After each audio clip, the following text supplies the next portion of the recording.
The Chicago Bears face their divisional rival, Green Bay Packers, for the third time tomorrow night, Saturday night, for all the marbles. Winner take all, playoff game, probably the biggest game Bears fans have been a part of in about a decade. We're going to talk about the Packers-Bears game. We're going to touch on the Lions a little bit. But other than that, it's all Bears Packers tonight, baby. We're going to talk about that entire game and a lot more Bears football talk right after this.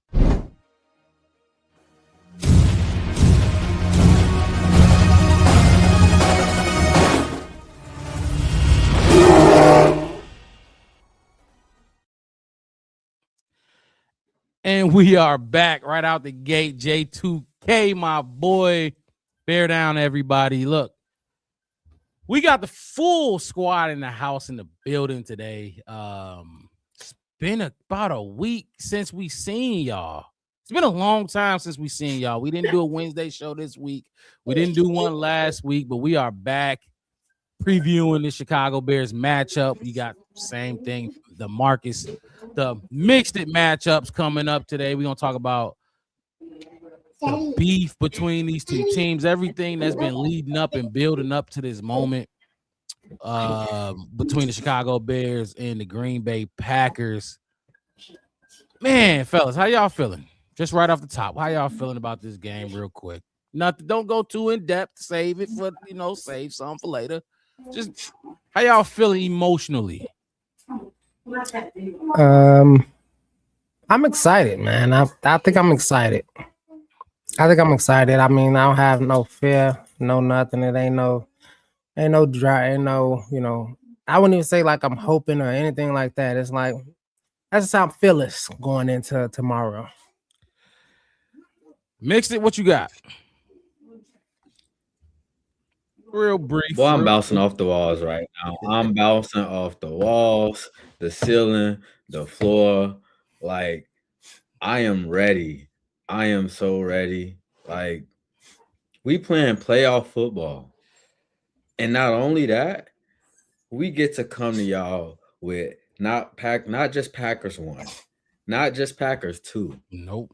Packers 3. Dun-dun-dun. Dun-dun. Oh, it's time. It's time. I'm ready to put such a sour note on their season. Let's do it. I'm feeling good. How you feeling? Y'all know how I felt before week 18 was about week 17. I think I was saying we played them week 16, right? We played them, so it wasn't week 16, but y'all know I like coming into this into the playoffs. We clinched our playoff berth. I was telling y'all I didn't want to play them again, right? Y'all remember me saying that, right? I was telling I didn't want to play them again for more than one reason. Let's fucking go. Let's go. Like, let me clarify something. I wasn't scared of playing the Packers. It was just a lot that went into these games. Not even just the Packers. First of all, divisional. It would have been the same way if it was the Lions or even the Vikings. The Bears just don't play like we know the brand of football we know them to be able to play against divisional opponents. And it makes sense. It's a divisional opponent. You know what I mean? We've been in a lot of fucking stressful games. Caleb Williams broke the record, NFL history record for most comeback wins in a season. He got 6. He could have had 8. There was 2 in there he didn't win. One was against Green Bay. You know what I mean? And then the other one was against San Fran. The one that's 2 more. So he would have shattered that record. He broke it. He would have shattered that record.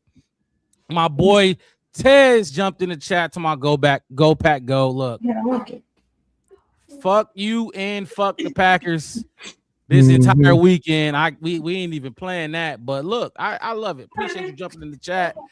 It's Chicago, man. Bear Truth, y'all jumping in the chat as well. We got a jam-packed show. We got a lot to talk about. But back to what I was saying. It's not just the Packers. We just don't play well against our division. We are 2-4 in the division. I forget the exact stat, but it's like we're like either like 2 out of fucking 50 teams, some weird crazy number like that. I don't know if y'all know the exact number, but of teams who win the division and like go under 500 in the division. You know what I mean? It matters. It matters. So, but man, I'm ready. Like they've been talking shit up there. We ain't really been talking. Tell me what y'all think about this. Do y'all feel like Bears fans are nervous for this game? Hell no. Nope. I hear more nervous Packers fans. The only Packers people that I hear that not really nervous is ESPN 1000 Milwaukee or whatever that dude with the glasses. Dude. I was seeing him at the Buffalo Wild Wings. He's gonna catch a 2-piece. But I digress. I just know he's just one of those dudes that he don't care.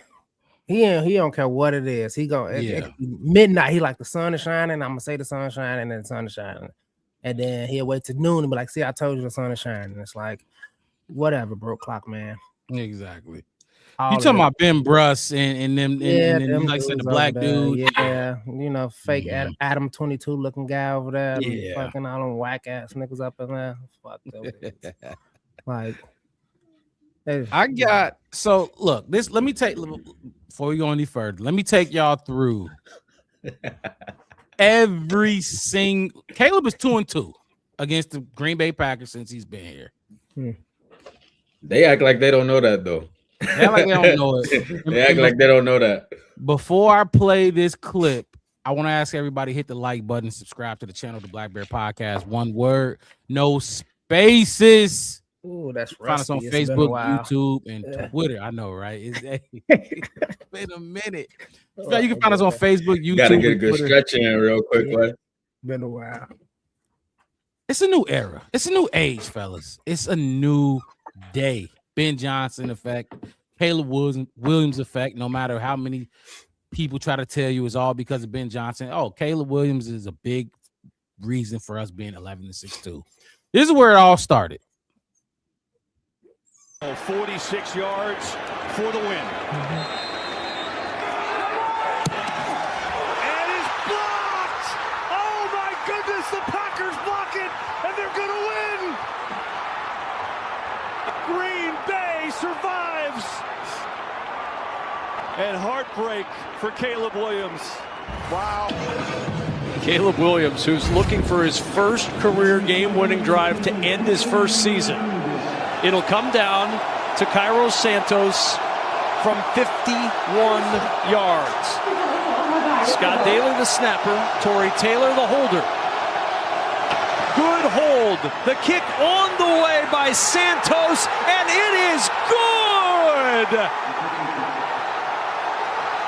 The Bears' losing streak comes to an end on the final play of the regular season, as Chicago comes to Lambeau and upsets the Packers 24-22. Left side of the formation, a couple of tight ends in Zacchaeus. Tight to the formation right, DJ Moore. Caleb under center. Swift the back. Motion right, Loveland. Snap. Play fake to Swift. Caleb rolling. Caleb throws. Pop to the end zone. It's intercepted. Green Bay. Keshawn Nixon. Underthrew Cole Kmet, and the Packers are going to win it. Snap. Caleb, play fake, looking to throw, going deep, searching for DJ Moore, over the shoulder, catch, made, touchdown Bears! It's over at Soldier Field. The Iceman cometh, the Iceman taketh a 46-yard spiral to the end zone to DJ Moore. 22-16 Bears, 4:50 in overtime. and DJ Moore is mobbed in the north end of Soldier Field. Oh, my bad. 4 matchups for Caleb Williams. Let me get that off the screen. And everyone went to the wire. Every single one had a massive emotional ending to it. You can drive it again. For some reason, I don't think this game gonna end like that. I don't think there's gonna be a 1-score down to the wire, crazy Jeff Joniak call, or who is it? Al Michaels on the Amazon Prime. Yeah. I feel like whoever win this game, they gonna win it. Like they gonna take it by at least 10 points. That's the way I'm thinking. I don't know. I don't think it's that. And the only reason I'm saying that is not because of the teams. We've been seeing that the Bears know it, the Packers know it, Green Bay know it, the city of Chicago know it, but the weather of Chicago know how important this game is. So it is, and from what I've been hearing, we're gonna have everything but a tornado out there. I done heard it's gonna be sleek, it's gonna be snow, gonna be cold. Let me clear this up for y'all. Because they've been kind of gassing it a little bit in the media about what's going on with the weather. It's supposed to be a little cold, not cold for us cold though. It's gonna be somewhere in the 30s earlier in the day, probably drop somewhere around the teens to the low 20s. That's cold, but Chicago no cold, so that ain't that cold to us. Now, as far as whether or not if it's gonna snow, it is supposed to snow, but it's supposed to stop snowing around like 2-3 o'clock. So at that point, by the time game time starts, it's just really supposed to be cold and windy. That's it. That's what we're supposed to be seeing. Like I don't trust Chicago weather. That's why I don't live there no more. You saying that now, and then we look up 5:45, big flakes of snow start coming down, and everybody like, well, that's Chicago for you, you know. It changes so fast, but that football weather, that's what we want. Given their circumstance too, like, you know, they rested, they all of that, they ain't, you know, we was just out in the cold, you know, last week. We was just in there. Like I said, it's acclimation is a real thing. I'm telling y'all. And since we talking about the weather real quick, I mean, I don't think it matters. Cold, snow, -2. We're playing Green Bay. Like, you know what I mean? We ain't playing the LA Rams. We playing Green Bay, who are even further north than I am in Madison, Wisconsin. They're they practice in it, they play in it, they know what this weather is like. This the black and blue division for a reason. You know what I mean? What I do gotta say is Jordan Love arm and Caleb Williams arm, and he lives by that, you know, that big bomb nose, big throws. And if the weather can take that out, out of their mindset or game plan, this is what I'm saying. Even now, not as a Bears fan, when it comes to like Jordan Love, is like they still trying to figure out. Most people still trying to figure out which Jordan Love you kind of gonna get. We lucky enough to say, hey, look, we got big arm, heroic, live and die by. He gonna make that pass. Jordan Love is kind of, I tried to throw that pass in Lambeau in the wind, and I looked like trash. I threw 4 interceptions that night, and then, you know, we looked at bad. So everybody was down. And then he got games where it's the same kind of weather, and he does well in it. Right. Caleb ain't really had that kind of doubt, you know what I mean? So I think it's gonna be a confidence thing too, because it's like, you know. Yeah, I think last year in week 18, they said that game was the coldest game of Caleb's career, and we won it. Mm-hmm.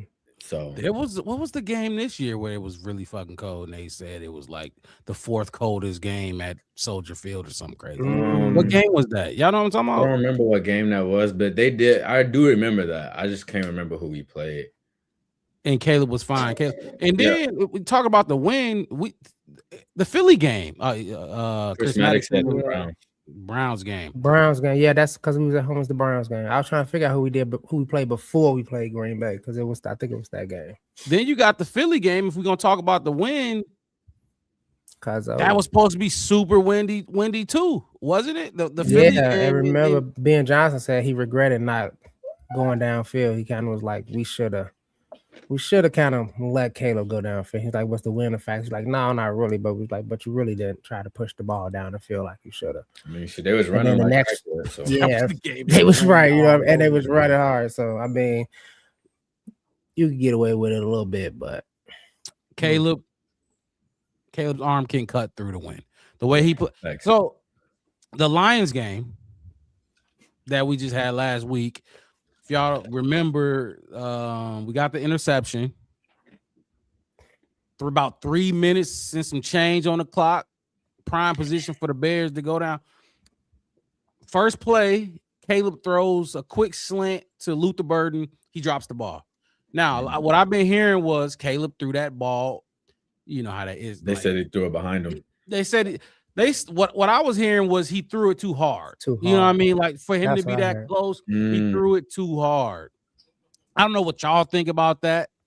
For that narrative, but my point is Caleb's passes, like his arm strength will cut through the wind. Like it's not gonna be an issue. If it is wind, I'm sure he's gonna be Ben Johnson gonna have all the confidence in him to go out there and sling the ball around and make all the throws that he expects him to make. He's not gonna make excuses for Caleb Williams because it's the wind. He's still gonna hold him accountable for these throws. Now, I don't know if y'all want to. What do y'all think about that throw though against the Lions? Like, was that on Caleb or Luther got to catch that ball? Because then the next play was the intentional grounding. Now you're 3rd and 20, and it was over. Yeah, I know. I was when I was watching. I'll tell you how it went, but you got to catch it, Luther. I mean, like I said, you're a rookie. You coming up. You got to build that confidence. I mean, you got to build that confidence yourself. You make that catch, even if you not coasting level. If you catch it and still kind of go down with it, you know, it moves the chains. We trying to push down the field. You know, game. We trying to win it, and the intentional grounding. I saw that, and I just said, just throw it in the air. Just pick it up and just throw it farthest downfield. If you would have threw it 60 yards downfield on some safety, hawked it down for 40 yards, got interception, and they're over on their side of the field, and we talking about it was way better than where that ball landed when he picked it up, because that was like inside the 5 somewhere, some crazy. I don't know, but unless that was that one, right? When they went over his head or whatever, and it flipped all the way. Yeah. That was. I only bring that up because we was talking about the win and everything, but also just to highlight the microscope that has been on Caleb Williams since he stepped foot in this building. No matter what accolades, what records he break. Well, didn't he break record for single Bears yards records? Bears yards record. He either tied or broke the comeback record. What else? Most consecutive passes without an interception. I think he still got the most consecutive passes without 2 interceptions. It was him and Jalen Hurts, and now Jalen Hurts threw 2 against, I forget who it was. But he got all these accolades, all these records, and people still have doubt in him. They still got doubt. We got some Packer fans in the chat. I don't know if y'all see them, but look, they'll crush the Bears easily. I haven't seen it yet. I haven't seen it one time. I've been waiting on it too. Even when Micah was on the field, it came down to the last play, which I just played. That came down to the last play. Caleb threw an interception on it, but the play was there. We've seen Caleb make that throw. You know what I mean? Then what happened the next game? They held in there, and you go out and get the win. So I don't know. Look, Packers fans been talking real crazy, and usually Packer fans don't say much. You know what I mean? In the past, they didn't talk much. They would let the Bears fans do it, but by them talking as much as they doing now, that's how you know, like, shit changing. Shit is different. Did you see my bad? Go ahead. I was gonna say, not only are Packers fans talking, but the players talking more too. And I think this is probably what you was gonna ask me about. Mixed it. Oh yeah, actually, that was exactly what I was about to ask you about. I see it already. Yeah, I'll play it. Listen to this.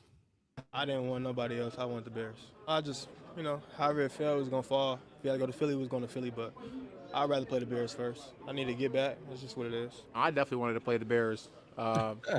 Yeah, no, I mean, if I had my pick, you know, for any team, it would have definitely been the Bears. I want my get back for sure. We get a chance to put the Bears season to bed.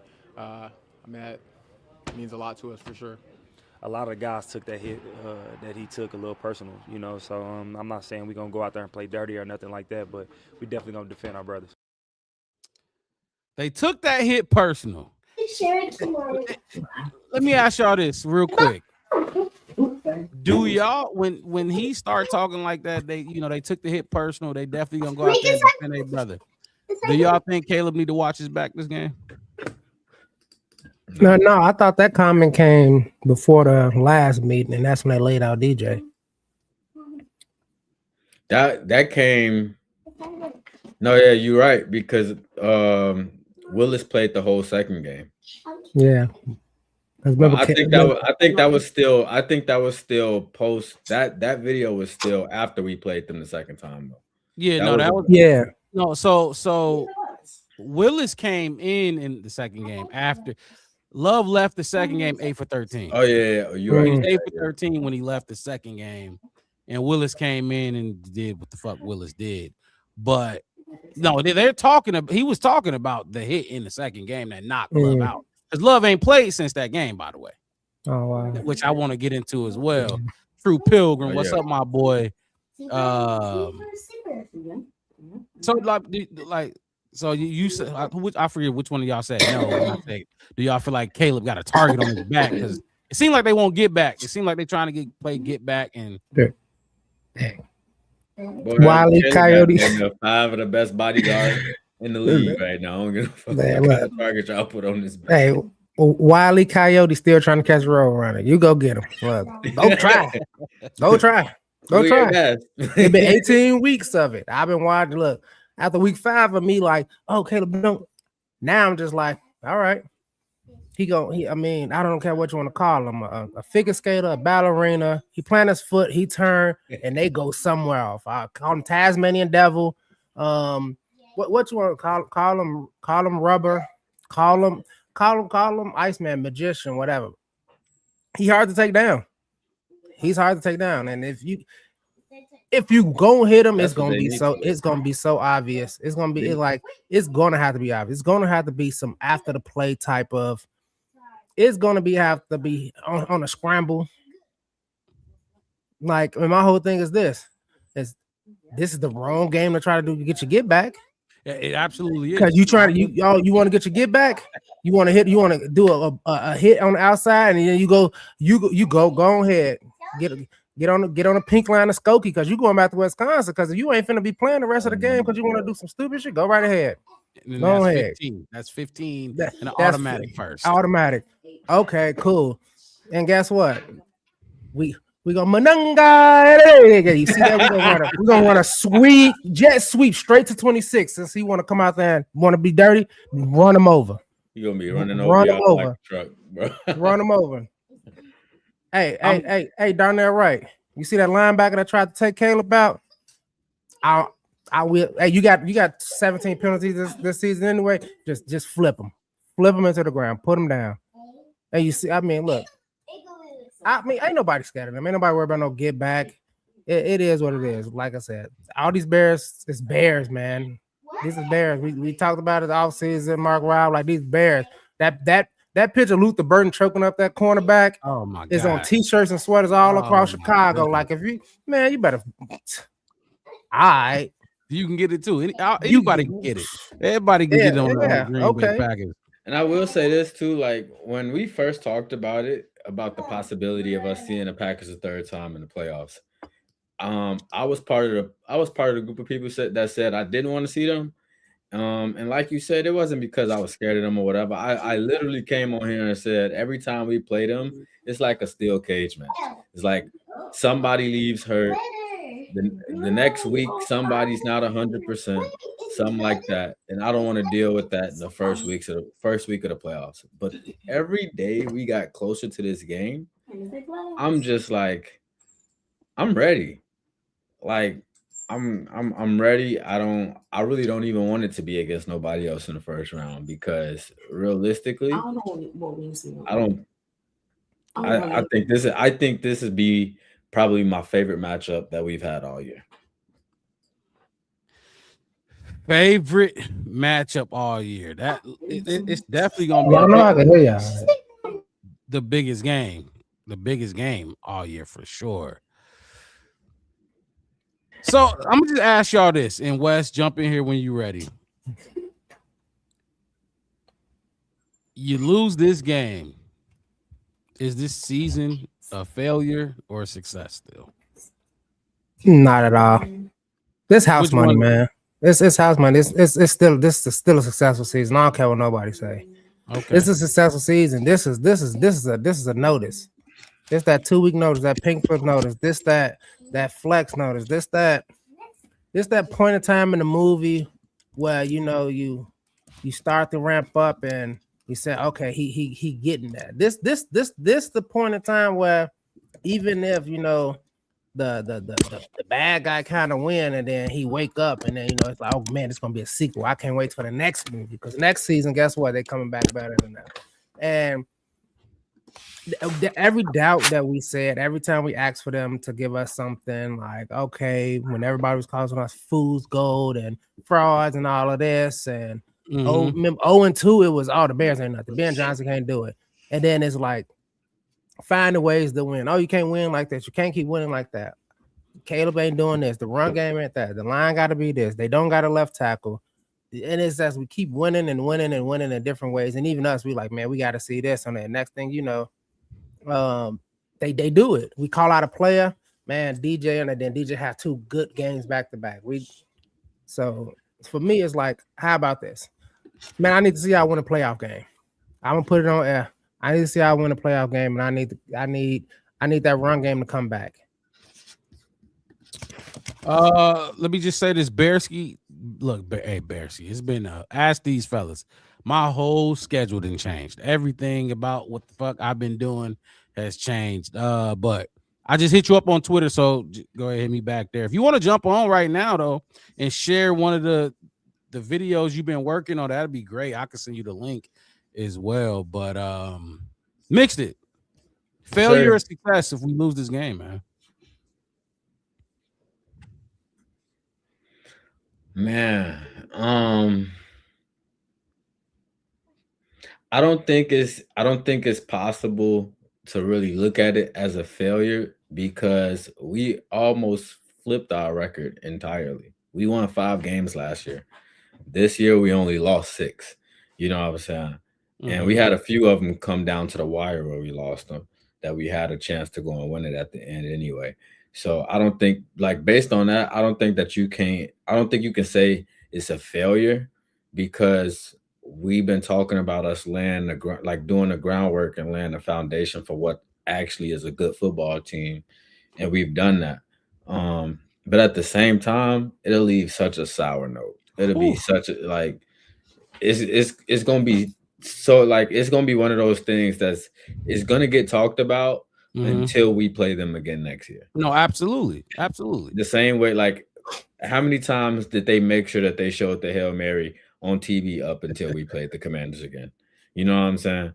Like, and then after that, the Hail Mary clip disappeared. Like, ain't nobody seen it real quick. When we slayed that dragon, it was, oh well, they're just the Commanders. The Commanders aren't a good team. They're not good. But I digress. Keep going. Yeah. I like that word. Shit, you right said there. what? I said I like that word. You know, I love to digress on the motherfucker. I would digress the fuck out of the motherfucker.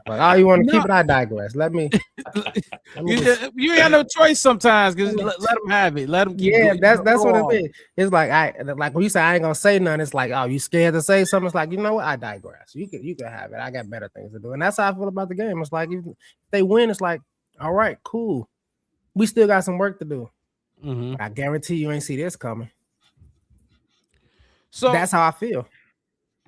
Let me say this. And Bear Truth said it would be a sour ass note, though. First of all, I didn't even shout out my boy. That's blood, bro. Blood, bro. Appreciate you tuning in, my boy. He said real competitors don't fear a loss. Look. A lot of coaches in the Robinson family, I see. Yeah, That's some coach terminology right there. We different. We definitely different. Remember the Titans, Coach Carter. Yeah, I like it. Let me say this. A complete failure? No. You lose this game, a complete failure? No. But to me, it is a failure in a sense. Now, because multiple reasons. First of all, your head coach came in here and told us he enjoyed beating this man twice a year. Now you beat him. Guess what? You beat him twice this year. You know what I mean? You beat him, you get your 2. You lose, you was talking shit for nothing. I don't like that.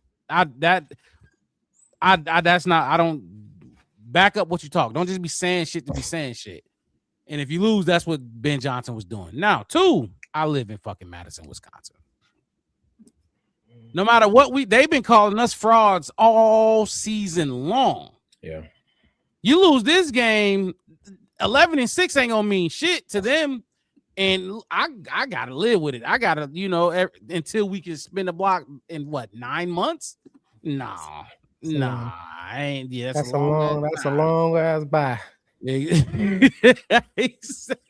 9-month bye week, bye year, god damn. But and then also, what did I say earlier? You were 2-4. You ended the season 2-4 in this division. You won a division, but you ain't gonna beat them fraud allegations if you go 2-5 in the division. You can't, and you won it like that, you know what I mean? But you ain't gonna beat them fraud allegations. You know what I mean? You gotta beat this team. It's 2 charter franchises, Bears, Packers, on top of everything I just said. You gotta beat this team. It's not like we're gonna lose to the Rams, lose to the Eagles, 49ers. Yeah, that'd be different. If I asked y'all that question and we after a loss to one of those teams, I could get it. But anytime you play this team, I don't give a fuck because it was just last year a lot of fans were saying, I don't give a fuck if we go 2-15 as long as those 2 wins was against the Packers. Mm-hmm. Beat the Packers. It's always been beat the Packers. Don't stop now. Now that we 11-6, let's continue to always beat the Packers because this is gonna be the most sweet spot to ever beat the Packers. Fuck a 2-15 and you beat you're 11-6. You in their season. I need this win. I really do need this win. I want this win. Is it going to be an epic failure? No. Ben Johnson came here and did his thing in year 1. Mm-hmm. You know what I mean? Caleb Williams could have easily shattered 4K. He didn't shatter 4K, but he's now the Bears' all-time passing leader, no matter what people say who hate on him. 56 yards. 56 yards, Wes, and the man completion percentage was 58. 58. And imagine if he was yards. Give him 63%. No, I ain't asked for much. It's 63%. He shatters 4K. Mm-hmm. You get what I'm saying? Like, come on. Caleb Williams will have that 4K yard season multiple times. He gonna have some 4,500. He might flirt with 5K. The way this dude playing. Losing to the Packers will be a failure to me. Not an epic failure. But it's gonna take us until so we'll lose if we do lose Saturday. Locker clean out, yada yada. We're gonna talk about it. It's gonna take me like 3 or 4 of these shows before I can start talking about something else. When we start looking towards drafts and where we got in the draft. And does Ian Cunningham get a job so we can get those compensated repick? It's gonna take me some time, fellas. Mm-hmm. So not an epic failure, but it's definitely a failure. I ain't gonna lie. You got to beat this team. Make it Black Saturday, man. Hey, Black Saturday. Go ahead. You beat him twice. He got to go down and go coach Cleveland or fucking go over there to be the offensive coordinator. And no, they already got the offensive coordinator in Washington. I don't know. Send his ass my way, Las Vegas. Let him come coach over here. His brother in California. That would be great.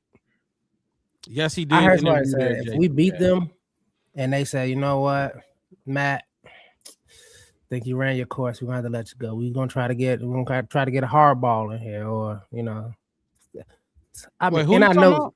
I'm talking about Matt LaFleur. If he Oh, gets yeah, loses Packers, yeah. and he get the boot. I can't see it happening. I can't see it happening, but it's been a talk. It's been a lot of talk. Hold on. All thoughts we had. Let's direct our attention to a guest, a very special guest. I've been on his podcast. We went back and forth with him in the chat and me on the show. Yada yada yada. It's all love. It's the Bears. Bearski, go hit the like button on his page as well. Bearski film. A lot of good content over there. A lot of good content. Cinematic content. Oh, you know it, guys. Thank you so much for having me on, man. Dude, first of all, I just want to say, you guys know it's all love. And, that's why I appreciate you, because me and my closest friends, like the friend that just told me the other day, hey, man, my brother's not going. I got an extra ticket for you. Let's go. Dude, I'm going. Like, I am going. I'm so pumped. Wait, you talking about the game tomorrow? Yes, sir. I will be there chanting "fuck Green Bay" as loud as I fucking can, man. But that's what I mean. Me and that dude, we go at it. It's like we go back and forth. Me and my co-host David, we go at it, dude. But at the end of the day, it's all love, man. We all got opinions. We all got our, I really enjoy this little ride I've been on as a content creator. Coming across different people, coming across guys like you. Trying to do, like I said, show my love. I come in here. I know I kind of spam the chat. I just talk a lot. I just type a lot, whatever. But I try to be efficient with my time because I'm usually get in, get out. But I did want to do that, and like I've had this plan about this idea that like, man, I've been saving up all these really nice high def clips and everything. Like I'm gonna make a really, really, really good video at the end of the year, and I started making it. I'm like, you know what? No. Well, let me take another step forward now as a producer, and let me show the love to all the people that I've met along the way, right? So I started reaching out to people. And Mark, because I've been harassing the hell out of you, my friend. It's not just you, dude. Middle of the night, I'm messaging people, 2 a.m. They're like, dude, this guy's relentless. Dude, I got like a good group of 10 guys. And I'm telling you, Mark, Swifty's had me blocked plenty of times. He is in on this. Like, dude, it doesn't matter. Why? Because I told him that I would. Guys, you think I'd pass on Rome at 9? I told him I would pass on Marvin Harrison Jr. at 9, and he just like, no, I'm like, yeah, that's it. So what I'm saying is, though, dude, go back and forth. Dude, it's my philosophy. It is my philosophy that I just don't draft wide receivers top 10. Like I just don't do it, and I have my strategy and I have my reasons for it. And so it's not Rome. I like Rome. I don't like where Rome was picked. It's a different thing, right? Regardless. So I got like a group of 10 guys. I got a script going. I got everybody reading 1 week at a time, and I knew the video was going to be a banger on its own. And the very first episode, the 10 minutes, I did it, through week 3, through the end of week 3. It finally cleared copyright checks at like 12:30. I'm laying in bed. I'm like, let's watch it. 12:45 it ends. I literally peeled myself out of bed to make a thumbnail so I could just press 2 buttons on my way to work and just premiere this thing. I was like, no, this thing has to go out. And so I have a clip right there. If you want to share it, this is an advertisement I'm using for the movie. And then if you want, I can share one more clip. It's a little 50-second thing about the week 3, so you can kind of get a feel of what it's like when somebody is narrating it. However, this one, there's no narration. It is just all entertainment. So I'll play this one. You put the 50-second in there too. Put that down there. I'll play that one too. And then send a script. Just send me the script. Send it. And then, but you say you got to pick a week, right? We had to pick a week to talk about. Yeah. Right? So essentially what I said is like, okay, well, who gets which week, right? So like this guy gets week 1, this guy gets week 2. And so I started signing up weeks and this and that. So I haven't done one, but I don't really want to do one. So I got 2 left on the table. I got the Steelers week and the Giants. See. Look. And I think the Browns too. So like the Browns was a really good game. The Steelers was a really good game. The Giants was a great touchdown game. Mark, I'll just send you the script for all 3. And then here's the thing, like, some of these guys, like I had Dan Aguirre from the Barroom Network. the man was a radio host for like 15, 20 years. Right. So he like just took my script and kind of like just took the numbers and just did and ran with it. He did his thing with it. That is the best, man. If you want to just toss my thing and speak from the heart about how you felt about that game or whatever, that winds up actually being the best content of all. So yeah, let me find that 50-second clip to toss in there. If you want to play this one, guys, it's not just because I made it. Like, I know I'm biased. Like, I've rewatched this so much. It's really good. Like, I'm not trying to toot my own horn. It's you ain't got what is it? 15,000. You on the road to 10,000, right? 10,000. Yeah, I'm almost at 10K, dude. That was like our dream. If we could ever get there, man. You ain't there for no reason. Marshall Roy said, "Fuck Green Bay." Look, if you tune in right now to the Black Bear Podcast, hit that like button, subscribe to the channel, the Black Bear Podcast. One word, no spaces. You can find us on Facebook, YouTube, and Twitter. Let me play this clip, and let's see what you're working with, fellas. Hey, Wes mixed it. Give y'all. I want you guys to grade it out of 10 at the end. Show me the little cards. You know critiquer. I'm critique the fuck out of it. All right, here we go. We came through with timely plays when we needed it. Better execution from all of us. Playing great situational football, and I'm talking about third down, red zone, in 2 minutes. You know, this is a big game for us. Caleb, I'm looking at his numbers. 142.6 passer rating and 4 touchdowns. Big game for them. Play fake, looking to throw, going deep, searching for DJ Moore, over the shoulder, catch, made, touchdown Bears! It's over at Soldier Field. The Iceman coming, the Iceman take it, a 46-yard spiral to the end zone to DJ Moore. 22-16 Bears, 4:50 in overtime, and DJ Moore is mobbed in the north end of Soldier Field as the fans celebrate, everybody on their feet. What a strike! Ben Johnson going for the big ball, and it's Captain Crunch time. Caleb does it again. Being able to come in here with the right mindset.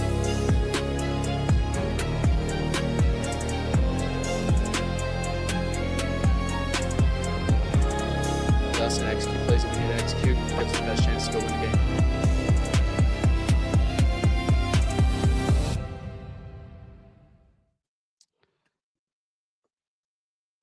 Okay, first of all, look, Quail Scott said the video raw as hell. Before we talk about, I like Quail Scott. He's a good dude. Before we talk about this video, real quick, Greg Moses said we still remember this podcast hating on trading Fields. Fields be working at Walmart next. Oh, whatever, man. Everybody's got their fucking tape. Wes, come on. Who's a gatekeeper? Is that true or false? I just want Wes, is it true or false? And let's talk about the video. We don't even need to address it too much. Because I'm gonna say because that's why. Because go ahead, real quick. First day on the podcast, we were talking about should we trade him or not, what we did, and like we have an affinity for Justin Fields and all this kind of stuff. And it was just like, I don't want to sound disrespectful. It was like 9/11. We all hit our phones like, what is going on in the world? We look down and we say, oh my God, we just traded Justin Fields. An hour into my first time on this podcast, we just traded Jason Fields. So for somebody to say on this podcast, we had some type of, what do you say? We were hating on.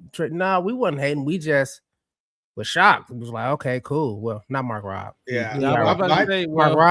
Mark Robb was already, he was already saying like, "Hey, look, it's time to go. It's time to go. He go like it just makes sense. No backup, no quarterback competition. We were just like, hey, look, maybe because at that point in time, for people don't understand, when people forget, because they just say, oh well, we wanted to keep Justin Fields. This team was in shambles. We needed so many different pieces. We needed so many different things. I mean, we needed a whole coaching staff at this point in time. It was just bad. Hey guys, when I get those kind of comments, it's like, man, I'll take it. I'll own it. Thanks for listening since fucking minute number 1, guys. Like, right? Right. Yeah. Hell yeah, hold me accountable. Yeah. That's impressive, my friend. Yeah, for sure. So, guys, the video. True Pilgrim said dope video. Somebody told me I'm doing God's work. It's divine intervention. Like, it's not even me. Guys, I'm telling you, I'm not tooting my own horn here or anything. Yeah, I put my A game forward. It came out amazing, my guy. Like, Wes I want you to be a part of it. mixed it. Talk about the video. Then we got the 50-second I want to play too. So, all original music too. That's all. Yeah, hold on. So no copyright. There's no. Wait. No copyright. All the music is me. It's copyright free, my guy. Wes mixed it. What y'all think? All I do is music. Literally. I hear that that just turned a 10 into a 12, like off rip. Like, yeah, I'm telling you, I wish I had shoulder pads so I can play them out. Like, yeah, dude, check it out. They can call me in. I'll lay a nasty ass block on somebody. like real talk. Like, first of all, I think the video was great. I was hyped up after the first 5 seconds. Like, I was just like, oh yeah, like I'm feeling the vibe, all of that stuff. But to hear that you did all of that by yourself in terms of the audio and stuff like that, like Mark Rob, like I didn't sat here and I didn't cut up 50 projects to get one render out. Like, I'm trying, you know what I'm saying? So like, you know what I'm going through, man. It's not easy. Yeah, literally, like that just made me feel so much better about it. And So I can't wait to see the whole thing. Rate it 1 through 10, both of y'all, and then I want to play the 50-second. 12. Okay. What you got, Wes? I mean, like I said, at first I'm listening to it. I'm like, okay, it's cool, you know. The music. I mean, good job on the music. I'm not that kind of, but it was good. I love the ice Chicago look in the beginning, like that cold, all white kind of Chicago look. I'm like, it's pretty good, man. At that point, I'm like, okay, that's good. Music's good. You know, you put the highlight of, like I said, when he first did it, that play, the ice method. I'm like, all right, cool. That's what we call it, pulling shot. That's easy. That's a layup kind of thing. I'm gonna tell you what got me when it flashed from like ice cold Chicago to that summertime shot, colorful kind of beaming. I'm all right. Yeah. Okay, it's probably the best thing I've ever made. That's man. that's shot like right there. That was like that transition right there, bro. That was like, I was like, okay, this is creative. This is like the Matrix. And this is like the Avatar. This is he says, you got to bring the right mindset. And then it just turns to the something like kind of ain't nothing better than summertime shot. Like that was. I'm like, okay, that was dope. So yeah, I'm 10 out of 10. If you want to call it 20 out of 20, that part right there, that little flash, and I'm like, oh, it's gonna be like an hour long of that. Oh man, that's crazy, dude. Go ahead, man. Run the next one, dude. I got the next one coming up. Wes, do you see Zoe in the chat? Just yeah. Oh man, I'm trying to hold my tongue. I didn't ask him for like 3 weeks to come on here and get out my comments, but we'll let y'all go. Let's get this one. Let's play this next one. Yeah, Zoe been so wrong for like 3.5 months. It's so sad. It's so sad. They love AJ McCarthy, but hate he needs to get tested. Williams sucks though. Okay, he needs to get tested. Hey, you know what? I got a choice for you because I uploaded 2. So the 2025 Aguirre one is the one with narration. The other one where it is a Walter Payton one, but there's no narration. So if you want to see what it's like when somebody's narrating it, I'd go with the Aguirre. Yeah. But if you just want to end it on a fucking I'm not gonna go to the Walker Payton route. Okay, all right. Wes mixed it. Y'all want to see some OG. Then I got to take off after that. It's easy. But Sweetness are easy. He's an easy. That's easy. That's like doing Jordan highlights. It's like, okay, cool. Let's see the narrative. Okay, yeah, do the narrative. Timeouts. I like to call him. Week number 3 of the 2025 NFL season at Soldier Field in Chicago saw former Bears head coach Matt Eberflus as the defensive coordinator of the Dallas Cowboys. Called by the whoever this coordinator was, and that would be me. But you know when to call him? Yeah. Botched at the end by the Bears. Like 30 seconds left, kind of scrambling. You got a timeout in your pocket, maybe call it. Yeah, if you need it, you call it. Okay, all right, that's good. The Bears vanquished the Cowboys 31-14. The Bears earned their first win of the season against Dallas. Caleb Williams responding to a frustrating 0-2 start with a breakout performance. He completed 19 of 28 passes for 298 yards and 4 touchdowns, posting a 142.6 passer rating and showcasing his big play abilities. The first Bears offensive drive resulted in a punt, but the defense was able to respond and take the ball away as Dallas Cowboys running back Javonte Williams was going down the sidelines. The number 29, Tyreek Stevenson, yanked. Okay, hold on. So let me say this before anybody speak. That's the narrative. That's the narrated one, right? That was a content so that's created. like when I send you a script and you read it, I take that and that's what I turn it into. Okay, so I see.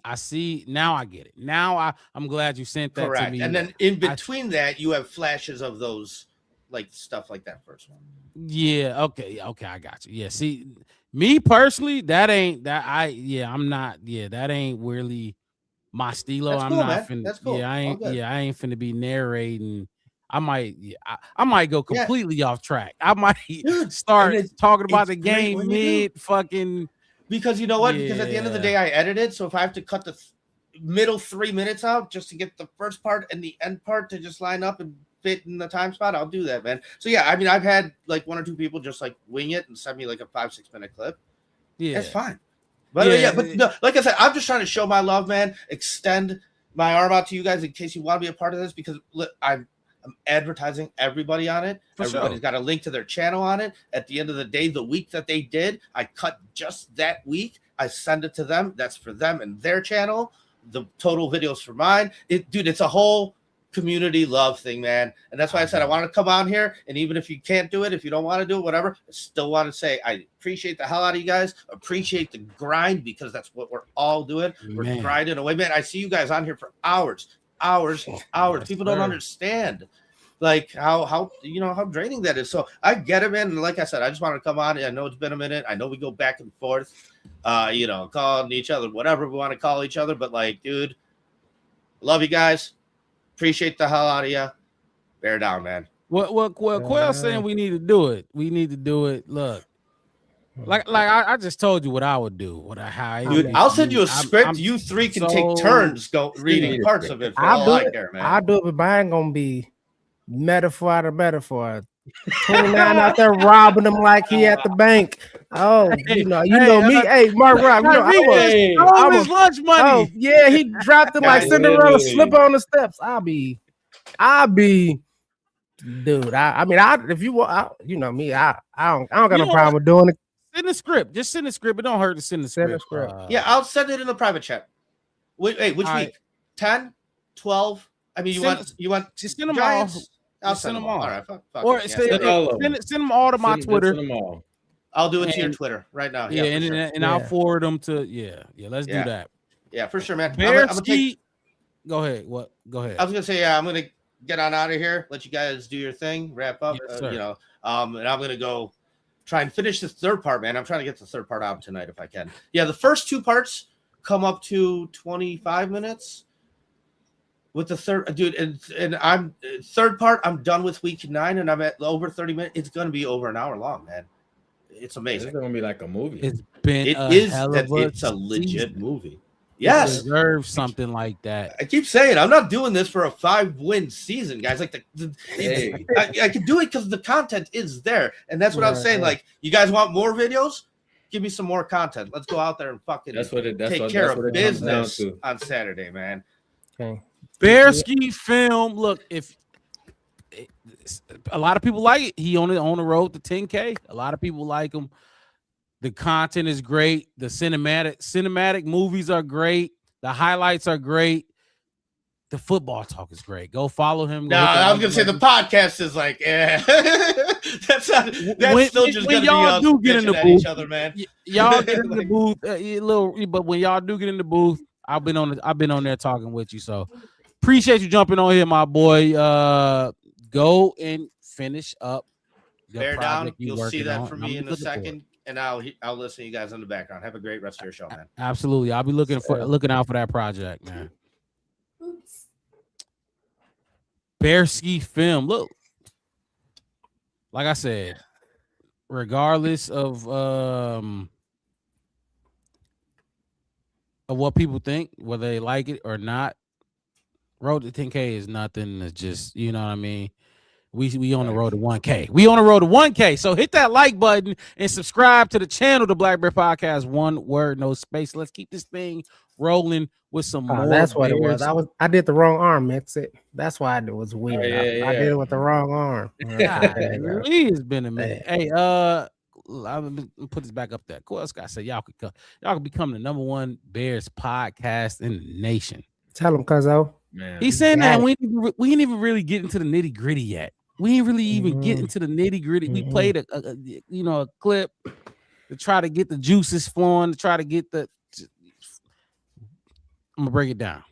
First game, Caleb Williams against the Green Bay Packers last season, rookie year. Game is in hand, blocked field goal. Last game of the season, Caleb Williams, same thing. Game is in hand.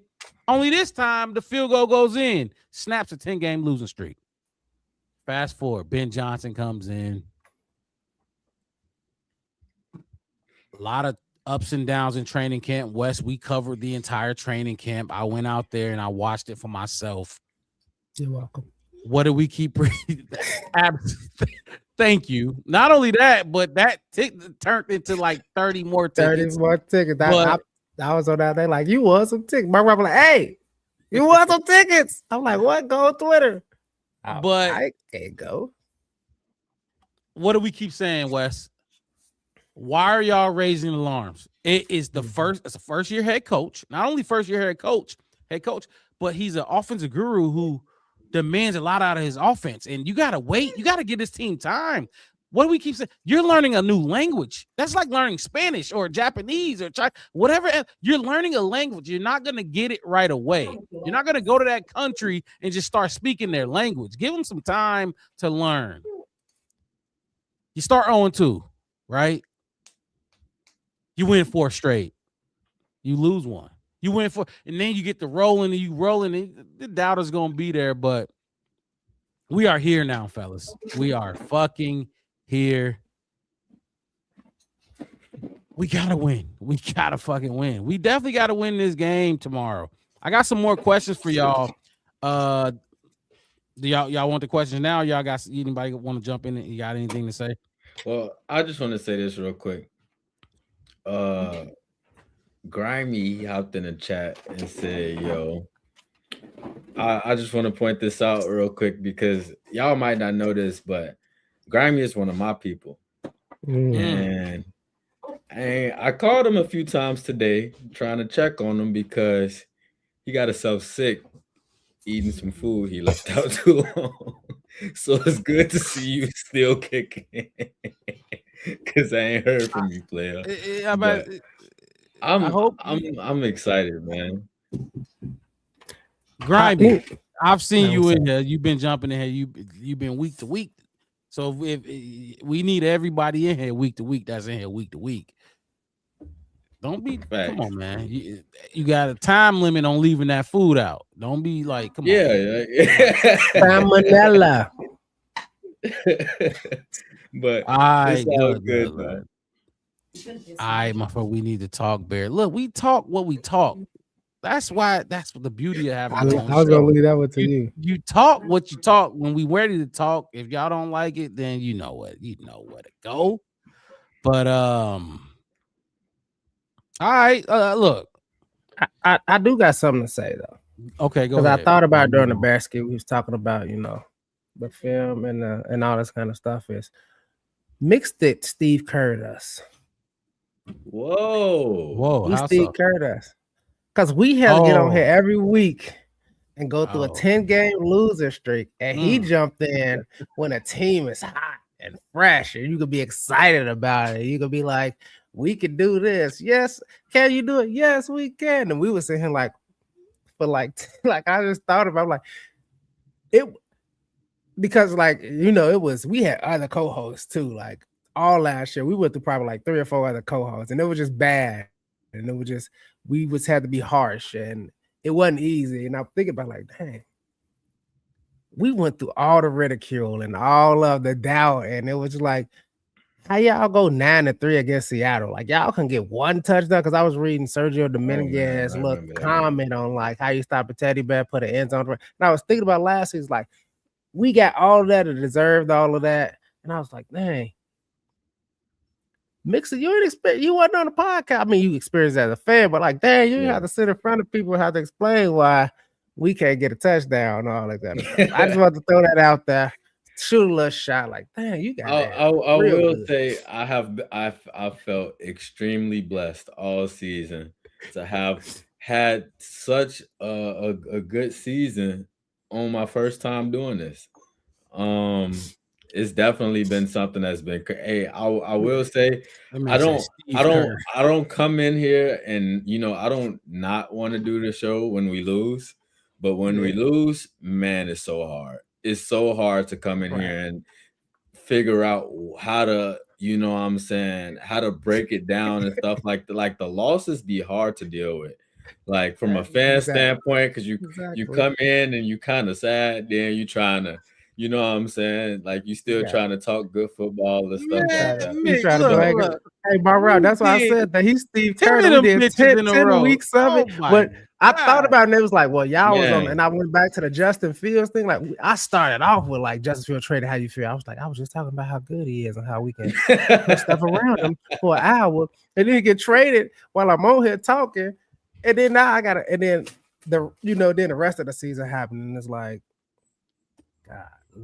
But yeah, that's why I said you Steve Curtis. We was Mark Jackson. We was building it up. That's a great fucking analogy because you came in Steve Curry like, yeah, we got it. 4-game winning streak. Let me mix it up. You could mix up 10 weeks of losses. What you gonna mix it with?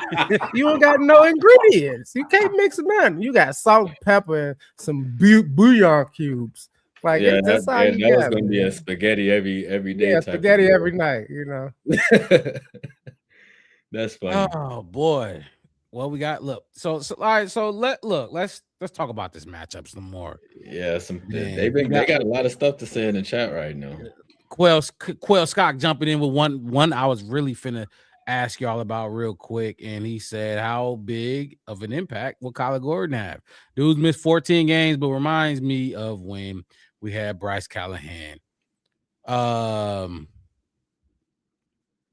Gordon. Let's stay right there first.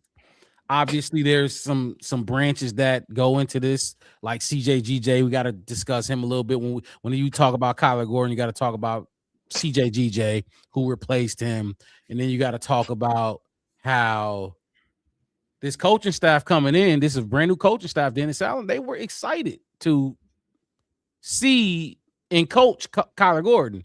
Then you got Ben Johnson, who's saying stuff like, I don't know Kyler Gordon. Yeah, Wes, we talked about, I don't know the dude. He hasn't been in the building. When you miss 14 games out of 17, that's huge. You ain't got no job. You're supposed to be fired. You attempt. And Wes, I've been preaching this all season. You cannot allow somebody to do your job for you because you might be better than me, right? That coach ain't gonna know because I ain't gonna ever miss a game. You're gonna be better than me on the bench, and for all he know, I'm the best nickel cornerback we got. CJGJ came in here, lit a motherfucking fire, didn't he? He was the talk of the town for like 2-3 weeks. Now, to this game, CJGJ ain't gonna be there. Concussion, he's out. He's ruled out. Injury report. Kyler Gordon, fellas, what y'all think about him and his impact that he will have on this game, if any? It depends. Like you said, you miss 87% of the season. You got to come out and give it y'all, dude. And like I said, if it's that, am I getting the Kyler Gordon that we gave? What was that? A 4-year extension on 35, 40 something? What we getting? Top 3 slot receiver kind of money or something I like believe that. he was the highest paid Paid slot first or corner. second, something like that, right?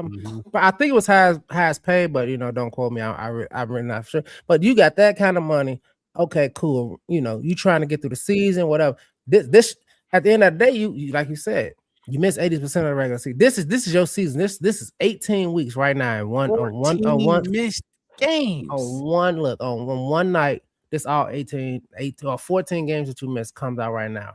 Look, because at the end of the day, you gotta show us and for him, it's like, dude, you came out, you turn around, you flip every game, you do the Spider-Man thing, you do all of that. You should have just kept running straight.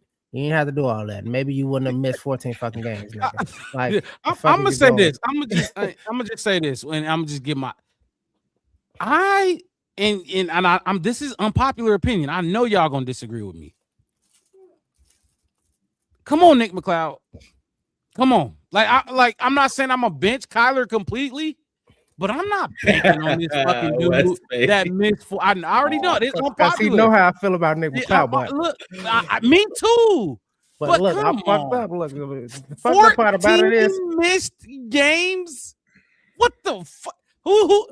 Okay, hold on. Who do we think Kyler Gordon is? Like, he ain't LeBron. He ain't finna miss it and just come in there and just, like, what are we doing? Nick McLeod, come on, man. Like, and look, you know how much look. It's certain but you gotta use them out both. there, but it's like, hey, look.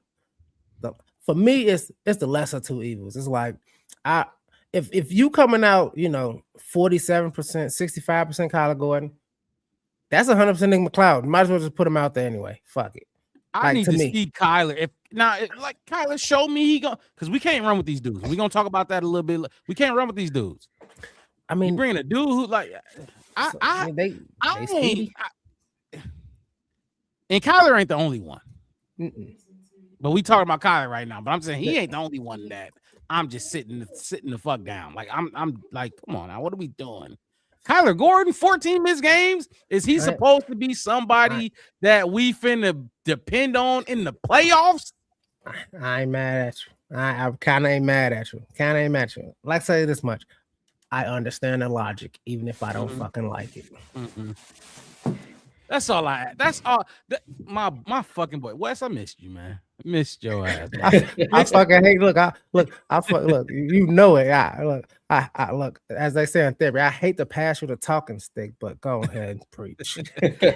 Mixed it before you go. Let me give a shout out to that's my little sis right there, Nat Rob, right there. Let me ask you this, sis. You on Facebook, and I love it. Go to YouTube. And this for everybody that's watching on Facebook. If you got a YouTube, if you're watching on Twitter right now, head over to YouTube, hit the like button there and subscribe, and you can bounce right back to your normal platform. But if you're watching on Facebook or Twitter, head over to YouTube, show some love. We on the road to 1,000 right now, about 3 away from 700 subscribers. Show some love. It don't cost nothing, so go ahead and go do that for us. But back to the conversation. Look, I just told you, Mixed It. Kyler Gordon been a big talk in the Bears community. All like Bears beat reporters been asking Ben Johnson, Dennis Allen questions about the Kyler. I quite frankly don't give a damn. Yeah, and so my thing about the Kyler Gordon situation is like, first of all, the NFL this year and the Bears season in general, it's just been pure cinema. It's been like a real Cinderella type story for us. Like, you got one nickel that goes down miraculously. You got another nickel that pops right back up.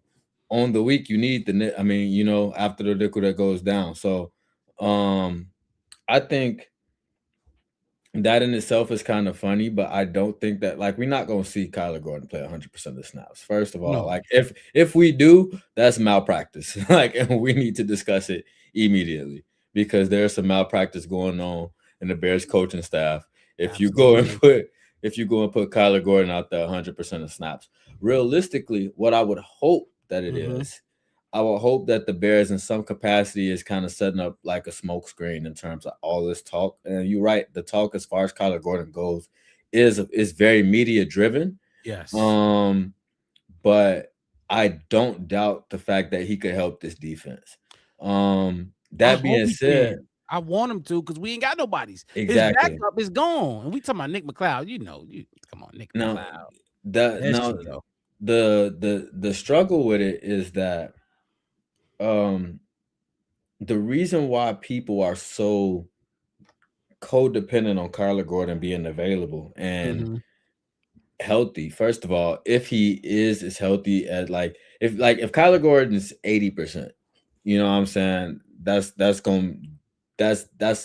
something that could help us on defense. But the reason why is because we see a lot of nickel. And I don't think people can really imagine what this scheme defensively looks like without having a real a true nickel. You know what I'm saying? And we talked about it before, like what possibilities they can use up. I mean, they can use in terms of combinations and stuff like that, because we had GJ go down before. We had Kyler come in and go back out. You know what I'm saying? And realistically, we haven't really seen too many different combinations outside of Nick McLeod coming in and filling in a few snaps. That being said, he definitely needs to take the lion's share of the workload between those two players, between him and Kyler. I think it's more dangerous, if anything, to put Kyler out there and give him a heavy workload if he's got to be, brought back into shape and stuff like that, than it would be to just go out there and go Nick McLeod 100% of snaps. So I'm with you. Like I said, you can't bring this kid back and not play him at all. Depend on him, I think you'd be a fool too. You know what I mean? Fool me once, shame on you. Fool me twice. You know what I mean? Fool me 3 times, you can't get fooled again. Like you just can't. Yeah. And he's played 2.5 games. Right. Jalen Johnson just told us he's going to need a full offseason until he's back to himself. Like, I hope we can get him back. I hope Kyler come back and be this and that and the third, because we need him. We need speed. We need some dudes that's gonna be able to keep up with this team. I feel like that's the biggest issue with this matchup is their speed. Any team that has speed, we cannot. It's going to be tough for us. Right. It mostly comes from the wide spot. It comes from the slot a lot of the time. You know what I'm saying? Like that spot, but all of them though. Like Christian Watson, Jaden Reed, like all of these do. This is the only team in the playoffs that present this issue for us, I feel like. You know what I mean? Now 49ers is the 49ers, but the Rams, they don't got this type of speed. The Seattle, they got Jackson Smith-Njigba. They ain't got this type that, they ain't got that type of. This team has speed that Jalen Johnson, he played every snap. Tyreek didn't play last week. You know what I mean? He didn't play, not one snap. Right. And we're gonna talk about that a little bit too. But I do want to focus on Kyler Gordon. Are we playing him? Like, are we starting him? Like, what are we doing? What y'all thinking? Is he a focal point for us?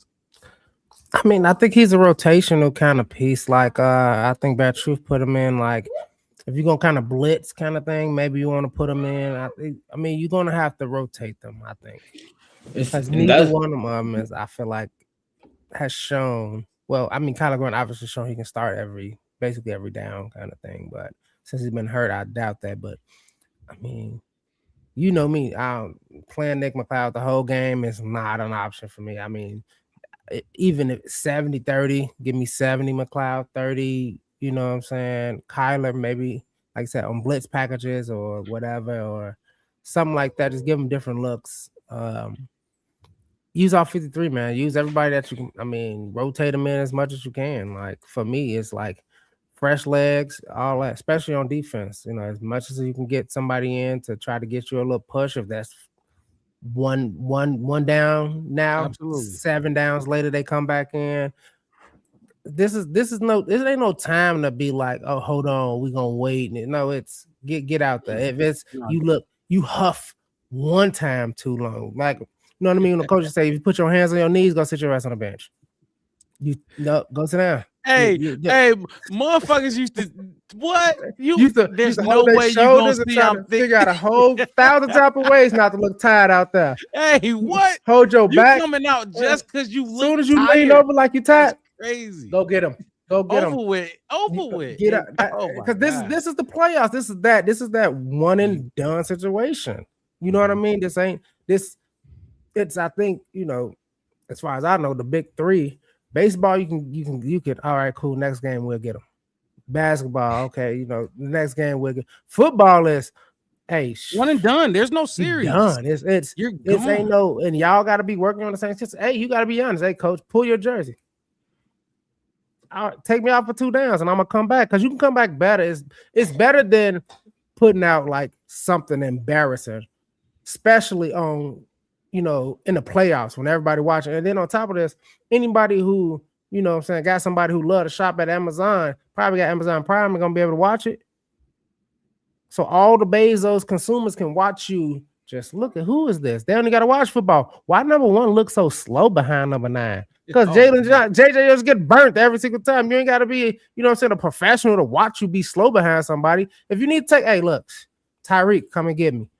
Be honest. Y'all in the room together. Y'all did Secret Santa. Remember they was doing Secret Santa clip of them doing the wide receiver. They was doing y'all together. Y'all a brotherhood. Hey, bro, I need you to come and get me. Two downs or something. And then you come back out. Tyreek for some reason. I don't know why. That I would have played him last week. Mixed it. Just quick thoughts on Kyler Gordon. And I do want to talk about another player. Another big piece in this scenario. Yeah, real quick before we move on. Stupid, bro. With Kyler, it's like I think Bear Truth said it in the chat. Like, he's a threat when it comes to like. See, and here's the thing: when it comes to like how much play he gets, like I'm not doubting that. I feel like he adds value in terms of pass coverage, but he's the only person we put in that slot spot that's getting like a heavy blitz rate. You know what I'm saying? Like that, and that's kind of my biggest thing is because the one thing we struggle with on defense more than anything probably is creating pressure. You know what I'm saying? And I don't want it to be. I still wouldn't like it if, like, even if he had 25% of the snap share, between him and Nick McLeod. I don't want his 25% to all be blitzes. You know what I'm saying? But at the same time, because go ahead. The Packers gonna be like, oh, Kyler Gordon in the game. They're blitzing. Exactly. Like, yeah. So exactly. So they're gonna key in on that. But that's value that he brings that you don't have with Nick McLeod. You know what I'm saying?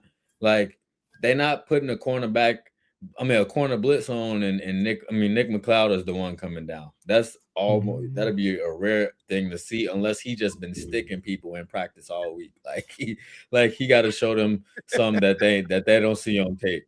You know what I'm saying? Like, so I think that's where he adds a lot of value because, like they said in the chat, like he's a piece that has to be accounted for. You know what I'm saying? And that itself is it can be enough in certain situations to make you speed up that clock, to throw off the mechanics, to throw off the time in a certain plays and stuff like that. And to be honest with you, I would like to see them use him to try to manufacture some pressure or whatever. Especially if you're gonna be lining up on the same side as Montez. Like, y'all coming together, somebody need to get down. Somebody need to get home. So I would like to see it, but at the same time, it's like you said, it's not something that I'm gonna rely on. I'm gonna add it to the game plan, but not make it the game plan. Grant Wilson said, watch Musgrave or Golden in this game. Go ahead, Wes. No, I was gonna say, and another thing that I do have to say is, and this is a phenomenon that Mark Wild, we talked about, and Mix actually you was in the chat when I said it. I don't know if it's this phenomenon that when Kyler Gordon and Briscoe are on the field together, they kind of like this wonder twin thing. Twins. But they just play kind of better when they on the field. It's kind of like, like we talk about that chemistry and all that kind of stuff. It just seems to be like when the other one not there, it's like, they miss their best friend kind of thing. Like, man, I wish Kyler was out here with me. I don't. And then he even last season when Briscoe was down for all that time, Kyler was killing it. And Briscoe went down for what was like 8-9 games or something. Then with the concussions or whatever, he just couldn't get back on the field. And Kyler Gordon kind of just fell off. Remember, we questioned should we have gave him this money? He not looking like himself. Like, this is one of those you already paid, so you don't want to play kind of scenarios. So I'm hoping that Wonder Twin kind of thing, comes about, kind of spark, especially in the playoffs. It's like, we came in together. Like this is our time to shine. Kind of like that Caleb and Rome thing. Like, hey, we was freshmen together. Like we did this together. Now this is time to shine. Now that's where we need to click. So I'm kind of hoping that's why I don't hope it goes how you said, Mixer. Like they just put him in, like that 25% time just the blitz, because I'm hoping for like a blend, a nice blend, like a 51-49 some type of way or something, something around that way. It's half and half. So this is what I'm gonna be looking for the most too. How he's turning them corners. What Bear Truth just said, he's a threat to bend that edge. He is when he's healthy. And I don't expect to see a 100% healthy Kyler Gordon. You know what I'm saying? I don't expect him to fully be himself, but this right here, how he's bending at the edge is gonna let me know how much of himself he's really feeling like. You know what I'm saying? Because like just the mobility and the athleticism that he has to be able to, you know what I'm saying? Like he can make those turns quick. Like when we seen do y'all remember when he smoked Malik Willis last year and he fumbled the football? He didn't even see him coming. So go ahead. No, that wasn't him. Yeah, no, that was who was that? That was Kevin Byard. That was Kevin. You're right. That was Kevin Byard. But why did I just feel like that was him? That's funny. Because that's what he does. He smoked him, but he didn't. He smoked him, but he didn't fumble. They want that big kind of blindside for the fumble. Kyler got him one too. Kyler got him on one of them, but it wasn't the one you talk about. That he just was standing there, just waiting on the bus. And he standing there waiting on the bus. Hey, he was just sitting there. I was hoping we caught him in that game, the last game we played him. Look, fellas, hold on. All right, next. I love the conversation. I do love the conversation. Keep those juices flowing. Keep those thoughts flowing. Y'all brain is ticking. I'm gonna play it again. I just want to play it again. We got a lot of people in here who just may not, know exactly everything that's going into this game. Mm-hmm. I'm gonna play it again. I put it together, so I'm play. You know what I should have did? I should have got with Bearski to put something together for this specific game, kind of like this, because I got still pictures. Right. Yeah. If he could have put something together with the motion, the cinematic view, fuck it. I did my thing. So I put some time into this. So I had to do little dumb shit to do the dumb Poke shit. your chest out. Hey, you want your team in the playoffs, my Rob. I wish Zoe was still in here. We go. Hey, Wes. Yeah. We win. We sending him the link. We send him. This is Bears, Packers, and everything that's been coming. That's whatever been the score is. brewing. If we win like 17-7 every 17 minutes, I'm gonna send him something on Twitter. I'm gonna be in his Twitter. I'm gonna tag him in. I'm gonna for the win. This is where it starts. And it's blocked. Oh my goodness! The Packers block it, and they're gonna win. I don't even want that thing. Green Bay survives. And heartbreak for Caleb Williams. Wow. Caleb Williams, who's looking for his first career game-winning drive to end this. Hang on a second. I'm gonna stop that right there. I don't want us on the screen for it. I want it to be, everything that it need to be. Give me 1 second. All right, let's do it this way.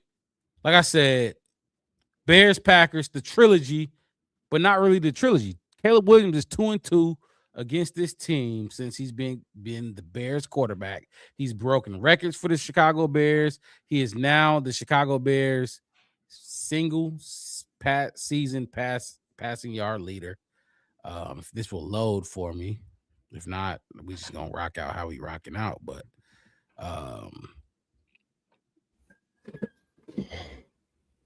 I like yeah, how go ahead.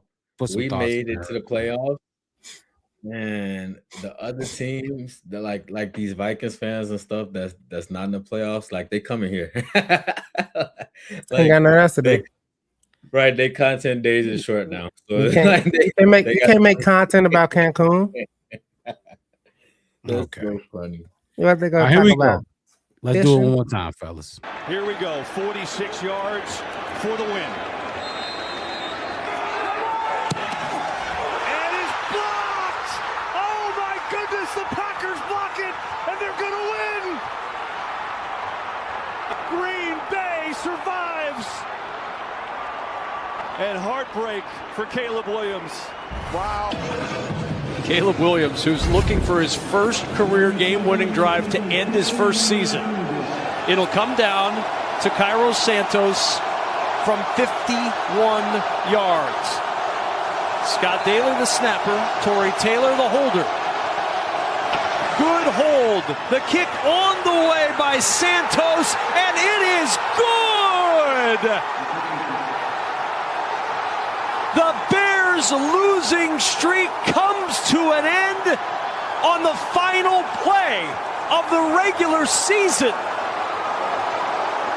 as Chicago comes to Lambeau and upsets the Packers 24-22. Left side of the formation, a couple of tight ends in Zacchaeus. Tight to the formation right, DJ Moore. Caleb under center. Swift the back. Motion right, Loveland. Snap. Play fake to Swift. Caleb rolling. Caleb throws. Pop to the end zone. It's intercepted. Green Bay. Keshawn Nixon. Underthrew Cole Kmet, and the Packers are going to win it. Snap. Caleb. Play fake. Looking to throw. Going deep. Searching for DJ Moore. Over the shoulder. Catch. Made. Touchdown Bears! It's over at Soldier Field. The Iceman cometh. The Iceman taketh a 46-yard spiral to the end zone to DJ Moore. 22-16 Bears. 4:50 in overtime. And DJ Moore is mobbed in the north end of Soldier Field. Everything that led up, that is leading up to this game tomorrow, fellas. This game tomorrow. Y'all talked about, we was just talking about Kyler Gordon, right? And I'm with y'all, fellas. I'm with y'all boys.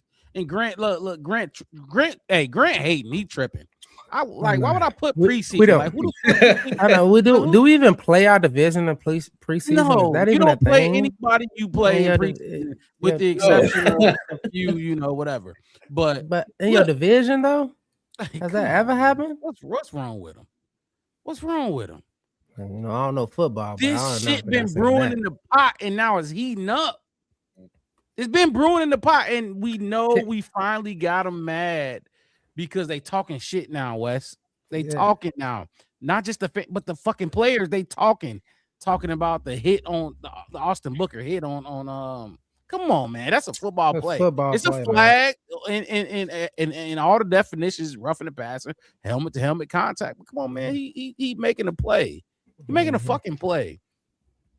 That's crazy. And it's crazy what I just realized after I watched it again and then I seen it again. I'm like, we lost by a block field goal.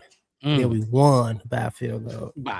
We lost with an interception. We would have been 2-0 last year. Caleb would have been 2-0 last year. Keep going, my bad. No. And then we lost block field goal, won field goal, lost touchdown, lost interception in the end zone, won big touchdown play in the end zone. Big.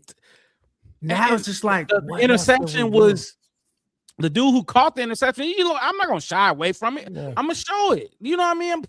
It was a beautiful interception. If he can put that shit up on his wall. Mm-hmm. And guess what? The touchdown that happened the next week, the next was on YouTube. You know what I mean? Like, he ain't getting none that night. His wife was like, you embarrassing me out there. You all on his face and he still catching it. Next in my ass. Y'all remember bitch ass on is what she told him. Y'all remember the Fresh Prince episode when Carlton was playing basketball and he got up to the end and he went to shoot and it was in slow motion that shit hit the backboard? No, hold on. If you talk about the episode I'm talking about, I think you talking about he didn't did he shoot it or did he just like no, he jagged that shit. It hit the backboard. Like he just like oh no, you're right. I'm about to chuck that bitch. It was weird. But I know what you talking about. That shit just hit the backboard. Like it looked so good to him, and then they slow motion that motherfucker all the way to the yeah. Except in this case, that shit beautiful. Look, they thought we rested our starters. Did you not see who was falling over on that block field goal? I saw a Burham. I saw a Braxton jersey in there. Oh, no, on the block field goal? No, they played everybody they had on that block field goal. They talk about, oh, they didn't play our starters. We ain't had no starters all season.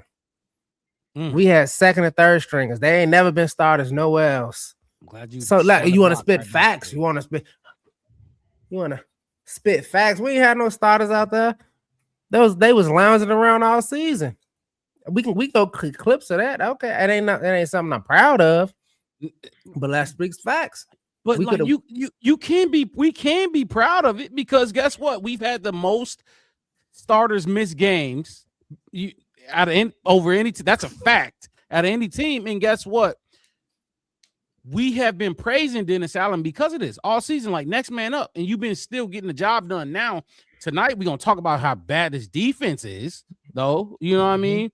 But we also been talking about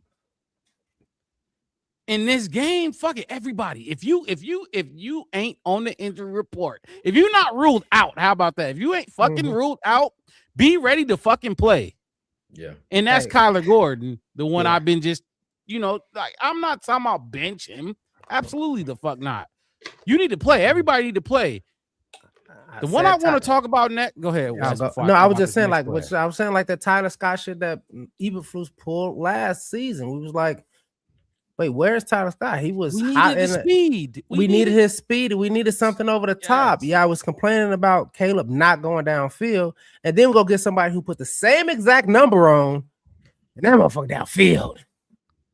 He downfield. Luther different though. That motherfucker. Yeah, I'm just saying though, like I feel you. No, I'm right. You know what I'm saying? He's supposed to be that kind of person. We tried to do it with Velas. It's like you downfield.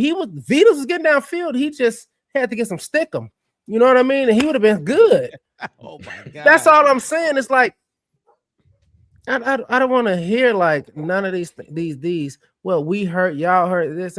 Trust me, we the Chicago Bears. We done been through everything. We done been through everything, every war. We done had every pandemic, Black Plague, the flu, you know what I'm saying? We done had kings overthrown. We done had usurpers. We done had gods and demons and ghosts and witches and Salem Witch Project. We had Candyman coming out, mirrors taking out people from us. I don't want to hear nobody else's strifes.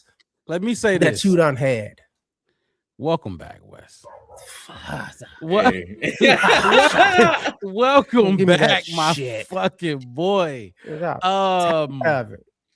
You just brought up a really important point, though. Go ahead. Which is all season long, we've battled so many things throughout this entire season that not only did we make it to this point to be in the playoffs, we the 2 seed.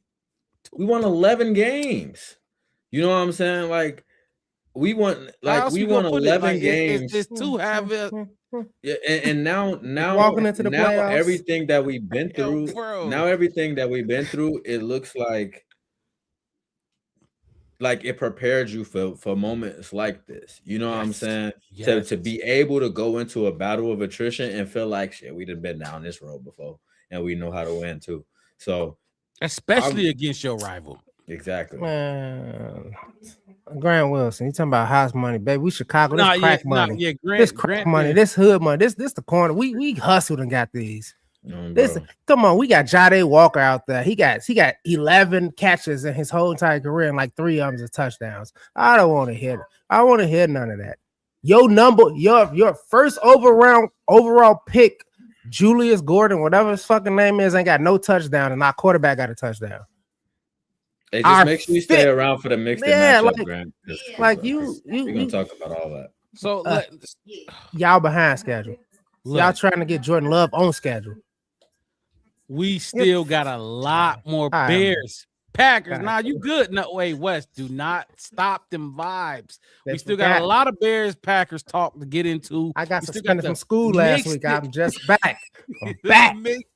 The mixed it matchups is coming up as well. We still got more clips to show about some of these goofies talking about the Chicago Bears and how we gonna fare in the playoffs. But it's okay. They've been doubting us all season.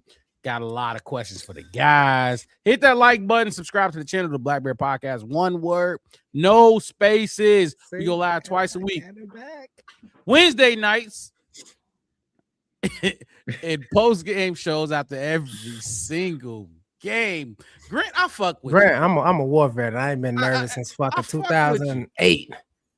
You going, look, I will get on your ass, but you going after the one who will really get on your ass. I'm on your ass. Really get on your ass. Hey, look. But I like it. It's much respect, right? We respect. Oh yeah. Oh, it's our let's still do respect. Let's I mean, you know, I respect fools, babies, and women too. It's okay. So look. Let me. So we've been talking about these. I'm gonna bring a name to y'all, and I'm gonna just bring a name, and I want both of y'all to talk about what this name means to this game. Okay. What this name means, in your opinion, when it comes to this game. Talk to the people. Give them some football insight when I bring this name up in terms of this game. Can I choose who go first? Sure. Mixed it. Can I choose who go first? You say what? We need like a Family Feud buzzer. First one to get to it. First one. Hey, hold on. First of all, yeah. Go ahead, Wes. Go ahead. You know, I'm a gentleman. I'm a scholar. This name right here, it ain't gonna need no. I know who. If there was a buzzer here, I know who's gonna bring it first. That's why I'm gonna sit his ass down. Rome Odunze. Mixed it. You go first. What does Rome, when I say that name to you, look, and let me set it up. He has not played the Green Bay Packers one time this season. He didn't start the game and get knocked out the game, yada yada. No, he did not suit up in one game against this team. He came into the season, was on pace to be like, I don't know what he was on pace for, but it was well over 1,000. By far, Caleb Williams, number one wide receiver. People were saying y'all remember people were saying he was staring down Rome too much, this and that and the third. That motherfucker is back. He is 6'3", 6'4". What is he, Wes? 6 foot something. By far the tallest wide receiver we got. Look at this. Hey, Grant, you was a funny, that motherfucker funny, boy. I'll put you on the screen because you funny. But no, on some serious shit, like serious note. Rome Odunze. I'll let y'all go. Mixed it. We'll start with you. Wes, you go after. Then I want to, give my opinion on Rome Odunze in this matchup. Because me personally, I think he's gonna be big. Yeah, I was gonna say you kind of touched on the biggest point, which is he was the biggest target before he started dealing with injuries. Easy. And let me clarify, before he started dealing with injuries, because he was still actively on the field while he was dealing with the stress fracture.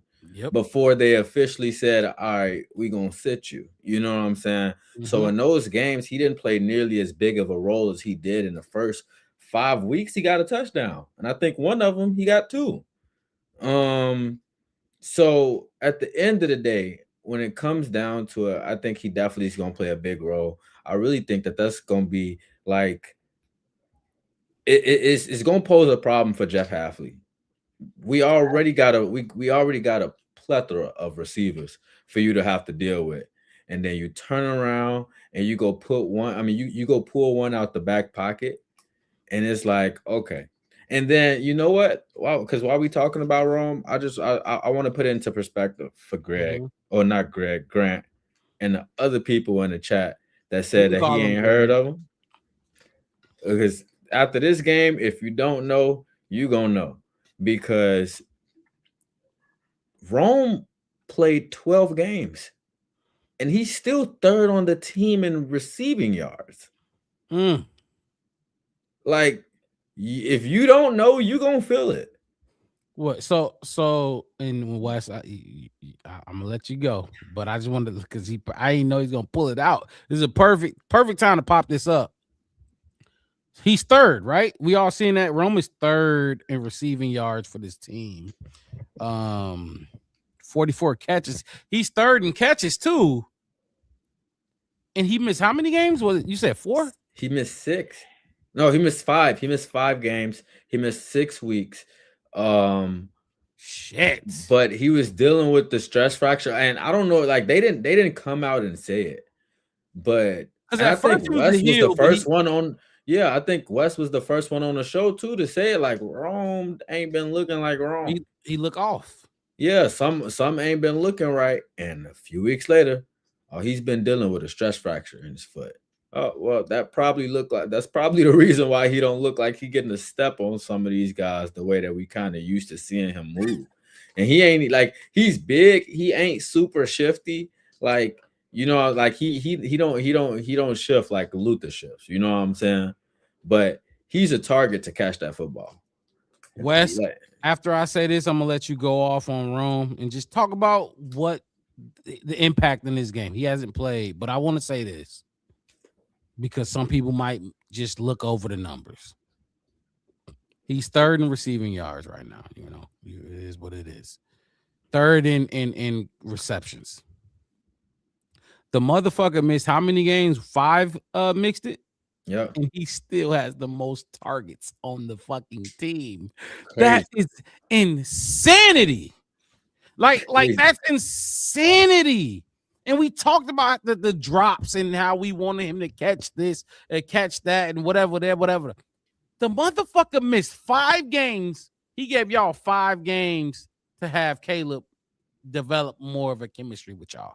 I don't even think people is going to process how much 90 targets in 12 games really is. like that's crazy in itself. That's 90 is good for a season. And he had more than that last year. He had 100 plus right last year. And bare truth, this comment is good. We're gonna talk about that as well. But right now, my boy West need to go off on just not even go off. Don't even feel like just talk about the impact on his game. He has not played against the Packers. He played in both games last year. This means a lot to him too. You know what I mean? This game means a lot. I'm sure he wouldn't miss this one for the world. You know what I mean? I'm gonna start my first 10 seconds off by saying, from Chicago, you know, when you hear that bang, bang, bang, skis, talk about house music. You know, you hit that Chicago, how you know it's Chicago and it's about to go down. Fro Rome me. Give me Fro Rome coming in. Y'all is finna Roma Doomsday. Roma Doomsday. What y'all got? Nixon and Watkins and who? Mr. Randy Walker. All your cornerbacks in there, like you just said, Mark Rob. We fit the I don't know, the terror of this wide receiver group that's going to come to y'all. The catch makers that's going to come to y'all. And this is what I mean by like this is going to be a playoff game. Ben Johnson, if you don't put out so many different packages with Jade, put out Rome and Jade, put out like Luther and just Jade, put out, you know, all the time. You know what I'm saying? You're going to have so many different packages. And just like we talked about when I said that, look, twin power unite with Kyler, Gordon, and Brisker. Yeah. Oh, you Batman Robin finna be out there. Facts. This, I mean, fuck Batman Robin. This is Superman and Batman. Caleb and Rome. This is finna be a. I'm gonna stare Rome down and I'm gonna throw a back pass to Jai on the back end because y'all forgot about him. Oh, Rome will go run the post. I'm gonna look the other way. Oh, look. Oh, I forgot y'all got no. Is that OZ going down the field for 2 catches for 20 yards? Oh, okay, cool. I'm gonna look at Loveland and then throw that post to Rome. Y'all finna get this work. I've been waiting 5 weeks. I couldn't wait. Look, Mark Rob, as soon as he get on the roster, I left the jersey right by the computer just so the day he came back, I could just grab it and throw it on. I can have nothing on but some boxes. I'm gonna wear this jersey. It is fin to be havoc. And like you said, he ain't played them this season, but it's not the first time he played the Packers. Mm-hmm. It ain't like he don't know the Packers. He ain't been in Lambeau. Yeah, it ain't like he ain't been in that Lambeau. He ain't been in that Lambeau and won. He was on that winning team. He was there when we first played him in his rookie season and we lost on the blocked field goal because Borum and whoever the fuck couldn't push somebody back 2 yards just so the kick can go up. He still feel that. He's still with that. That's the beauty of this team. Like these are as we said like in the service, like when you join, you can join with a friend. And they call them a battle buddy. So y'all join together, y'all go to boot camp together, y'all stay together all the way up almost until y'all get to y'all jobs. And if y'all got the same fucking job, y'all gonna probably end up in the same squad. I had a dude that I was with from boot camp all the way to my first deployment in Afghanistan. And that was my dog all the way in and still all the way out. But we just knew each other. We just knew like what's going on with him. Like he good. That's how he is. What's going on? That's how he is. How y'all even know each other? Y'all ain't even he from Alabama, you from Chicago. Yeah, but we've been together for 2.5 years. We know each other. The chemistry is. That's why when you look at the stats, like how he missed 5 games, we got 90 targets. He was 3rd on the depth chart last season and still had almost 90 targets plus. That's the crazy part. He had a veteran, almost probably gonna be a second ballot Hall of Famer, probably in Keaton Allen, something like that. Maybe first round. I don't know if you want to look at it. And DJ was there. DJ didn't lead yards last year, did he? I thought DJ led yards. And DJ Keenan led in yards. receptions. Keenan led. No, I think he probably did both. Was the other way? Keenan had both targets. Yeah, I think Keenan had both or something like that. But Rome had on heels. Yeah, he had the third target. option. He was the third most. option. He had 775. He had 775 in 18 weeks at the third option. He took 5 games off, and he was 89 yards short of that after taking 5 games off. This is what y'all finna get. This is what y'all finna get. Oh my God, this is what y'all finna get. He's itching to come out. Appreciate you jumping in, man. That's all I gotta say. This is finna be we cooking. Ben, do your worst. Well, what? And hold on. So I want to ask you another question about Rome, real quick. But Super, I ain't gonna say the rest. Y'all want to say the rest? Super Cool Ryan. Cool Ryan, yeah. Super said Santos doesn't get the opportunity to kick a game winner in both games if not for Rome Odunze playing clutch. The motherfucker is clutch. The motherfucker did his thing. When he needed to show, he showed up when he needed to show up. Look, Wes, what I've been hearing from a lot of Bears beat reporters, a lot of podcasters, we always encourage to watch everybody on this channel. Don't just watch us. Don't just watch one Bears beat reporter. Watch everybody. It's a lot of Bears content out here. Don't just listen to one and get biased and locked in on some bullshit because there's a lot of bullshit out there. Wes, do you think and Mixed that you could jump in here too if you want? Is he gonna be on the snap count or is he full go? Like we get the full or we gonna 25 plays? I was actually gonna ask y'all. Yeah, I was gonna say because we did talk about that a few weeks, like when he first started talking about coming back and stuff like that. I came on here and said I don't want to see him before week 18. So to haven't even not used him in week 18, I would think that he's gonna be full go, no issue. And again, like he might have to get, you know, this stress fracture looked at in the off season, but I don't think he's going to be hindered from playing like at his full potential. For me, it's what's that dude that's on that staff that's from Chicago? Antoine. As we said, hey Twan, I need this. This is the play we calling. Who you gonna put out there?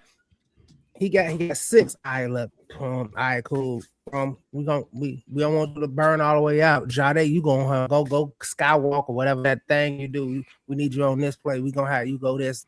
Like it's gonna have to be like these combinations where when they look at it, I want Green Bay to use every timeout before first quarter. They need to be a timeout or 2 in, whether it's a challenge in the third quarter, before the end of the third quarter, I need to see a timeout or 2 coming in. Like I want them to be so looking at it like, because we can lose to the Bears, right? We can't lose to the Bears. Let's take this one real quick because I didn't think they was gonna put, you know, Jade and what's the name out there. I was going for a pass play, but it looked like they're gonna probably try to run the ball because they just put Jade and OZ out there. They can't have them catching balls, right? And then we actually throw the ball to one of them because they both are capable of catching the ball because we just trying to move the chains. Mm-hmm. That's it. And like a lot of people missed the 2 last names out there talking about until warm-ups. It's fine. To the first hut, just like Pizza Hut. To the first hut happened, I don't want nothing. But the combinations that are going, and like I said, with him going down those 5 games, that gave. Could you imagine what confidence Jade Walker got in him right now? Like these guys got OZ got that veteran confidence in him. And then we sit here talking about these wide receivers, and we ain't even talked about the tight ends that's gonna be catching the balls too. Right. In key moments, because this is gonna be a time possession game. All the Cole Kmet fall down. If he fall down and catch the ball and fall down at the first down mark every single time, fall down. Take a nap on the football. As long as you catch it, it's complete and we can move those chains. That's it. Let's keep the ball in our hands. Let's let they ass freeze on the sideline, and let's just keep pushing. Let's Caleb be Caleb. Let Caleb take his time with everybody. He got a decent rapport with. That's it. So let's count the people that can catch the ball. We got Rome, DJ, Jade. We got two. We got OZ, Luther Burden. Then you go Cole Kmet, Loveland, Swift, because we ain't forgot about Swift catching the ball out the backfield and making that run to the sideline. And Manunga catch the ball. You got literally like almost 10 people. I'm pretty sure I didn't say somebody on that because it's just so many. You got like 10 different people who can catch the ball. And then you got, like we said earlier on in the show, you got somebody with an arm that can cut through the wind. 1, 2, 3, 4, 5, 6, 7, 8, 9, 10, 11. He's had 11. Yeah, he's had 11 different people catch a pass this year. And if I'm telling you, if it need to be 12, he'll make it 12. If you need to be 12. Durham Smythe for 7-yard catch. Yeah, I know. Durham Smythe gonna catch the ball. You know what I'm saying? Like. And then on top of that, guess what? Caleb is somebody who probably could catch a ball. He did it already. He did catch one. That's crazy. He was number 12. He got 2 for 22. Oh, 2 for 22. Okay, there you go. Boom. And then we got Swift that can run the ball. 1 for a touchdown. And then you got Swift that's hitting those holes hard. We got Nunga who just gonna run. Hey, look. Buddy gonna run you over. He ain't going out of bounds. He running you. I don't know if Grant is which behind. market you talking about. Yeah, but I said I don't know if he's behind or he be specific in with the program because we got a lot more to get into with this matchup. Mixed it. Are you ready? Or you ready right now? You want to talk about you? No, hey, Mr. 2 president last names. Hey, you know he got 2 president last names out here. He think he important. He think he important. You ain't important. You just out here saying nothing. You a politician. You a liar. You steal people money. Talking about let me talk some sense to you. Boy, hey Wes, I missed your ass, boy.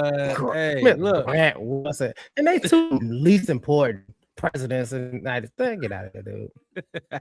Nah, he look. If Insignificant. anybody say Marcus though, it ain't gonna be me. They ain't talking about me. They got to be talking about Mixed It, unless They it's one of my gotta talk about family, me. and they know damn well not to. So Mixed It. You ready, man? So I'm gonna let you. Hey, Mark, I wish a motherfucker would say my real name on here. I'm gonna spin the block on the motherfucker. Unless, yeah, I mean, like, unless it's out is Marcus Mixed It. We don't call him. We call him Mixed It. Y'all can't call him. That's not shit. I got one more for you, Grant Wilson. We from Chicago, nigga. We ain't got no daddies. Get the fuck out of here. Yeah, you ain't popping up there. You see, ain't popping Get up. out of here. We ain't got no Mixed daddies. We raised a single woman. Get the fuck out of here. Fuck you mean? Wes, you All a right, sick now I'm done. individual. You are a I'm sick done. individual. I had a lot of it. But hold on. I told you. But you ain't lying. You ain't. He said, built up. You not lying. You a sick individual, but you lying. I mean, you not lying. Mixed It. Are you ready, man? Like, I'm ready. what's up? Like, grab the bull by the horns, and talk about this Packers game and the Mixed It matchup. Y'all know what time it is. And this is not Packers 1. It's not Packers 2. It's Packers 3. The third time we evaluate this matchup, the third time that we go in and try to identify the X factor. But this time, Wes, you don't know the X factors, right? You don't. Did you look at it or? No, I can't. I can see what y'all forgot. I couldn't. All right. No, I'm saying like, okay. I was just trying to see if you was on, like, you knew who was gonna pick or not. Because No. Like I said before the show. Oh, y'all like, didn't. This is my first. This is my first show in a long time. And I'm coming in. Every reaction I got is a virgin daiquiri right now. This is just. This is like This is So just fresh. The difference between this game and the other two games, y'all, is we got a lot of tape. We got a lot of tape this game that we did not have the luxury of having the first two times we played y'all. We played y'all once, then we came back and played y'all again in 2 weeks. And remember the first time, the first game without Micah Parsons, we played them. So we didn't really know how they would play with what scheme Jeff Hafley would run without Micah Parsons. My bad. Go ahead. No, you're good. Because that's another point that I was gonna make. See, I'm doing too much. Grant, I don't know. I know you're a big Packers fan, but y'all haven't won a game since he ain't been there. Matter of fact, y'all only won one game. Y'all know when the last time they won? In week 14 when they played us. That's the last time the Packers won a game. Actually, what's even crazy to think about, the last time we won, week 16, when we played them. And now number 3 is for all the marbles. So let's go both ahead and teams ain't win a game since they played each other. 100% correct.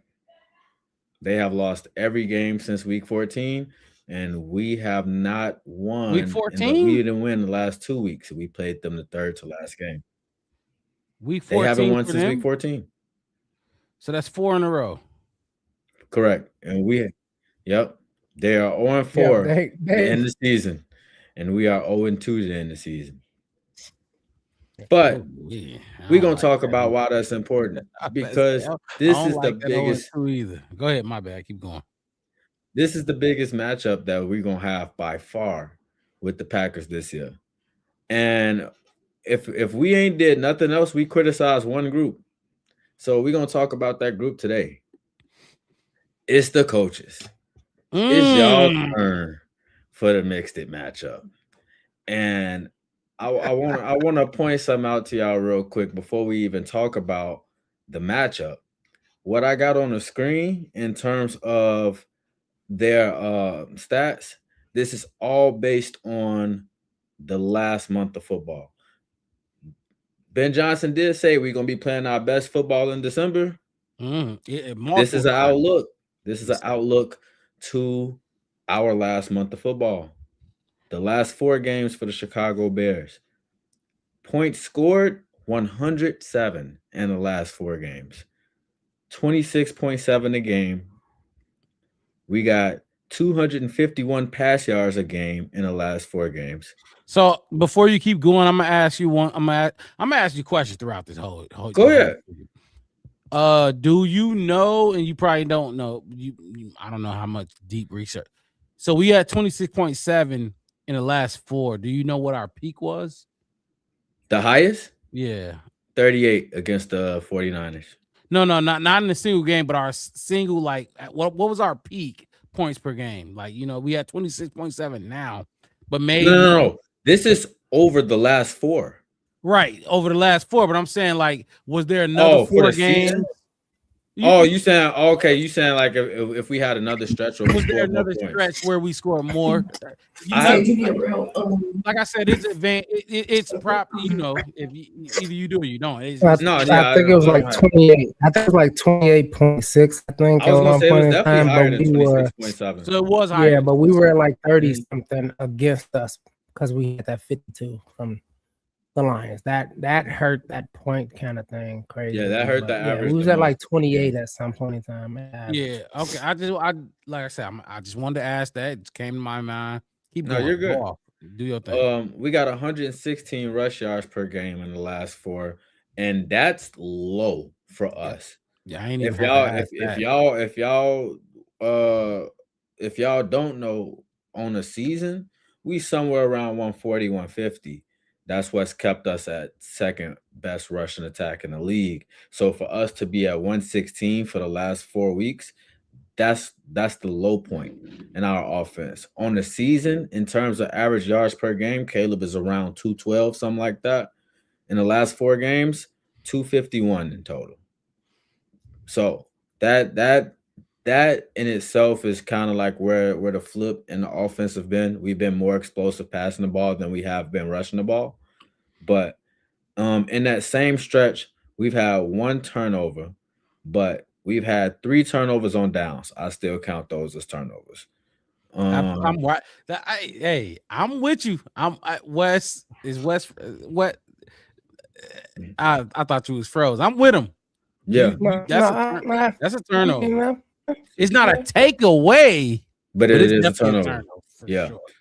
We had 1 missed field goal. And this is the point that I want to talk about with the offense. We got 17 of 47 on third down, 36%. That's where our biggest struggle has been at over the last month of football, is our conversion rate on third down. The other thing I want to talk about is our fourth down conversion rate, 3 out of 9. It's not the 3 out of 9 isn't the alarming part. It's the going for it 9 times on fourth down in 4 games. That's the alarming part. To have to go for it that many times on fourth down in these last 4 games, that tells me off rip that you want to be more efficient in the earlier downs. Do you know what Green Bay's was? Oh, we're gonna get to it. I trust me, I got it all. For it on fourth down in the last 4 games. Mm-hmm. Okay. Yep. We're gonna get to it. When they lost. Okay. Those 4 games they lost. Okay. Cool. Let's make sure those games. So off the rip, the one thing. So before I even move on to the defense, the one thing I do want to say about this offense is you got to be more efficient on third downs. That's to me, outside of time of possession, that's going to be one of the biggest parts of this matchup, is whether or not if we can extend drives. We, like Mark Rob, we talked about it last game when we played against the Lions, what we needed to do coming out of halftime, and we came out and got a 3 and out. You know what I'm saying? Like those, we can't live in those type of situations. So that's why I wanted to talk about that. But as far as the defense, this is the part that's really important. Hold on. Before you go to the defense, though, yeah, because that's a lot of numbers. That's a lot of numbers mixed. Oh yeah, I was gonna bring it back, but go ahead because that you did your thing with this, and this is what I'm talking about. This is a great graphic when like putting it out. I'm a visual learner. You know what I mean? Mm-hmm. I can read and I can learn that way too. But when I can visualize it, I'm a motherfucker. I'm a motherfucker to be reckoned with. You know what I'm saying? So this is your segment, and I'm going, not poke holes, but I'm gonna talk about it and ask you questions about it. So when you look at these offensive numbers, there's a lot up there in these last 4 games. You see the 3rd down conversion, the 4th down. You didn't like that too much. The red zone, 6 for 10. I think that could be better. What do you think is the most important stat? Maybe it's more than one. What's the most important thing or number for the offense going into this game? Between these stats that's on this page? The offensive side, the one we just talked about before we move on to the defense. No, yeah, I get you. Yeah. Out of all of these stats, the biggest thing for me is it's the for third, the Packers game. Yeah, it's the 3rd down conversion rate. But the reason why is tied into 2 stats that don't show up on the screen. The first thing, penalties and putting ourselves in 3rd and long situations. We just talked about how we had Luther drop a pass on the slant, and it turned into a 3rd and 20 right after that, right? You know what I'm saying? And this is to try to go win the game. So, and not only penalties, but what I just say in saying that, drop passes. Those 2 things don't show up on this page. You know what? Go ahead. I don't want to critique you because you snap. This is a what did you say earlier, Wes? 12 out of 10 for the video. This is a 15 out of 10. The drops for the offense would have been great to put on here. I was thinking about it as we were loading up for the show. I was just like, dang, because what I was trying to do is there's no clear, like they consider drops unless you get it from PFF to be a advanced metric. Yeah. So that's why it's so hard to get like true numbers and stuff on. And PFF can fluctuate in terms of deflections and stuff like that. So I was just like, I'm trying to figure out, you know what I'm saying? But I just didn't have enough time to compile it all. But I do want to say, before we started the watch party for week 18, we were at 21 drops on the season. I was just about to with say an 11% drop rate. Yes, sir. Number one. I'm pretty sure in that last game, we had 5 or 6. Like, there you go. And just in week 18 alone, I'm pretty sure we might have finished the season as the only team with 20 plus drops. And that was, but though I believe, and correct me if I'm wrong, fellas, those 21 was in the last, like, it wasn't the whole season, was it? I don't think that was the whole season. The yardage was the whole season. I don't know. Am I wrong? Like, I could be wrong. I think that might have been a full season. It might be a full season because that's a lot. If it's 21, yeah, okay, you're right. Yeah, 21 and less than the full season. Yeah, somebody needs to have a real conversation. Either the website that created those stats is hating, or we need to have a real conversation with our wide receiver. So you were I'll lean that way. Yeah, I'll definitely lean that way. Full season, 21 drops. No, you are correct. I'm looking at it now. It says weeks 10 to 17. 10 to 17. Oh, hey, I hate 10 to 17. Wes, we had 21 drops. I was shaking my head like, no, it was. I hate when I'm right. I didn't say he was wrong. I was shaking my head. I'm like, that wasn't a full season on those 21 drops. That's even. I do want to say something. Jump in here. That I heard that was crazy. I don't know if it was. I don't know what I was listening to, and they were talking about the playoffs. I mean, this game, and they was talking about like 3rd down, and somebody said, and it intrigued my spirit and my soul, and said, because we just talked about it, said, why the fuck do we need a 3rd and 4th down? We have probably the best offensive weapons, and our running backs average 4.5, 4.8 rushing yards per. Most of our receiver average 7, 8. I think Luther Burden averaging like 13 yards a catch or something like that. And the drops is a factor in it. But this offense It's so good. Then Yeah. let's not talk about Caleb using his legs to get first Hold downs. on, Wes. I'm sorry to cut you off, but just to kind of drive home the point that you just said, Olamide Zaccheaus, DeAndre Swift, Kyle Monangai are the only pass catchers on the team that don't average at least 10 yards a catch. You see what I'm saying? So with that metric that you put out there, it's like, we shouldn't even be in third or fourth down, mathematically speaking, right? And then, like I said, with Caleb, being able to go get those first downs when to get it. And one thing that I did notice is when we was looking at those Green Bay games, and minus the kicks, the last two, the one that we threw the interception on, it was on a 4th and 1, right? Mm-hmm. The one we won it on was on what, first down? Or was that second down? Either first or second. First or second. Because it's like what Jay-Z say? What the hell are you waiting for? Like, what are we waiting for? What are we waiting for? Just jump back in and I hear that. Like, what are we waiting for? So pick somebody. Mark Rob, you might have missed it, but Wes just said. I forgot who I was listening to. I don't know if it was what's his name, Clay, or I don't know if it was a Barstool podcast. I don't know what it was, but I heard it and it was like, why do the Bears need a third and a fourth down?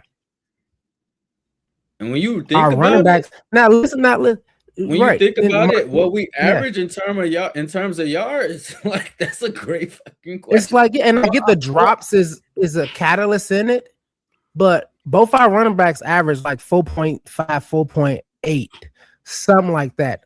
If you do it twice, you 9.5 yards. If that's I'll tell you why. No. I mean, realistically, I get it. I get the point. In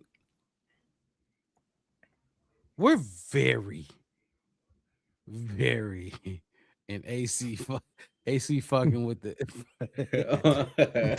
that I looked up, that shit made me laugh. But we're very inconsistent on offense. Like, we are very inconsistent on offense, and when we keep going, once we get into all of the mixed it matchups, I have a more of a sculpture on what. But we are very, very inconsistent, and this ain't just the players.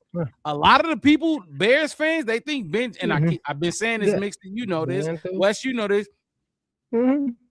They think Ben Johnson can do no wrong. They think that motherfucker is the messiah of this team.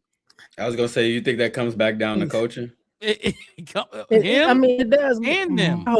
My whole point is this: Ben Johnson is Ben Johnson. Like, let's say, like, it's like, dude, we seen what you can do. We see what these players can do statistically, like what they're capable of.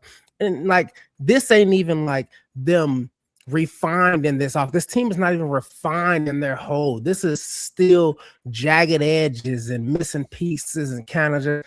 I'm just about the offense part of it. And it's like, I was watching the Lions game yesterday, and I watched Colston Loveland and Cole Kmet run up and out at the same time, and they both ran out. I think Cole Kmet ran like 5 or 6 out, and Loveland ran like 7 to 10 out. And the defense can do nothing because they both ran literally parallel to each other. They both cut at the same time, and I was watching it, and I swear to God, I'm gonna go back today. The ball went to Loveland over because the defender was stuck between them. Because he's like, do I take the guy below me, or do I drop back to the? But when they hit, he like on, like, you know what I'm saying, like on an island of defense. Like, if he throw it low to Cole Kmet, I still can't even cover Cole Kmet because he can still catch the ball and go up 2 more yards. Right. If I drop back and try to defend, Loveland with his hands and his the way he catch the ball, he can still catch the ball. And it was so in sync. And I saw the replay. And it was just like 84, 85 was like you've ever seen those Olympic synchronized swimmers where everything is just together? They ran this one place. So I was like, that, so there's that a right stat, there. There's a stat out there, Wes, that really speaks to exactly what you was just saying. And I don't know exactly what the name is, so I'm not gonna say what the name is, but I could tell you exactly what it describes. the Chicago, when they are successful, like that play you just talked about, yeah, they are one of the best offenses in the league. Like when I say one of the best, I don't mean top 10. I mean top 3, top 5. You know what I mean? Yeah. But it's everything else that makes them top 10 instead of top 5. You know what I mean? That play you just talked about. And I wish, like, I wish I could have clipped it because when I watched it, I'm like, that was great. Man. That was crazy. That was crazy good. And that's why I just said what I just said. Like, I'm seeing it in real time, and like, I don't get what y'all get, and I'm not in the film with y'all. But when y'all see that, it's like that right there, that play call, Ben Johnson. Let's do that route running tight ends. That's what y'all waiting for. This is who y'all are. Everybody is like, Wes, this is you have not been listening to me on the watch parties, but I probably called Ben Johnson a bitch more than I ever called him a bitch. But I'm gonna just say that I have a very vivid memory of the first time you did it. Oh my god, I did it like 30 times in 10 seconds. What was it? I just want to, what was your most important stat for this game on the offense thing? I just I don't. Me or Wes? No, you. I told mix it. Mix it or me. Conversion. Mixed it, and Wes, you can go too. Shit, I just forgot. I said third down conversion rate. Okay, what was yours, Wes? You got one? We shouldn't. This is a playoff, and we shouldn't even need a 34th down. We shouldn't need it. We should be ready. We should be bringing out. It's no stop. It's no stops. It's no stop. Ain't no secrets. Ain't no we gonna hold off till we for the NFC Championship. This is when you scare teams. Remember when you said you had to you didn't want to disagree with me earlier on in the show? I forgot what it was for or whatever. This is that moment for me. Nick McLeod. This my nigga. That was Nick McLeod one. Yeah, I recall. Yeah. This is that moment for me. Yeah, because I understand this out. It's crazy that I'm saying. No, that. I know. I don't. But I get it though. You know what I mean? I get what you're saying. That's when you just like do. Because what Ben Johnson been telling us all year, like from training camp. It's January. He was saying December and December. Nigga, it's January now. You know what I mean? Y'all should be playing y'all best ball. He said the team, but motherfucker, we know you talking about this offense. It's been this offense. Yeah. The defense, Dennis Allen, he been letting him do his own thing. Dennis Allen is really his own head coach right now. That is, I'm glad you pointed that out. Yeah, which is cool. Cool. Yeah, which is cool. We'll talk about that later. Ben Johnson gonna have to overstart, as he get. But right now, yeah. So Wes, I hate it. I really hate it, but I'm with you because ain't no way there's no third and fourth down. Ain't no fucking way. But what he been telling us all year, and from the talent we have, bro. And the quarterback we have and the play caller we have, yes, hell yeah, we should look like the 49ers looked against us every time. Not every time but that should be the norm. Hell no. Nah. This offense, if you give them 6 possessions, they'll score 3 out of 6. Yeah. You know how we made those Eagles linebackers look? When the Eagles linebackers didn't know what go and what move, they should not know what's going on. It should be exactly. But so 3 out of 6 for me. You give an optimist, they might say 4 out of 6. You give a meatball, a total just Bears head, they might say 5 or 6 out of 6. You know what I'm saying? Yeah. This offense needs possessions. You can't give them 3 possessions and they're gonna go 3 for 3. That's not gonna happen with this offense. They're too inconsistent. You know what I mean? You give them 6, they might score 1, go 3 and out the next 2, score the 4th. You know, like shit like that. That's what this offense is. Mm-hmm. So I forgot what we was talking about, but Go ahead, mixed it. No, you just said what the most important stat on here for. That was the question, which was the most important stat for the offense. What do you feel like? Which Which I one said was I'm which too one was your mixed pick? too. The third downs, but What was yours, Mark Rob? put it up. So if I look at it, what Wes, I like yours though, because it sparked that, and it's like we should be there. We should be on third down because of a penalty. Is that you, Wes? Not at all. I kicked everybody out. That wasn't me neither. I was looking at y'all like, hold on, what just happened? I'm hearing Bear. I heard it too. I just muted my mic. I'm like, is that me? So my most important one here. So I don't know. Mixed it. I wish we had time of possession on here. I didn't get a chance to put it on here because I was working on a different graphic. You should have asked me. I would have been able. We collab. I still got it though. Yeah. So my look, it ain't on here, but I'm gonna say time of possession. So we need the ball. I just got done telling y'all.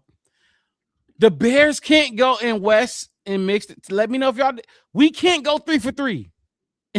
We're not gonna. If the Bears get only 3 possessions in the first half, they're not going 3 for 3. 3 touchdowns, 3 possessions. That's not gonna happen. It's not going to happen. I wish it would. It should, because Ben Johnson said we should be clicking on all cylinders in December. It's January. That's not gonna happen. They get 3 possessions in the first half, which when we look at time of possession in the past 4 games. So just to clarify, in this same stretch, I'm gonna give it to y'all game by game. Packers game was first, right? They had a 38-minute time of possession. Us 26. Loss. We lost that game. This is the last 4, right? Yeah, we lost that game by 4. Okay. Next game, the Browns. We won the time of possession by 5 minutes, but we won that game very handedly. So I really like 31-3. We only won by 5 minutes. We only have 5 minutes more in time of possession. Yeah. All right. Before you get to the next 2, let me give a shout out to my boy Jerron Kane. He said, "Proud of y'all boys. It's only up from here. BBP. Love to see it. Love to see it. Appreciate the love." Jerron Kane, I know you got a YouTube. Head over to YouTube and hit the like button there and subscribe there as well.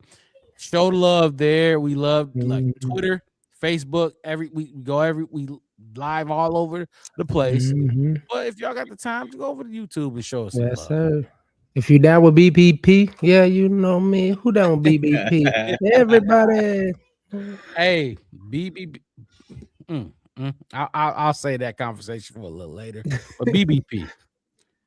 Look at Talk Yo Shot jumping in here late as fuck. Late as fuck. Man. We didn't play. He missed the house bus. That's what happened. He missed the red line. He had to wait for the next train. Man. Keep going, mixed it. The other 2 games too. Yep. San Francisco. 33 minutes for San Francisco, 26 minutes for us. Yeah, I know we lost. And we lost that game by 4. Well, 30. Final game 35 of the season for them and 26 for us. 33 for them specifically, 26-27 for us. Okay. I didn't know if it was over 10 or under 10. Final game, Lions against Detroit, 35-45 for them, 24-15 for us. That's the name of the game. Get the motherfuckers off the field. I kept saying it in the middle of the watch party. Like, it seems like the game plan against us for the last few weeks has been to keep Caleb off the field. Right, but I don't know if that was I don't know if that was the game plan against us as much as it was Dennis Allen's game plan to stop teams. You know, emphasize bend but don't break, because Green Bay lit us up that first game. So ever since then, they was like, okay, look, make people, chip away at us. But I feel like they was regardless, kind of dragging some of these possessions. Like they definitely was eating up time on the clock. Like try to just work your way down the field, eat up as much time as you can, give them minimal time to score back. Like I think teams want to put Caleb in a situation where he has to try to go and win it in the end. Granted that he's won quite a few of those situations. Oh no, they don't trust him. They don't trust him. Exactly. Like that they'll force him to try. Like you'll have to go and do it that way if you're gonna win this game. You know what I'm saying? And he's put it on his back to be able to go and do it. So big credit to him for being able to be that type of clutch player. Go ahead.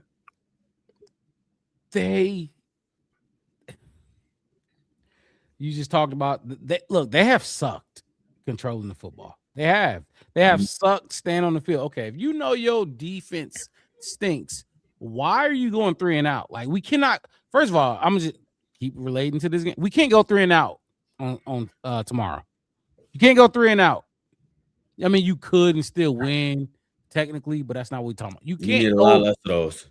Like you cannot do it. You just can't do it, man. You can't do it. There's no Micah Parsons over there. Like, what are we doing? Like, you cannot go 3 and out. What's up, Wes? No, I got one better fight. You got to score on turnovers. Oh man, because 3 and outs happen, stuff go awry. You know what I mean? It happens to all the teams. But when you get a turnover, especially in enemy territory, and you don't get nothing, not even 3. So to piggyback with you to skip down the valley with you, Mark, right hand in hand to go off what you were saying is if you get a turnover in that team's yardage or in that team's zone or whatever it's called, and you go 3 and out there and you have to punt. We've done that. We've done that. That's a you know how they say like you miss on this side and then come back and don't score. It's like a 6-point swing. That's a double miss. It's a double miss. It's a negative. Turnover and going three and out is way worse. Way worse than just going 3 and out and then punting to him. And then I do want to say this because we talk about punting. What's up? Do you know Torrey Taylor punted the least in any punter in Chicago Bears history this season?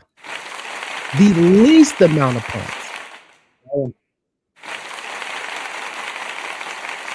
It's like y'all language today. Hey, did you peep that? You see, I had it. That's crazy because I knew, boy. That was crazy. It's like, and then I thought you would bring it up, Mark Rob, because he that 4th round pick is like, well, if you were gonna punt, we got to punt in the 8th round or a free agent punt if that's what we was gonna be doing. But my whole thing is when I actually heard and I went and I researched and I looked, I'm like, damn, he did. Because somebody had posted like Caleb was right. They played that clip of Caleb saying like, "Hey, Torrey," or texting him saying like, "You ain't gonna be punting that much." And then last season he did a lot of punting. What? You know why I didn't bring that up though, right? Like on some real shit. Like if you know me, you know I didn't bring that up, right? Oh, that's it. I was expecting. I was 50. That was fun. I don't know. I'll say 55-45. But I just when I heard that stat. I didn't bring it up because it's dumb. But my whole thing is that's still how good this in Chicago Bears history, right? So we talk about like what Caleb did in the Bears history. It's like this is kind of like what Caleb did in Bears history too. His punter was punting the least of all punters in Bears history, like because this team has been good. And we're still telling them to be better. And they still have so much room to grow. And it's for me, I'm just like, damn. If we can just get like I said, what we need 34th down for? Like what we need a punter for? Like what we need Cairo for? Robbie Gold was great. Thank you. You did good. We probably don't need y'all. If this team get click. Hey, look. Ben Johnson, you can kick the PATs, whatever. It don't matter because we're just that good and we're clicking on all cylinders with the talent that we got and all this kind of stuff. It's just like I just yearn for that. See, perfection from this that's team. That's why you my boy. Because when I say that's dumb, I don't mean it's just like literal dumb. But yeah, no. You know how I people get you. get when Caleb, when he first said it in last year. They Yeah. I thought you said he wasn't gonna punt this and that and the third, and then and he show you. So it's just like, the Bears is the only team to lose, 2 games back to back with less than 17,000 fans in the stands. I make a stat out of it. People make a stat out of anything. I don't care. I mean, you could. Well, that one. If that's true, no, I don't know. I just made it up. I was about to say that because look, the Bears do got the lowest capacity stadium. Small ass stadium. Yeah, but it's smallest, like oldest. But you can make that a stat. But we was sold out. But we were sold out. But it was like we only had 17,000. But sold out. They make a stat out of anything. You know what I mean? You can make a stat out of anything. The Bears have the least amount of yards when they don't eat breakfast in the morning. I'm finna make one out of it. lowest capacity stadium, but they got their playoff tickets cost the most out of every team in the NFL right now. You know why?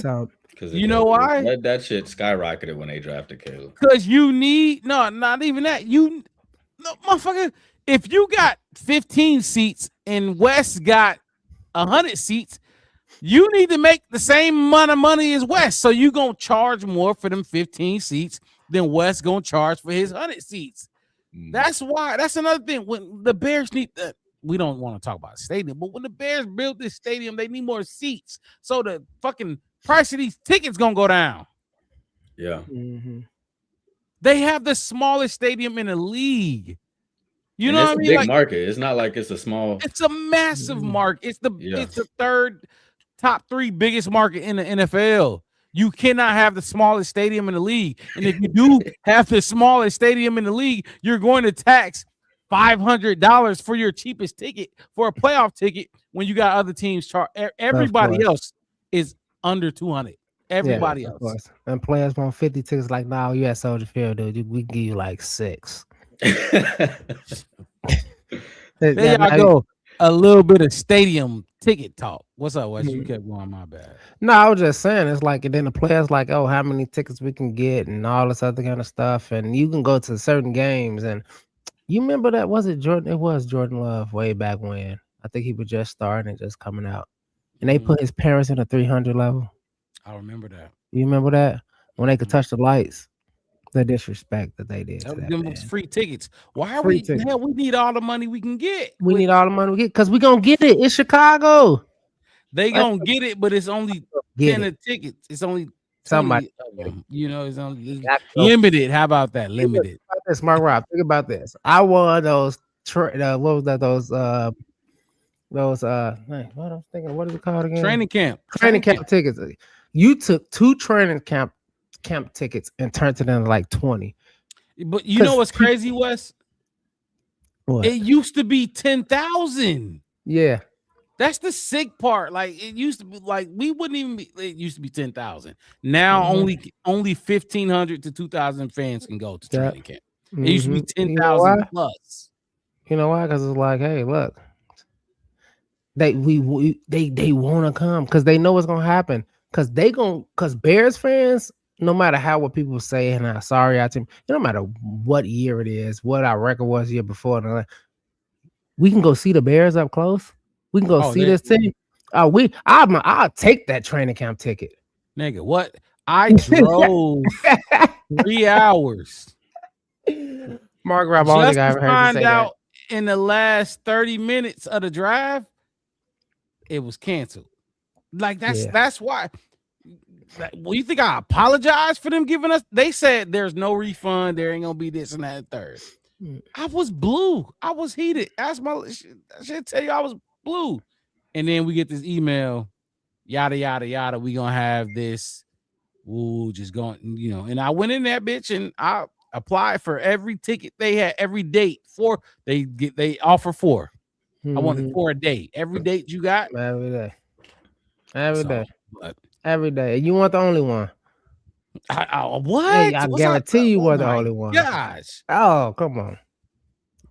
Cause shit. If I was 3 hours from Chicago, I would have told you, meet me. I got one for you. I got one ticket for you by round because I'm using that one. So it's just Mixed crazy. it. But What you got for the Bears defense?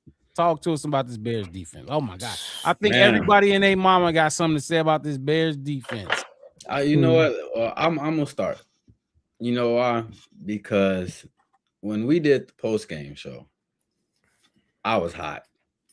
I didn't have nothing good to say. Last game? Yes. Like I was very upset with what the defense put on tape in week 18 against a division opponent. I won't say rival. Detroit think they're a rival. They not shit. Hold on. You might been working with Wes for too long. Hey, I'm just like I hate like it's like when Minnesota come in here and be like, yeah, we finna have a division rivalry game with the Bears. I'm like, this is like when you playing 2K and your little brother asks if he can get a turn, and then you give him a controller and don't turn it on. He think he controlling everything, like he ain't controlling shit. Like you're not doing nothing, bro. You the little homie.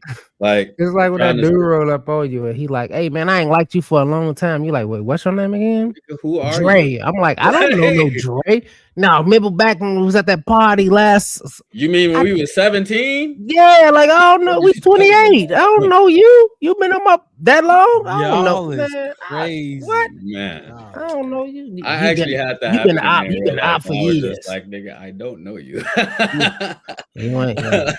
You could have rolled up on me. You could have rolled up on me any day. I would have been eating a fucking Philly cheese. Italian beef. I wouldn't know who you was, dude. I don't know you.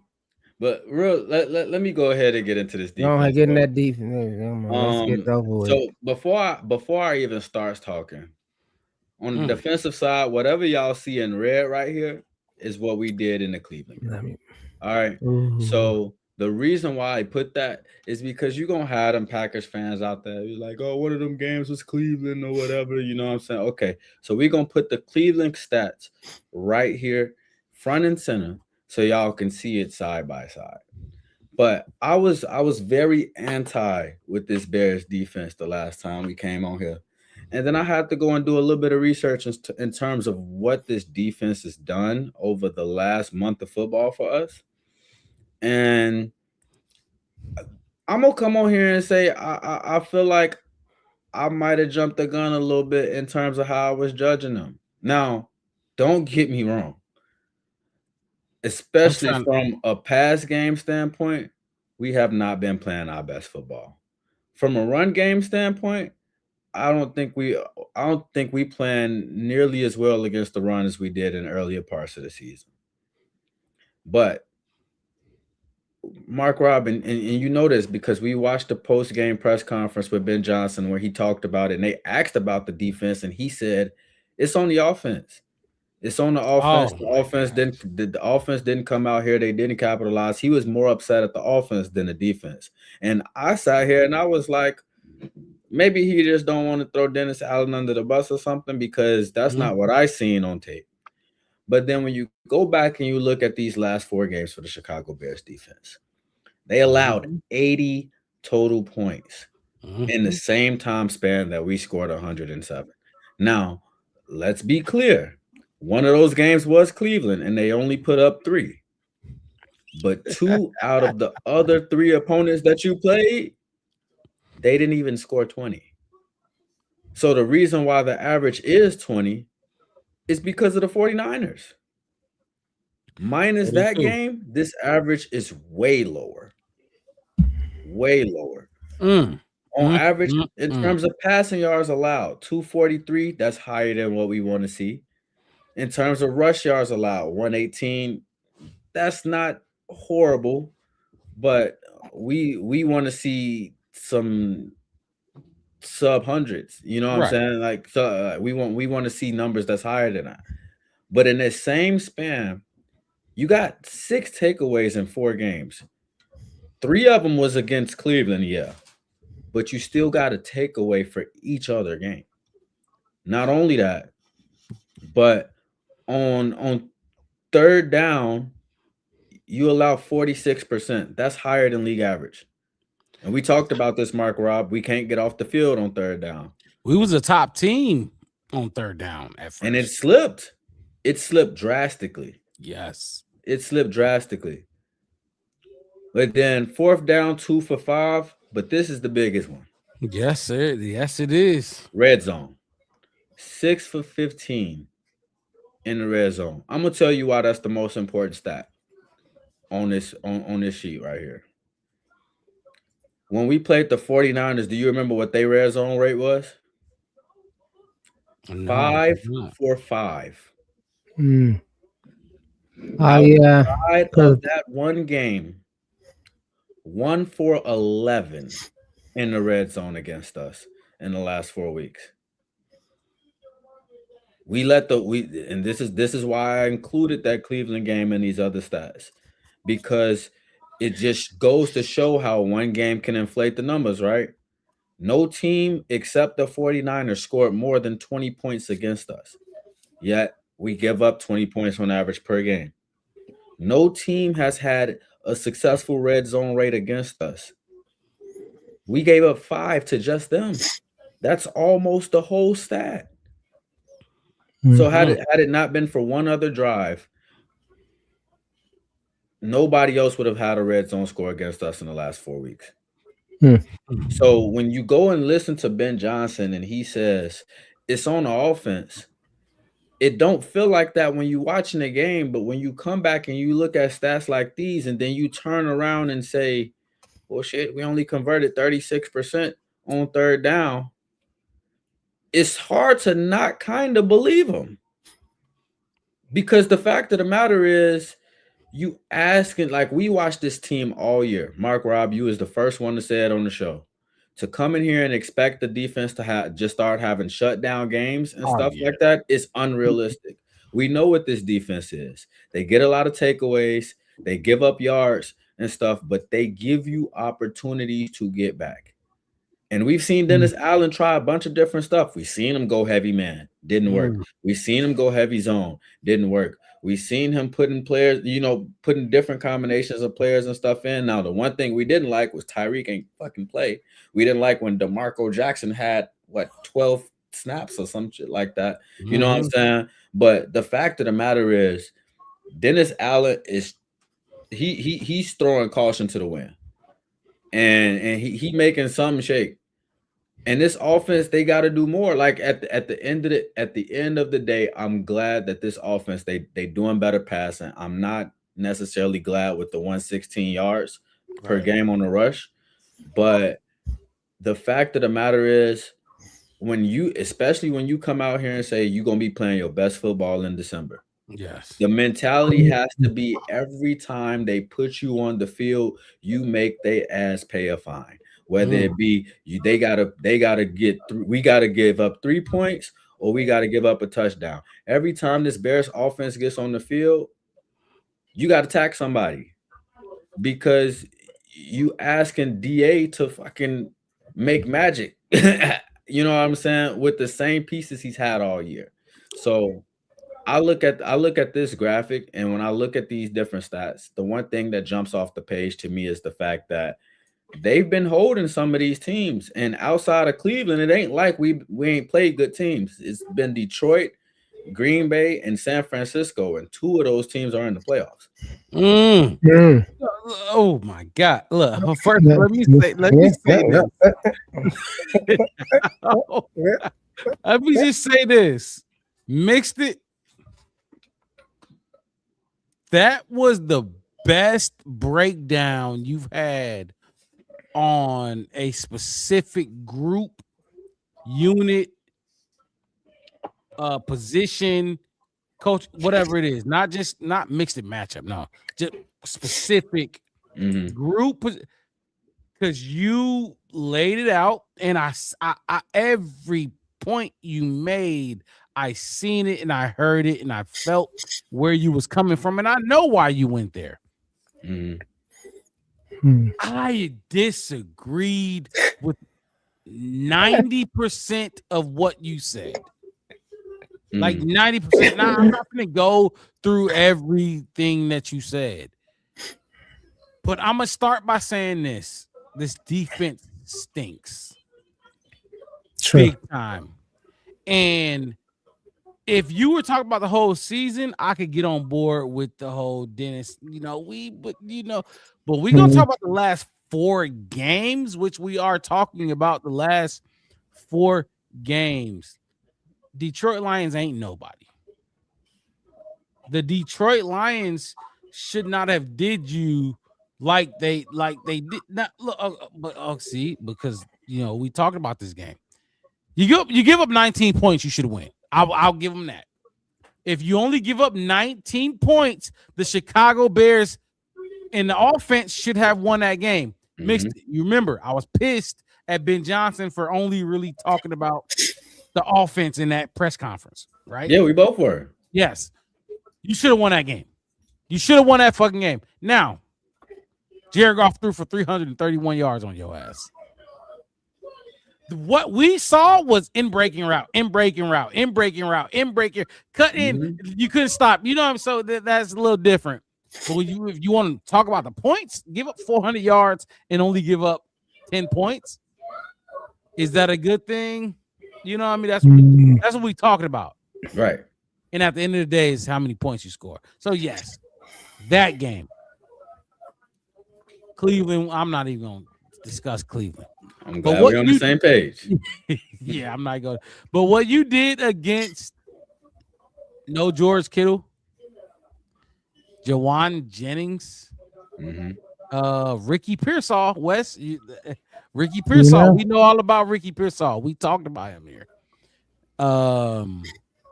Christian McCaffrey. Yes, good names, whatever the fuck. You saw what they did last week. They put up 10. How much did they score last against week? the Seahawks? Yes, against the Seahawks. It was like it was 10? drastically different than that. 3? Maybe 10? I think was 3? it 3? I'm pretty sure it's 3. 13? It was like, come on, man. Like, this defense is like, there's no takeaways from these numbers, and they're all right. They're all correct. They're factually correct. 118 rushing yards allowed. I think Green Bay, when we knocked the last game, when we knocked what's his name out, Jordan Love out the game. I'll go pull up real quick. They ran the ball without Josh Jacobs too. This was Emmanuel Wilson. They ran the fucking ball down our throat. I'm looking for the game right now. The second game? The second game. The second one. The second game, they had 184. 184, and Josh Jacobs had, he had 12 carries in that game. 12 carries for 36. But you got Emmanuel Wilson with 14, and then you got Malik Willis with. Y'all know how I feel. I think most teams, and I've said this multiple times, if they run the ball against this defense, they're going to win. For some reason, teams feel like they need to pass the ball against us. So, lets us off the hook. Now, mind you, and in no way, shape, or form is what I'm trying to do by this to paint it to be the Bears have elite defense or something like that. No. I would. What I'm saying that. Yeah, go ahead. Yeah, go ahead. I was just saying, like, what I'm trying to get at is they give you opportunities and you're not capitalizing on them. In fact, you're hurting yourself trying to capitalize on them. That's how we talked about between us having all these drops between weeks 10 and 17 to us having penalties that make these third downs longer and harder to get. Stuff like that. This is examples of us not capitalizing on opportunities. The same way Wes just said, we getting takeaways and we not turning them into points. Like these are things that I deem as something that, like, y'all dropping catches, that's fixable. You know what I'm saying? That's not that, like, we don't have 21 drops because we have insufficient receiver core. You know what I'm saying? That's not why we have these drops. It's because of lack of, like we talk about it multiple weeks. Like that is interesting. That is an interesting take right there. Like, I'm not saying you're right, but that is very white because you're basically asking, why do we have these drops? Right? That's what you're basically asking. Exactly. Is it because we have an incompetent or a lackluster receiving core, or is it just brain farts or lack of focus or execution issues, stuff like that? Where we talked about Ben Johnson saying it was a lapse of focus or a execution problem on 6 out of the first 11 plays in a game. Like those things can't happen. They definitely can't happen in playoff football. But the basis of this is as much as we can say this defense is bad and this defense needs to be better, they have, in a lot of these situations, they gave us a shot to win. And then we turn around and we can look back at X amount of key plays where we didn't execute, where we got a 3 and out, where we got a turnover and didn't turn it into points, where we got a penalty and got ourselves out of field goal range, where we got in the red zone and fucking snap it over Kyle Monungai's head. Oh like my God. All of these different things that take points off the board. And we can't have it. We cannot have it. So, as much as I wanted, I wanted, because look, I'm a defensive guy. So defense wins championships in my eyes. Absolutely. The offense, but that's not how we set up here. Wes, thoughts on the defense, the numbers here presented to you, and what Mixed It had to say about the defense that's presented to you so far in the last, or not so far this season, but just the last 4 games. I mean, I can go to the last 4 games, which is transient of week 1. We never had a complete fence. We never got the defense we was promised. We never got the defense we was promised. This motherfucker Wes is hey, what they say? The What IOU. you know? What the Judaisians say, you know, about Abraham, and they still waiting on the promise, the first, you know, the first covenant, the book of Moses, all that. They still waiting on that first promise. We were supposed to have that first promise. When we first started this, we was like, we okay with what our offense looks like this season. Because we know they getting to know Ben Johnson and all these new pieces. But this defense is going to carry us. Yeah. Because we the Chicago Bears, monster. I ain't heard monsters of the midway basically all season. I ain't heard it at all. So this defense that everybody keeps saying is trash. Yes, they out there trash. They look bad. Statistically, they look bad. But this ain't what we supposed to have. We have our number 1 cornerback for the first, 2, 3, 4 weeks, something like that. And now he looked like a shell of himself. Now he like a shell of himself, and we can go and nitpick here, and then we like, oh yeah, we gave Dio, and Dio, you looking good, but you kind of falling off. Like Dio, do something, and then he tried to do something, and his whole leg fell off. All right, fine, whatever, dude. You know it shit happens. What about that young buck? You know my man, Austin Booker. We need you to come. We didn't have him like the first 5 or 6 weeks. So my whole thing is this: just like we were talking about this offensive line and chemistry and finding that left tackle, we still needed that on defense too. I have to trust you, Mix It, that if I'm watching this gap and that gap, I need to know that you got that gap over there. If we down and I'm finna push here, I need to know that you gonna stunt right and you gonna, because it's not just doing it. You gotta, you know what I'm saying? You gotta have that feel for it too. Like I know he finna grab the guard and the center and move him, and I can stun around and I can put pressure up the middle. Like it's all of these nuances in football, and that's what makes football so great. Because the real it's and like you say, oh well, you got lucky, like block kicks and field goals. And that is timing, that is working, that is doing it every time. Like execution. Anybody can do a high pick and roll for the most part and make it look good. You know what I mean? What? You sound like a 10-year veteran, not military vet, football. I mean, like I'm at just saying, the Rock. highest level. I'm just saying, Rock. Last season they said I didn't know nothing about football. And I'm just saying, look, I ain't no rookie no more on the Black Bear podcast. This ain't my first year. Mixed it can. If Mixed it, you basically just told. If Mixed it don't do what he told me he was gonna do, then I'm gonna look bad. I'm gonna look bad. I'm supposed to do. I'm gonna look. I'm gonna look bad because you gonna miss. We gonna miss. Or if we ain't been doing it enough, we could be veterans at it. We could be veterans. We could be Montez Sweat and Jalen Johnson. And who else? Remember that tackle that we all watched? 4 people. Was that the Packers game, the first one when the Josh Jacobs run? Remember the one that he broke out in the first game? You highlighted it. That it's like we all better, but we ain't been here all season. You just came off our IR. You ain't played since week 1. I've been out here by myself. I forgot that you were supposed to be here. I forgot that I know you got this over here. I could have backpedaled a little bit. Montez Sweat, if you miss, let me give you 3 yards. And if you miss, no, we all just like, I gotta do this. We all stepping on each other's toes. This is what this defense been doing. Dennis Allen been piecing this in. We've been calling people off the couch all season. Hey, CJ, stop watching Netflix. Come on over here. Tryon, all these people, like, hey, we need you to come up. We need you to do this. And we still lead the league in turnovers?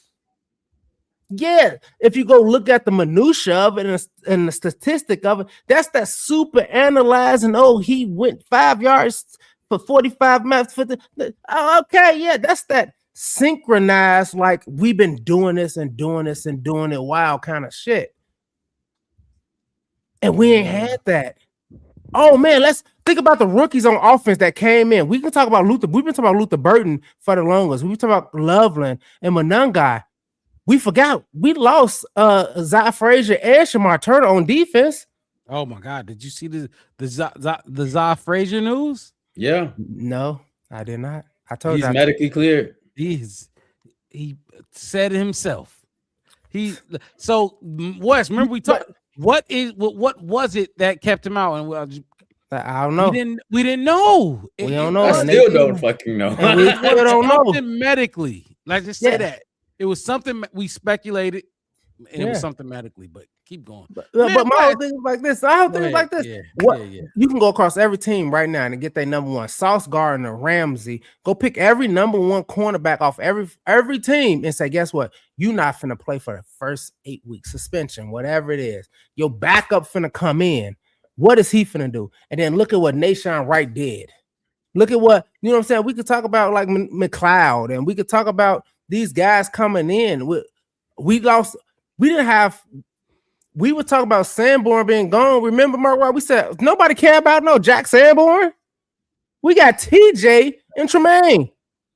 What more can you need? And they stink.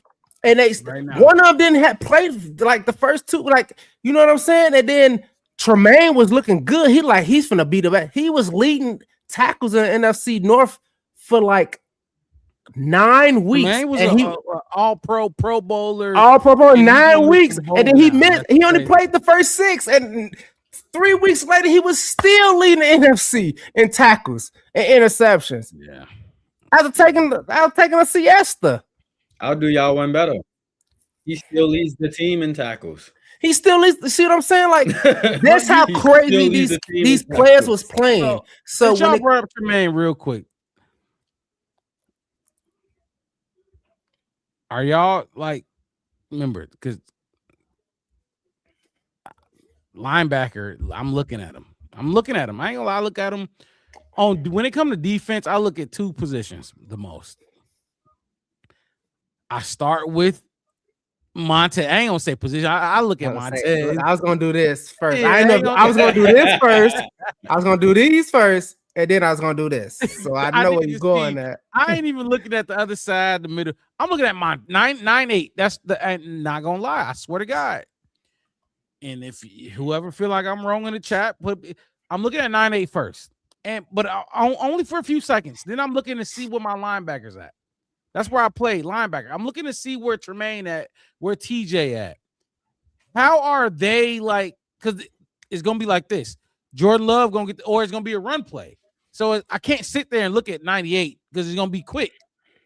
Okay, if it's a run play, where's my linebackers? Are they flying to the ball like we know? We've seen linebacker play here. Like fuck what I did. We've seen Lance Briggs. We've seen we've seen it. We know what it looked like. They suck. I'm gonna just say it right now. Like we talk about the D line so much here. We need a pass rush. The linebackers have sucked. They have sucked. Now Tremaine was an all-pro, Pro Bowl type of player until he got hurt. Since that and hold on, TJ Edwards too. He was hurt. Like I don't know how many games. He's slow. He's already slow, and he missed 6 games. They suck right now. It's not just the D line. They suck right now. And I'm gonna just say this: I would start DeMarco Jackson. I would start DeMarco Jackson. I would start Kyler Gordon, and I'm just talking about the roster now.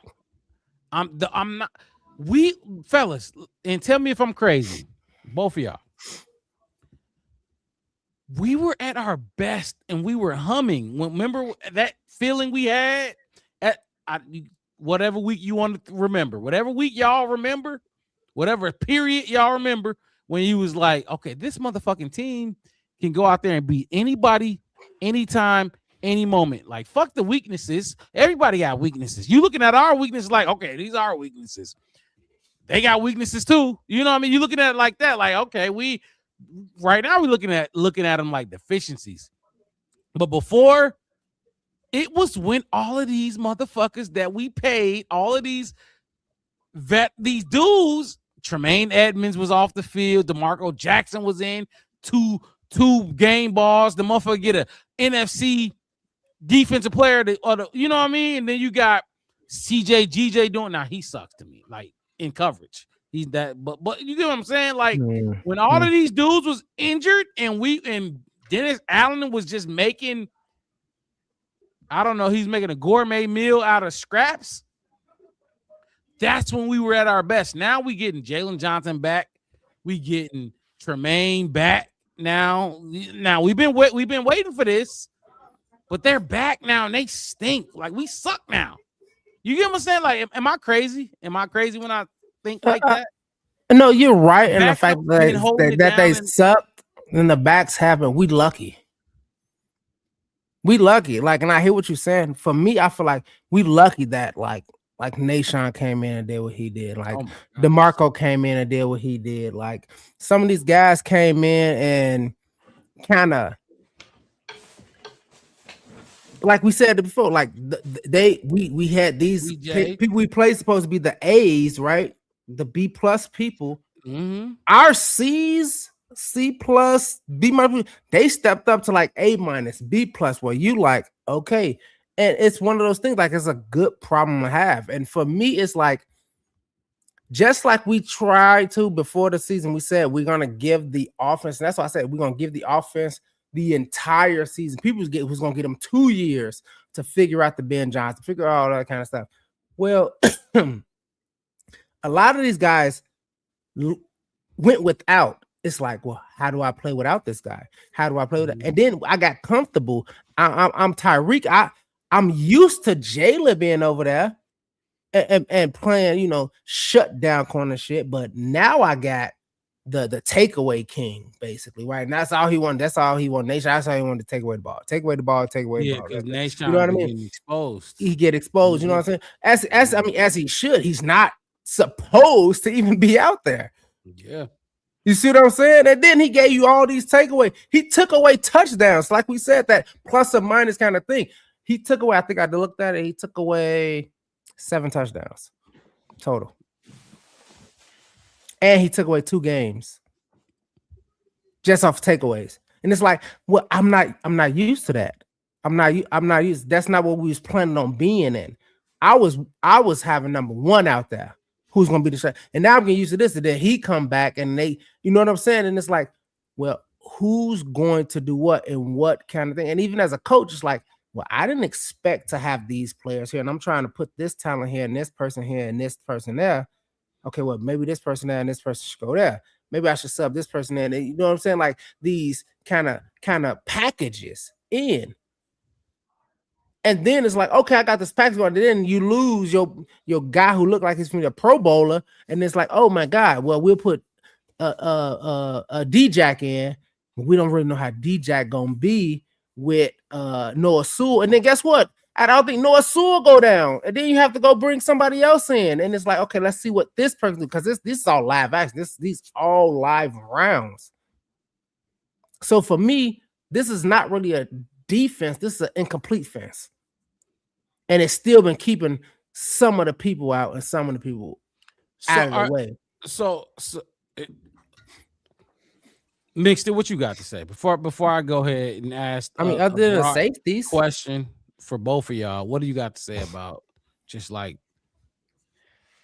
what's been going on with this defense and the guys in and out and who been doing what and who been like that's when it comes who been doing what. I think what it comes down to for me is over the course of this season, I started to see, like we talked earlier in the season about how important it was going to be for this O-line to gel together and how long it would take them to do that and have consistency and stuff like that. We starting to see what happens when you don't have that same consistency on a defense. Because to me, what I see when I see these games is, like Wes was saying, like Dennis Allen is going out there and playing with his B team. You know what I'm saying? Like, yeah. And in that, you can't be as aggressive as you want. You can't like some of the same play call. Like we just talked about how Kyler Gordon can open up opportunities for more pressure and stuff with these blitzes and stuff like that. Yep. You can't do that without him on the field. You can't do that with Nick McLeod. You can't stay true to what you want to be as a defense, what you want to define yourself as a defense. When you not out there with the right tools. So that's another reason. And we talked about it. These people that come in the chat and say Dennis Allen is on the hot seat or he needs to be fired after this year. You can't say that to me when you in a situation where you got to work with what you got. It's not like this is a room that we rebuilt over the offseason. So, but weren't we talking about and see, because I'm not, y'all know I'm not. He's not on the hot seat, in my opinion. Right. But weren't we just praising him? Like we were praising him for doing just that, making shit work. What did Ben Johnson say? Making chicken salad out of chicken shit. Mm-hmm. You making chicken salad out of chicken shit. We were just praising him for that. So what happened to that? Like, but see, that I think part of it is one. I think in general, we want to see better than him continuously have to make the best of a bad situation. You know what I'm saying? And I think subconsciously on a lot of Bears fans, that's a big factor. It's like you see this team, like looking at it. In 8 games this year, they held teams to 20 points or less. And when you look at how many yards they give up on paper, you would not think that that's the case. You know what I'm saying? And that, like, so to me, it's just like, yeah, we want them to be better. We want them to not give up as many yards and stuff like that. But we talking about people that we question in multiple weeks. Is this person healthy? You know what I'm saying? Like we seeing, like we coming into games like, man, is how good is Jalen Johnson gonna be? How much of of that Pro Bowl corner are we gonna see? We seen Tremaine come back, man. How healthy is he gonna be? And stuff like that. And it's really just it's you throwing shit in the pot trying to figure out what it's gonna come out to. And for the most part, as much as they give up a lot of yards and stuff, a lot of these teams that we go against, they not turning them into points. And that's why, like, to me, it's just like that's why the conversation still comes back to like when I look at what we just looked at as far as the Bears coaching and the offense. I look at that and I don't like. I'm trying to figure out where my mindset is at in terms of, is this a situation where we got to look at Dennis Allen and be like, hey, look, you out of time. This is the week you got to get it together, or are we looking at Caleb like, shit, I think you need to get ready and put your cape on? No, I mean, I hear you on that mix it in for like most people saying is basically being honest, state either you gonna run the scoreboard up or you gonna run the time possession up, because your offense, like, because on his side of the ball, basically for the most part, it's like, okay, you search for that left tackle, and then as of late, it's like kind of like Rome went down. Like you had some your woes ain't been DA woes. And this is just like DA is not on a hot seat, and you can see him week to week, and you look at like, oh man, this is this, and it's like, well, this guy's coming back. And then he goes down. Like we can go back to the Kyler Gordon. Like Kyler Gordon coming back and he slipped on a tennis ball during warm up. It's like I don't have him anymore. It's like, you know what I mean? It's like if like you cooking or you doing something, or like you working on something, or you cooking something. You like, oh yeah, I got a bag of shredded cheese in the refrigerator, and you like you cutting up and you go get that bag of cheese in the refrigerator. It's like, oh, babe, what happened to the shit? Oh, I made it the other day with macaroni and cheese. Like I thought I had it. It's too late for me to go to the store to get the shredded cheese now. I got to figure out how to make this food good without the shredded, you know what I mean? Without the shredded cheese. Right. So for me, it's like I'm thrown back in both kind of ways as a Bears fan from this season, from when I talked about this team during the preseason. I had no quarrels with what this defense was supposed to be. I know, right? And then I'm like, yeah, and then practice all training camp. Oh yeah, you Pro Bowler. You don't have to actually do it, because once you come out week 1, you do this. This is what you do. Then he came out week 2 and Ray got Charles hurt. on the piano. You don't even need to see the keys. You're gonna play like you play. Like that's what you do. And then it's like you're not gonna be here for a while. And then we look up and it's like last season, team leading in tackles was TJ. And then now he's not there. And then Tremaine kind of stepping up. You like, man, he kind of making that money that we paid him. Okay, it looks good. And then he goes down. And then it's like, oh, Kyler Gordon is this, is that. And then it's like, oh man, now we need this person come in. It's like, oh, you know what I mean? It's every single time we like, okay, we just need somebody to come in and fill in this one spot on defense. CJ come in, he's like, yes, he's doing it. He come in 2 sacks, whatever he did. He's like, all right, cool. Kyler, get healthy. Somebody take him place. All right. And then we turn around and look again, and it's like this person ain't here. And it's like, oh, we like, hey, Dio, you know, you got to do something. You had a good game, but we need more pressure from you. And then the next game is like, he's out. And it's like, all right, cool. Let's bring that rookie you was talking about, Mark Robb. Let's bring him in. He gets 32 snaps this game, and then the next week it's like, oh yeah, he's down for the season. It's like, well, that we didn't forecast any of this defensive shit that was going on, let alone leading the team. We never said we was going to lead the league in takeaways.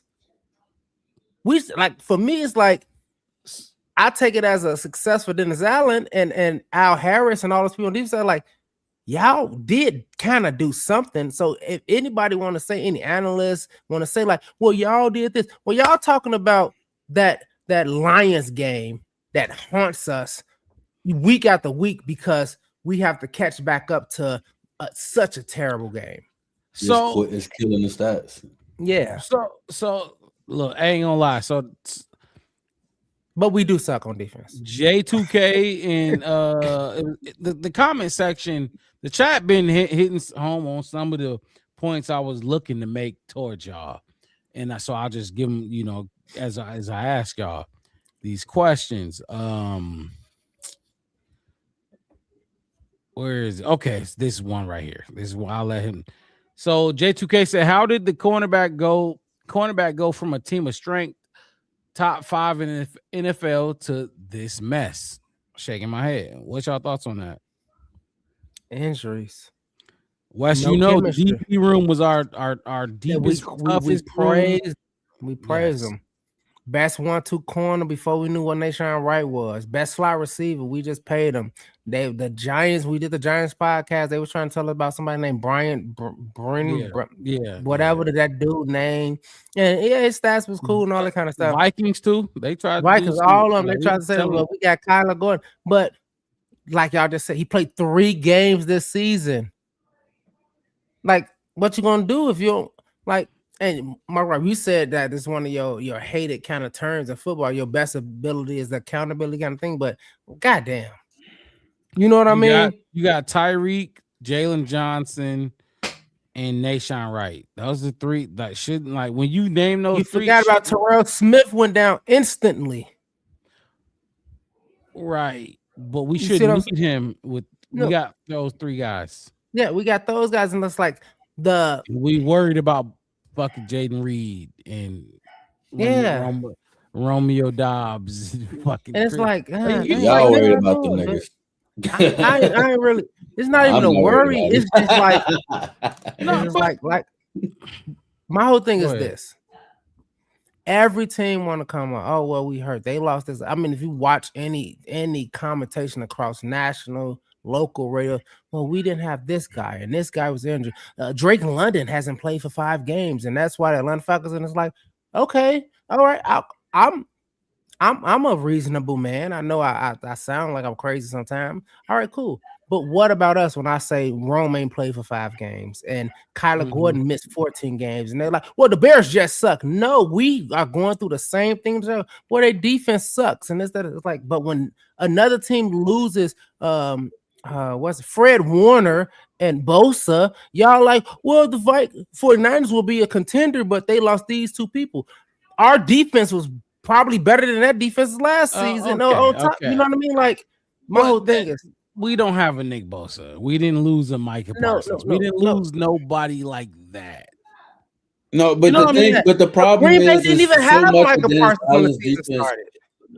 So much of Dennis Allen's defense is predicated on the strength of his cornerback room, and unfortunately for us, in terms of the talent drop off from where like your top corners, your starters are to go to Nick McLeod, and then we had Josh Blackwell fill in at other points and stuff like that. That's a big difference in terms of play. But not only is that a big difference in terms of play between those 2 individuals, what we seeing in these individuals when they come back from injury ain't just they snap and be back who they were. You know what I'm saying? So I think it's a mix of. I think to answer J2K's question, I think it's a mix of that, but I also think that it's a mix of it's like you like don't get like as much as he's been working with what he's got, we're not gonna sit here and act like Dennis Allen's been perfect all season. He's always called the right play in the right situations. You know what I'm saying? Like the first time we played the Packers, the game plan was all man. And we looked at that entire game plan and was like, this shit is all wrong. We got cooked the whole game. So it's like, I think that's part of it. I think that's I still do got to talk about the Packers too. We can talk Packers. My whole thing, this is my last statement is going to be is, like we talk about, you said they don't have a Bosa they had them at least, most teams had their defense for the most part, especially their key ones. Week 1, we didn't even have our best defensive player week 1. No Micah Parsons. The Green Bay Packers are not a playoff team. Micah Parsons wasn't a Packer week 1. I am talking about the Bears didn't have their best defensive player. I'm not. That's what I'm saying. So we didn't have our best one week 1, and then like you can mix it up and then take it up, and we could talk about it as it goes on and weigh it differently. I'm just saying, like we started out, and the gate and the gun went off, and everybody got to take 5 steps, 6 steps, and we was like, eh. So who didn't we like? So I guess my point is like there's a lot of people who not gonna put Jalen Johnson because that's who we didn't have to start the race, right? We didn't have it. he's not Micah Parsons. You know what I mean? No. I'm not talking about anybody. I'm talking about the Bears. When you go out and you start up and you're like, hey, look, this defense in the league, this is our own, like you said, our only Pro Bowl in the last. So it's like this is the guy. Like you went to the Pro Bowl. You're this guy. We got this. Hey, we said Montez Sweat. You need to be a Pro Bowler like Jalen Johnson is. We need to add more on his defense. And then that guy doesn't come into work with his suit and briefcase. You're like, well, okay. Now we got to figure out that part, and we still got this kind of question about Tyreek, and you know what I mean. And we still want Montez Sweat. We don't even know what Montez Sweat gonna be. Like all these other kind of things. Like we didn't get the start even off. But see that. But that's my. I get that. But that's my whole point was. And it goes to me my whole Nick McLeod and move Kyle Gordon and just whatever the fuck, whatever he gonna give us, he gonna. We played fantastic at one point. At one point, like our energy on this podcast coming into these wins was like, okay, we got this. But we had somebody else went down. Jalen Johnson. But we talking about these. We talking about the Jalen Johnsons of the world, the Tremaine Edmonds, like. We were best without them. And now that they are back, we kind of look like we look worse with them than we did when we didn't have them. It looked like those DeMarco Jacksons, those Nashawn Wrights, those Tyreek Stevensons, you know, the Nick McLeods. Yeah. What's up? For me, it sound like you sound like, hey, look. Yes. Just sit. You know what? You're not starting. You're not starting. Yeah, exactly. We're gonna. I want DeMarco Jackson here. I get that. Yes. But that was my point. When they come back, the chemistry is off. Because he was doing good without you, and now you come in and it's like, what do we do? What do we do with you? Like I'm not used to you. I mean, you got that. Then you got Jalen Johnson, who said he's not gonna. Yeah, I'm probably not. I need a full off season to get back to myself. So why is he playing every snap and Tyreek not getting not one snap? Like, no, I understand. Like I said, and we talked about it in off season. The depth of this team, I don't care. We put it up against 3 or 4 teams ourselves and said the depth on this team is crazy. That's on the coaches. That's how they want to do it. Now I get what you said, Mark Rob. Like, hey, look, if it ain't broke, don't fix it. Leaving Deshaun and Tyreek out there. Jalen, you can rotate in behind them. All right. GJ is doing good. Kyler Gordon, you come back and everybody look good. You can rotate in behind them. You can rotate in back. Get your pay for this year, because guess what? These guys gonna be here next year because they got the bags. They not going nowhere. You see what I'm saying? I hear what you're saying. I would like if I was gonna ask this question like later. We going along and Mixed got to get the Packers version. My corners would be Jalen Johnson and fucking Tyreek. I'm going back to I ain't gonna lie. That's what I would have to take Nashawn off the field for just to start. That's just to start. But Mixed it. What you was finna jump in here with something, and then jump into your Packers right when you finish. As far as what you said about Nashawn sitting, I'm not necessarily opposed to it, but what I will say is I feel like it's not a room on this defense minus the D line that doesn't need to be run by committee at this point. And Kevin Byard and Jaquan Brisker. I don't think y'all should be putting in Elijah Hicks or Jonathan Owens backed up, but that's beyond me. I think the linebacker room, y'all need to be run by committee because DeMarco Jackson needs touches. That's just the fact of the matter. We can't go 100% of a 75% Tremaine and 100% healthy DeMarco Jackson sitting on the sideline. We can't do that. It's the same thing for the cornerback room. Jalen Johnson, he's clearly not looking himself. He's clearly not as confident as what he once was pre-injury.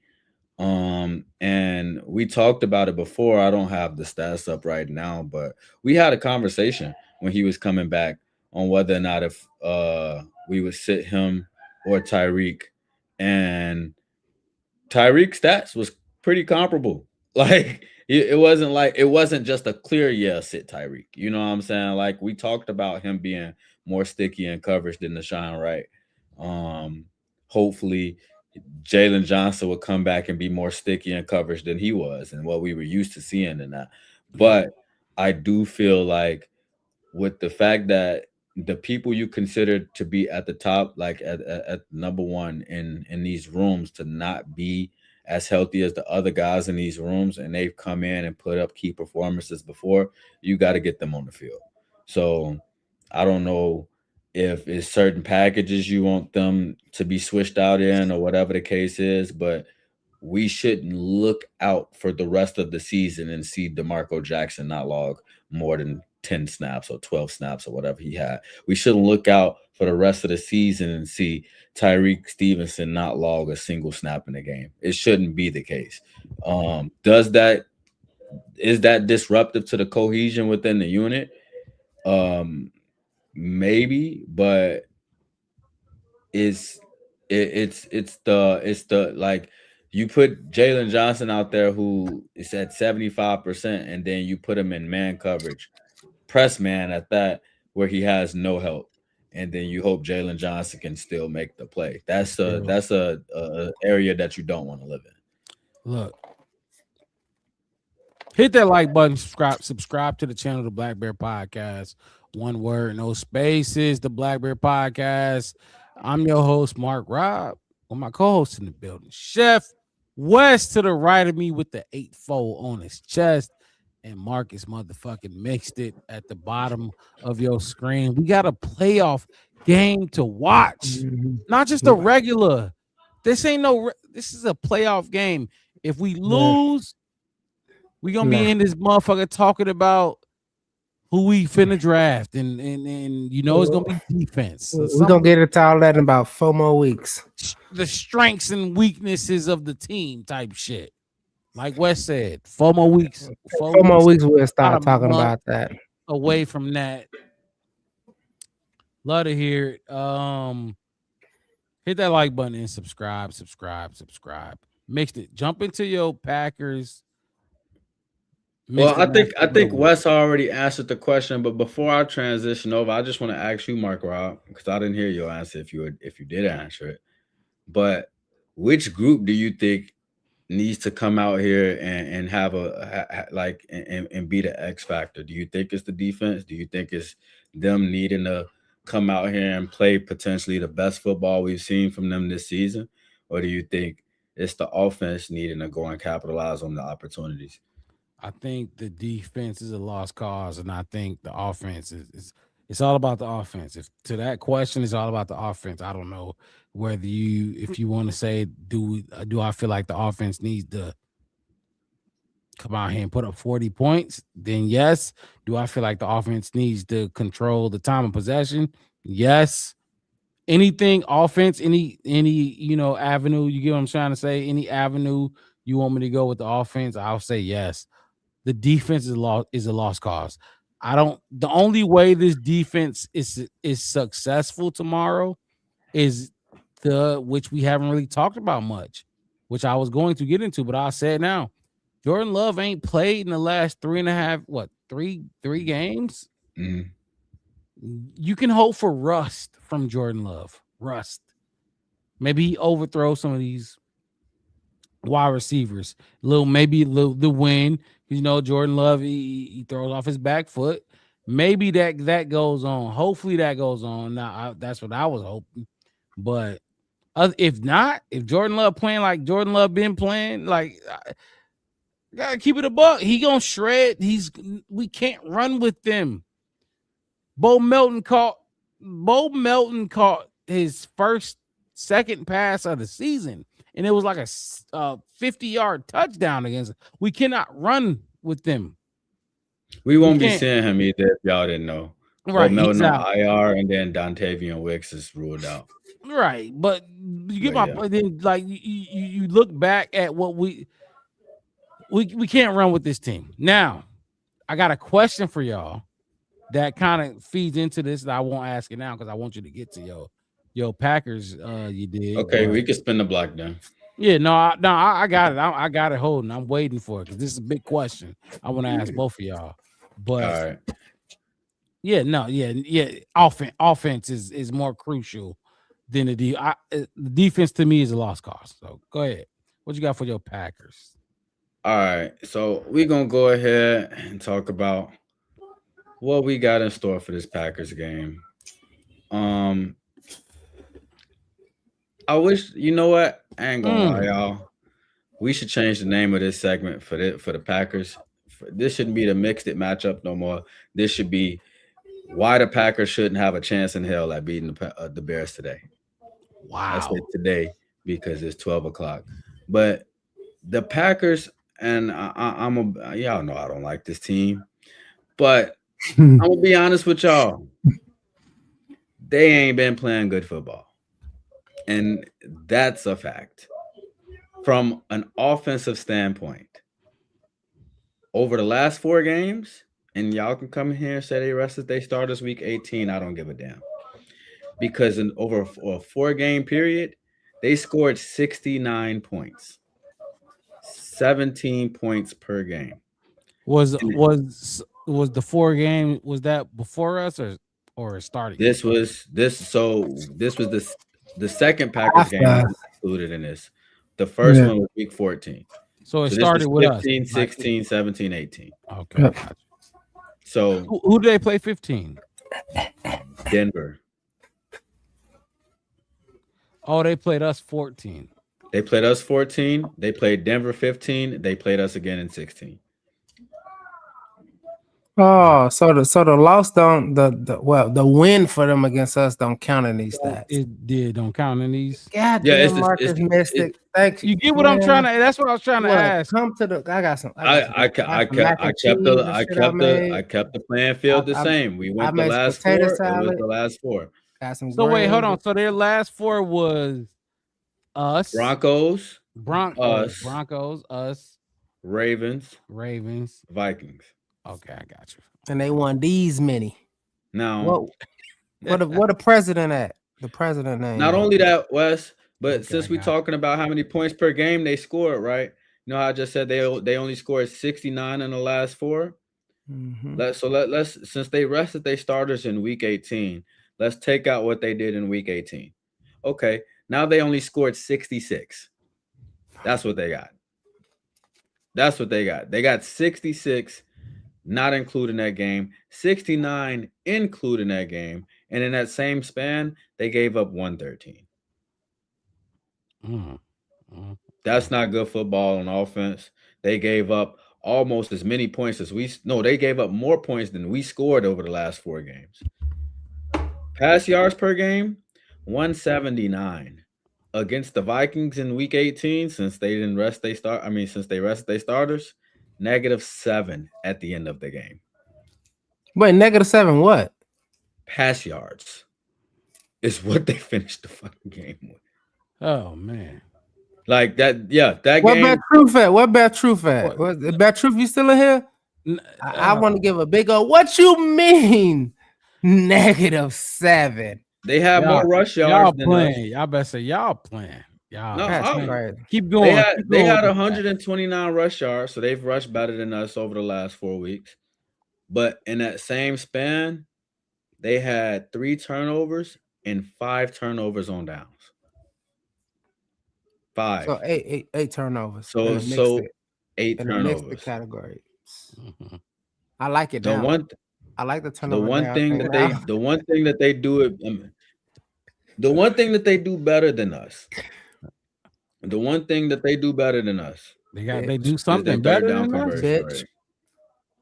Oh, well. 41.8% on third down, where we're at about 36%. In the last 4 games, they're better than us. Oh, hold on. Are their offense is better than our defense, or is their offense better than our offense? No, offense. On offense, they convert more third down. They've converted more third downs than us over the last 4 weeks. That is horrible. Like you get that's absolutely 41% is around league average. League average is close to 42. So we're well under. We're Like, well that's, under. They're that's over, what I'm but trying we to got say. more 'Cause points. we're talking about the last 4. Mhm. Jordan Love did not play in any of these games. He played in one. He played. He played. Got put on the sideline. Yeah, he was 8 for 13 when he left, and they're still over us. A lot of that is gonna be shit. Malik Willis running Tell around me like something. a crackhead. Tell me. I'm gonna say, tell me something, because there's no way. There's a way. I don't mean there's no way, but I know they were over us, and he did not play. He didn't play. We played every game. Our guys played every game, and they still managed to, like, okay. I'm just saying, I'm just trying to make sense of what you're saying. That's it. So I actually looked it up. I don't have the stat with me, but I looked it up after I heard. I want to say I was watching Adam and Ho. Okay. And they said that the Packers have the lead, like they lead the league in yards to gain for first down and third down situations. So they almost like they have a lot of third and short situations is basically what he was getting at. Oh, okay. So I think that's a big factor in it too. They kind of chomping down these Huge drives, and factor. they converting. But Yeah. that's a lot of what we've been talking about in terms of the Bears not being able to get off the football field on defense. That third down rate that we give up, this is where it comes into play. Yes, this is sir. where us having to be able to get off the field is going to be the most important thing, because if they don't do anything else well, they know how to extend drives, which gives them a chance in the end of these games, even though they lost the last 4. But the one thing, go ahead. No, I was gonna say, if they 18 for 43, we must be. We're 17 from 47 or something like that, or 49. Oh, okay. So it's like right there, but just, no big difference. yeah. We taking more opportunities on third down and we not converting them. But still, Yeah, it's those few that's gonna matter a whole lot. Because you look at Jordan Love's numbers specifically, it's well over this. It's way over 41. I think he's in the 60s for Jordan Love himself on third down. Jordan Love didn't play these last 4 games. That's what I'm trying to like. I get it, like these are great numbers, but Jordan Love, he beat the fuck out of us on third down when we blitzed them, which is why I got a good question for y'all. But I just want to, I got to, all the numbers. Every mixed it, you snap with these numbers. There's a lot to talk about. It's a lot you could pick from and create a conversation about, a football conversation about, a Bears Packers conversation about, especially when it relates to your offense, the Bears offense or the Bears defense. Keep going with where you were. The biggest thing for their offense is they sucked in the red zone over this last month. 2 for 12. When they played us, 0 for 5. So outside of that, 2 for 7. Still ain't that good. We was just talking about 6 for 10 not being high enough. 2 for 7, that ain't gonna cut it. Especially if you letting somebody give you a goose egg in the red zone in any game, it's not gonna cut it. But that's the whole reason why, as much as I pull out all these stats and stuff like that, on the bottom I have what? They rested their starters in week 18. Yep. So the same way that the game with Cleveland inflated some of our numbers or whatever. Yep. The fact that they didn't play their starters in 18, it might have deflated some of their numbers, but that's fine. That's why we take a look at not just the last game, but the last month of football. But then on defense, or before I even move on to the defense, did y'all have anything that y'all want to say about what I had on offense so far? I got that question. Wes, before I go, you got anything? I mean,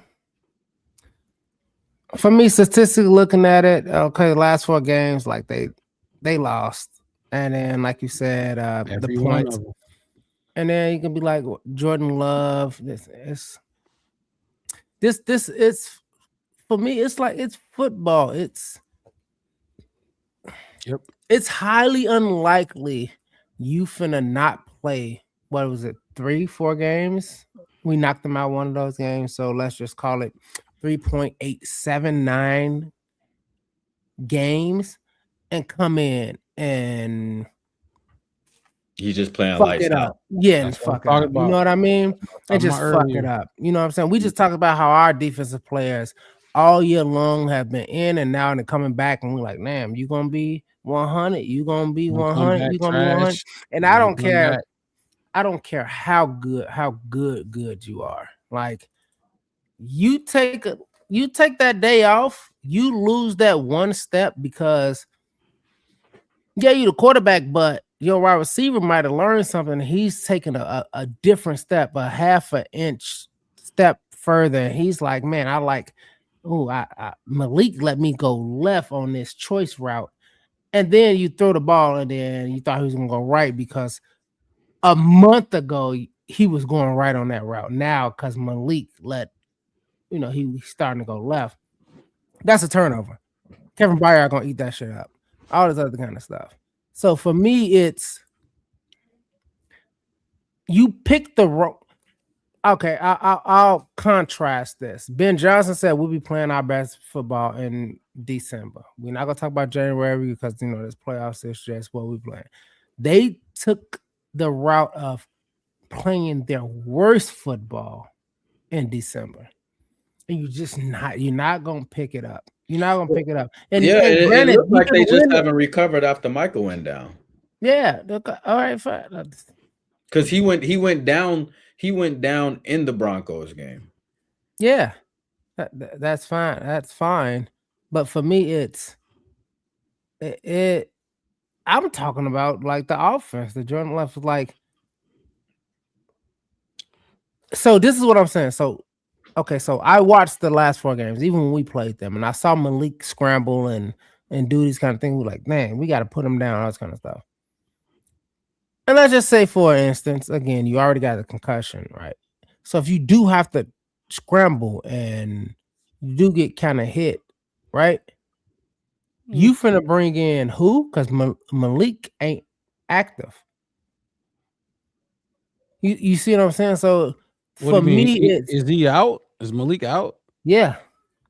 I don't think he's active. No, he's not. They said it's gonna be a game time decision. Game time decision. Okay, good Chicago for better them. have a game plan for that. Good for them. So and that's you right, Mark Rob. Like you're supposed to have a game plan. You have. But for me, it's good job. I'm more frightened by Malik, who can move and do all that, than Jordan Love, who I'm not saying he can't get a first down with his legs, but his strongest suit is, what I'm saying, putting the ball downfield. Now, like we said before, if we had a better pass rush or we could get something, and then if Kyler can give me 3 good blitzes, 4 good blitzes, or switch it up with, you know what I mean? Like, I just feel like Green Bay picked the wrong time of the season to fucking suck. And I don't care if y'all resting y'all guys in week 18. Y'all did it last year and didn't win the Super Bowl either. So I'm right there with you. Like if you're going to talk about encouraging things for the Chicago Bears, that's one of them. Like they're on a 4-game losing streak. We're on a 2. You know what I mean? Like that's yeah. And yeah, the person who's gonna start ain't played in a month, and he ain't played. That's that rust versus rest factor, and it ain't just him. It's a couple of those dudes that they sat. They didn't. We played last week, so we still in play mode. You know what I mean? Mm-hmm. Rust versus rest. So let me ask y'all this then. Uh-huh. Before you talk about that defense real quick.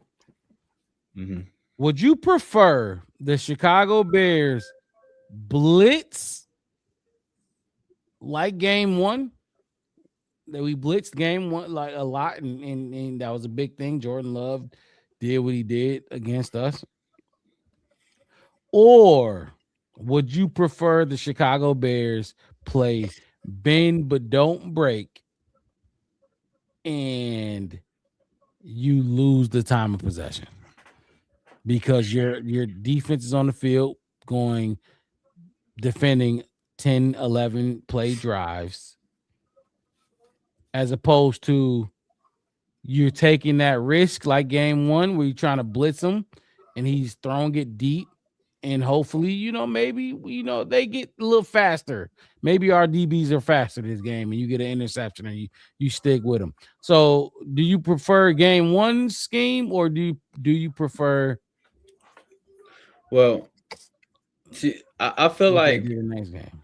I feel like the question that you asked just now only had one right answer up until you said give away the time of possession.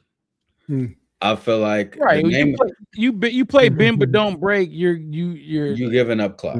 Yes. And yeah, like I get how you get into that, because the thing is, I think it's more detrimental for this team to put yourself in situations where there's no help. Meaning you giving up a lot of big play opportunities, explosive plays and stuff like that, in terms of them trying to find these seam shots and these deep crosser routes and stuff like that. Those is where you get put in the most trouble, because if we not in step with them, if the safety's not there to help, you on an island. You're going to be if you blitzing for sure. Exactly. So I think realistically, I think for us, what's more sound is to try to keep them in front of you and try to limit the explosive plays, because if they dink and dunk their way up the field and then get us in the red zone, this is kind of where the Bears play their most confident. The field is condensed. It's a shorter field. They able to be more opportunistic in terms of playing against the ball and stuff like that, and they don't give a lot away in that area. So last time we played them, they were 0-5 in the red zone. Exactly. So in my mindset, like if you put them in a situation where they not really finding the explosive plays over the top, and you got to force them to try to win from the red zone, they're gonna struggle. Wes, which one you prefer? Bend but don't break, or are you taking your shots at Jordan Love to move him off his spot, possibly give up the deep ball downfield, but you're not gonna lose the time of possession because they're gonna score fast, and that's gonna give you Caleb Williams the ball and maybe potentially turn out to a 38-42 game like San Fran. All right, gentlemen, this is what we're gonna do. We got an enemy coming in. These green and yellow bastards gonna come into us, and in this war room, we're gonna make a good plan here. All right, this is what we're gonna do. We're gonna start off by putting pressure on that ass. We're gonna bring hellfire to their ass and see how they take it. We get 2 good quarters to see how well they can take the best we can give it to them, just like Chesty Pullman and Abraham Lincoln did back in the day. We're going to go to them fast and straight, just like the American population that we are. And we see what happens. Because 2 things could be true. We'll see how they take it. If they look like they can't, if they get the best of us, okay. Then we get into the all right, cool. Because we gotta look at the other side, because we are a nation divided in divisions. We have the Air Force, the Army, the Navy, and the Marine Corps. We have 4 different divisions that can all attack, and we are the greatest that they are. So we're gonna send our Navy in there and blitz them with torpedoes and all this kind of stuff. We're gonna go in strong on the first half. We coming in strong. We ain't gonna let him put no oil on his shoulder and get all relaxed to get comfortable. You're gonna have to put it on him first. And if he just come out and he just relaxed about it, he's good. All right, good. Good for you, Jordan Love. Then what? Then we say we play the all right, cool. We're gonna mix it up and we're gonna play that kind of slow burn kind of thing. Well, we're not done blitzing your ass. But we're going to make you make the mistake. We're going to make you trip over your own shoestrings, because that's what we do. I feel like this game, first half, just go at them. Go at them. You got to force you offer up. Yeah. Second half is when we all right, cool. You put the ball. If you don't put the ball on the ground, we're gonna take it away from you. We want you to put it in there, and I feel like that's what we should do. We should have that kind of mentality. Like, 100%. all right, cool. I think in a perfect world, yes, it's like okay, this is our perfect world. It's the Black Bear Podcast. It's our world. I'm saying like we gonna go in here. We're not just gonna blitz all game. We're gonna mix it up. We're gonna throw this at him. We're gonna try to confuse him. But reality, that's not gonna happen. Either you can get to him or either you can't. Like you get what I'm saying? What? You're not gonna like. But you can try. Blitz So here, we do. blitz there, and it's like he's gonna like you're gonna confuse him. You might you get what I'm saying? Like it's either I hear what you're saying. I'm saying initially, so you got to see what he feeling like, how he feeling. Exactly. You gotta see how healthy he is. How healthy is, how he feeling. Still enough. You know what I mean? A sack and his head popped back in the second quarter. Okay. I get it. Because you're not finna get him with your front four. No, absolutely not. That's why I said either you blitz, you bring it the first. back. You bring it the first. You bring it early. I get the hope, but what I'm asking is like, okay, yes, there's a chance that we talked about it. You know, miss 4 games or 3.5, whatever the fuck it is. He can be rusty. He's not rusty. How about he's normal. He's regular. Even if it's the first 3 series, and it's like, we ain't got it, and we have the second quarter. But overall, what would you prefer to blitz him, make him like test your DBs for real, and get the big play, or are you willing to make him chip away at you and cost your offense time of possession? Do we want to take the risk or not the risk? What's our game plan? I would gotta take the risk. You gotta take the risk with the time of. I would take. Here's the thing though, like, absolutely. And I get what you're saying as far as like trying to generate the pressure and stuff like that. I'm not, to be honest, as much as I would love for them to be able to get home early and stuff like that. What I'm really looking for is for them to make Jordan Love use his feet. He is like the king of drifting. Like if y'all just watch it, he'll snap the ball and just drift back, and throw it. You know what I'm saying? Like make him use his feet. But at the end of the day, when it comes down to it, I'm putting more pressure on my offense to stay on the field. You know what I'm saying? Like I feel like as much as like I think in terms of the time of possession, I think a lot of that is really going to be predicated on how well we perform on third down. Do you trust the Bears to go 3 for 3 with the ball? If say the Bears only get 3 or 4 possessions, do you trust that they will go 4 possessions out all game? Do you trust that they will score on all 4? Or do you feel like they need shots at it? Like they need a few shots at it to score 4 times. Like you, instead of going 4 for 4, you need 6 or 7 possessions to score 4 times. You know what I mean?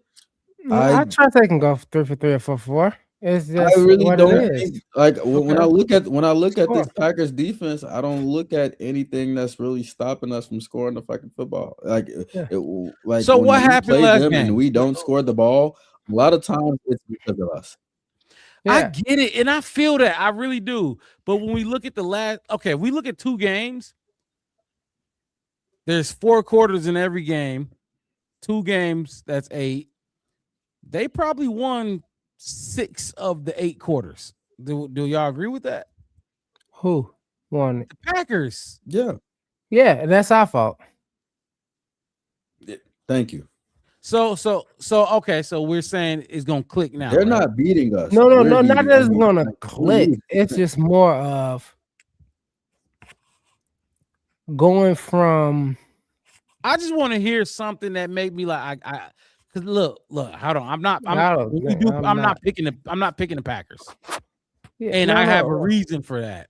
But I'm just saying, like, they have in the 2 games we played, they have won 6 out of the 8. Like, I mean, even without Jordan Love, we still couldn't.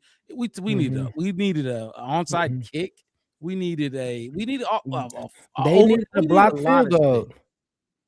I'm talking about the not this year. They didn't block one this year. I'm just saying, like, we can go through, and I hate when people like they need it. It's what happened. Right? No. And I'll so my whole thing is, I got faith in that we can go down and drive. And right, you're but talking faith, about I'm not talking about faith. I'm talking about. I'll take to 12 to 20. I guarantee. Analytic reason, not faith. I hope. No. That's not what I'm talking about. I'm talking about the Packers' faith, not ours. No that's faith. What I was saying. None of that. I'm talking about us. If we can go 4 for 4 and score, yeah, we can go and like you believe four field goals. Yeah, sure. That's 4 scores. Well, you're gonna score. Or we can go 2 field goals, 2 touchdowns. All right, that's scores. That was points. You think you're gonna win with 4 field goals? I didn't say. You said we can. Can we go for 4? You didn't say can we win? You get 4. You get 4. For the whole entire game. You can win with 4 touchdowns. You can win with that. No. You said can with 4 field goals. Now don't move the goalpost. You said no. Because you're trying to weasel, but you know what I'm asking you. So you're saying and I want to reason 4 like for 4. He's saying if we get 4 possessions in the game, like the whole game. Can you win with those 4? Yeah. Like, can the Bears? Oh, I didn't hit a part when you said win. I thought you said, "Can we go 4 for 4 and score?" That's what I heard. I mean, win. Wes, I don't need to say win for you to think. I don't think we ought to go get. That's one. Hold on, you think I care about going 4 for 4 and losing? No. My whole thing is this. That's I didn't think that you would even consider the fact of going 3 for 3 or 4 for 4 the entire game. Like that's all the possessions you're going to get 4 possessions the whole game. You're trying to. That's what I heard. But I'm talking about like, no. Now, if you're talking about that's all we get, then no. If we get 4 the whole game, if we get 1 possession in the first quarter, 1 in the second, 1 in the third, 1 in the fourth, we can't win like that. We're gonna need more possessions than that. Well, the reason why like 7 for you know what I mean, like for example, when we played the Lions last week, we only had 1 possession in the first quarter. That's the reason why I get that point. That's why I put 4. What about how many total possessions did we have? 6? No, we had more than 6, but in the Lions game, yeah, we had. I mean, in the first half, we only had 3. All I know is it was 16-16 at one point, which means you scored on 2 possessions. Correct.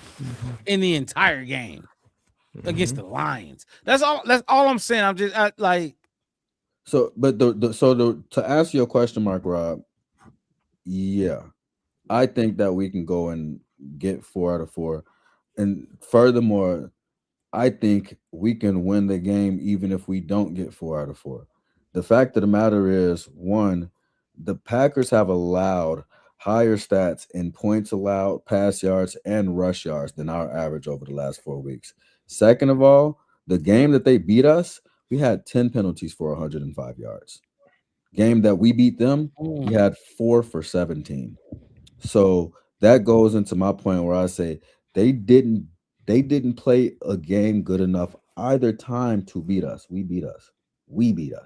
That's what it was. So I don't think this Packers team is good enough to play with us.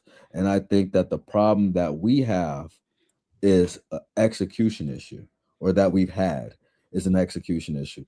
And I think that that's something that's fixable. I think that that's something that doesn't take a long time to fix.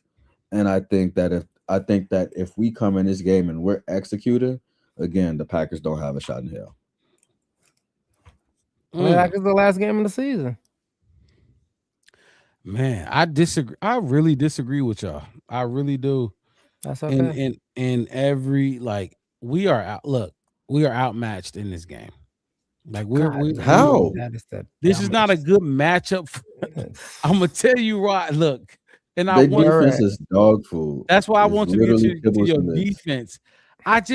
It's a game about matchups. Okay. We don't match up well with this team. We really don't. They have Where they everything that we are weak. They like their strengths are our weaknesses. They're not world correct. beaters. They're not gonna just go and win a Super Bowl. But what they have, we just can't stop. But there's one way I do think we can beat this team. And I ain't gonna lie, I would have rather y'all both just said, like, oh, look, I just hope and believe we can beat this team. But No. y'all Why would I do that? Why would I do that? You could take an attribute I don't from need a to person hope and say, for something oh, I know this of. guy is fast. Well, I think Monunga and Swift run harder than their guys. There you go. But They run harder than them. They ain't got no wrecking balls. They don't. But what you said in terms of their strengths being our weaknesses is correct. They for example, this is why the game plan that Detroit had against us worked so well for 3.5 quarters because they created big matchup issues. Partly because one, they are fucking great at pick routes. Like set a pick and somebody run under that shit. They are amazing at it. For one, for two, they have receivers on their receiver core that, for lack of a better term, they twitchy. And that's the hardest receiver that we have. That's the hardest receiver type for us to deal with. Khalif Raymond destroyed Jalen Johnson on a route. It wasn't just the 10-yard. He killed Jalen Johnson. That's what we got. Like, that's one of our top dogs. J2K. Oh, damn. I'm not even looking at the chat. I had it full screen so I could see the matchup. He's not a hammer. He's a nobody. He's all right. He's cool. He's good. Josh Jacobs is good. He's all right. And you talk about, what you need to. That's gimmicky.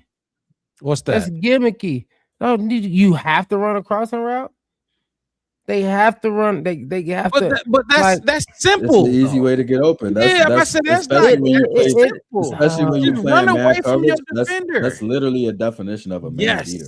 Yes. That's a scheme. That's not for me. Matchup is all right. Cool. Jalen Johnson versus this guy. Okay, he got a little speed on him, but he can catch up. He can be sticky, as y'all like to say, close enough to disrupt it and not make it. Because it's not like they got great asshole and opposite of that last week. Where I was on here calling for them. I was using that as an example, not a reality. I was just saying an example. Just an example. It's like they not. Oh, what? All right, fine. It's okay.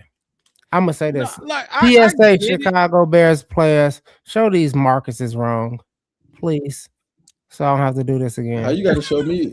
No, that I'm no. wrong. I don't have to show nothing. Mixed it was on your side, but my thing just is I don't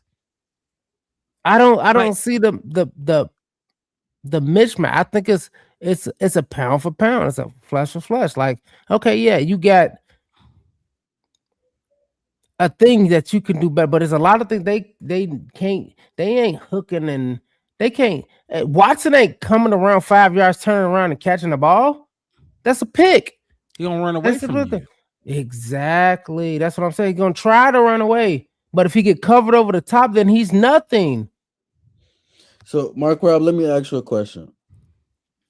You said so. Would you agree in terms of them? So, what I said about their receiver core being the most difficult type of receiver for us to cover. Would you agree with that statement? In terms of like them having Christian Watson and all of them and them being twitchy and stuff like that. Would you agree with that? That's the hardest type of receiver for us as the Bears to have covered this season? Absolutely. You make it past them. Like I said, AJ Brown is not them. You know, Eagles, that he's not them. Devontae Smith might, but even Devontae Smith ain't. These dudes can just straight line run. You know what I mean? Like, and so then you go look at the Rams. I said it. Devontae Adams is not them. Devontae Adams will dog you, but he's not gonna just run away from you. He gonna be physical with you. He gonna route your ass up, but he's not finna 3 But speed you. y'all just said they're not running away. They're getting picks. It's not. It's but no, that was Detroit specifically that I was talking about. That's what I'm talking about. Now Detroit. Now, if you want to talk about Detroit, I will concede that argument. But they going through pick. Like I'm watching them crisscross pick using schemes and okay, you got it. We gotta get past the pick. You gotta go. It's okay if you gotta fight through the pick, but you see what I'm saying? There with you, I don't want to, but we've seen. My whole thing is like, last year. Yeah, you know what I'm saying? Yeah, Matt LaFleur is not that man on that screen. Ain't no right. Exactly. So that's the mismatch. That's what I'm talking about. Give him the glory. No, hold on. Let me say this. What's the mismatch? Green Bay would be Matt LaFleur and Ben Johnson. No, not the mismatch. I'm just saying that it would be a more comparable Matt LaFleur and Dennis Allen. Let me say it. The Green Bay would be dumb to get rid of him because yes, I'm with you, Wes. That offensive that wide receiver group is not that they're not world beaters. They're not, but they're fast as hell and they fit exactly what this man on the screen want them to do. That's you all bring in another head coach, he's not gonna be able to get the best out of that unit. Yep. That's why I don't think Matt. What's gonna happen if what happen? They doing curl route and hitches. They're not gonna do that, West. Why? I'm just saying. My whole thing is that's what I'm saying about the wide receivers. No, the tight end is gonna do that. That's what Luke Musgrave is gonna do that. These dudes is just gonna run away from you, and guess what? They have time to get from the far left side of the field to the far right because guess who? We don't got no fucking body to speed up the clock, to speed up the QB clock in his head. Like I want it to be that way, but look, that's not. I have a path for us to win, but that ain't it. That is not it. I don't think we're gonna stop this team. I don't. We couldn't stop this team for sure. If they run the ball, that's another thing. And I keep saying this, Mixed, that you know this. Teams have been bailing us out by passing the ball. We really can't stop the run game. We talk about the pass game and these wide receivers. If they really want to line up and run the ball at us like they did when Malik Willis came in after, like, look at the numbers. I'll pull up the numbers right now of the run game. And Josh Jacobs left that game. My phone died. But we can't stop the run. We really can't. All right. I see y'all don't next episode. think that is where this game is going to be won. I don't think so. I do have a path to victory, and it needs to be done because this is when we thought we was the most dominant. But Mixed it. What? How much do you want to go into your Packers defense? I mean, I'm really just listening to what you was just saying as far as us having to stop them or us not being able to stop the run. When outside, like Malik Willis, he was the run. That's my whole exactly what I'm saying. It's like, what else? Not like, that's my whole point about the whole thing. Is like everything else is scheme. It's cool. Malik Willis, he had 44 fucking rush yards. He had 44 yards on the ground, and he was just taking off. Like if anything, I would say we don't contain quarterbacks. Contain at all. Quarterbacks, I would say we don't running backs stop either. the run. I would say us not being able to contain quarterbacks is a bigger problem than us not being able to stop the run. Dude, would y'all say the Bears are in the bottom half or do you? Hold on, I ain't gonna say or. Do y'all think the Bears are in the bottom half of the league when it comes to stopping the run? And when I say bottom half, I mean where they are now, 23 through 32.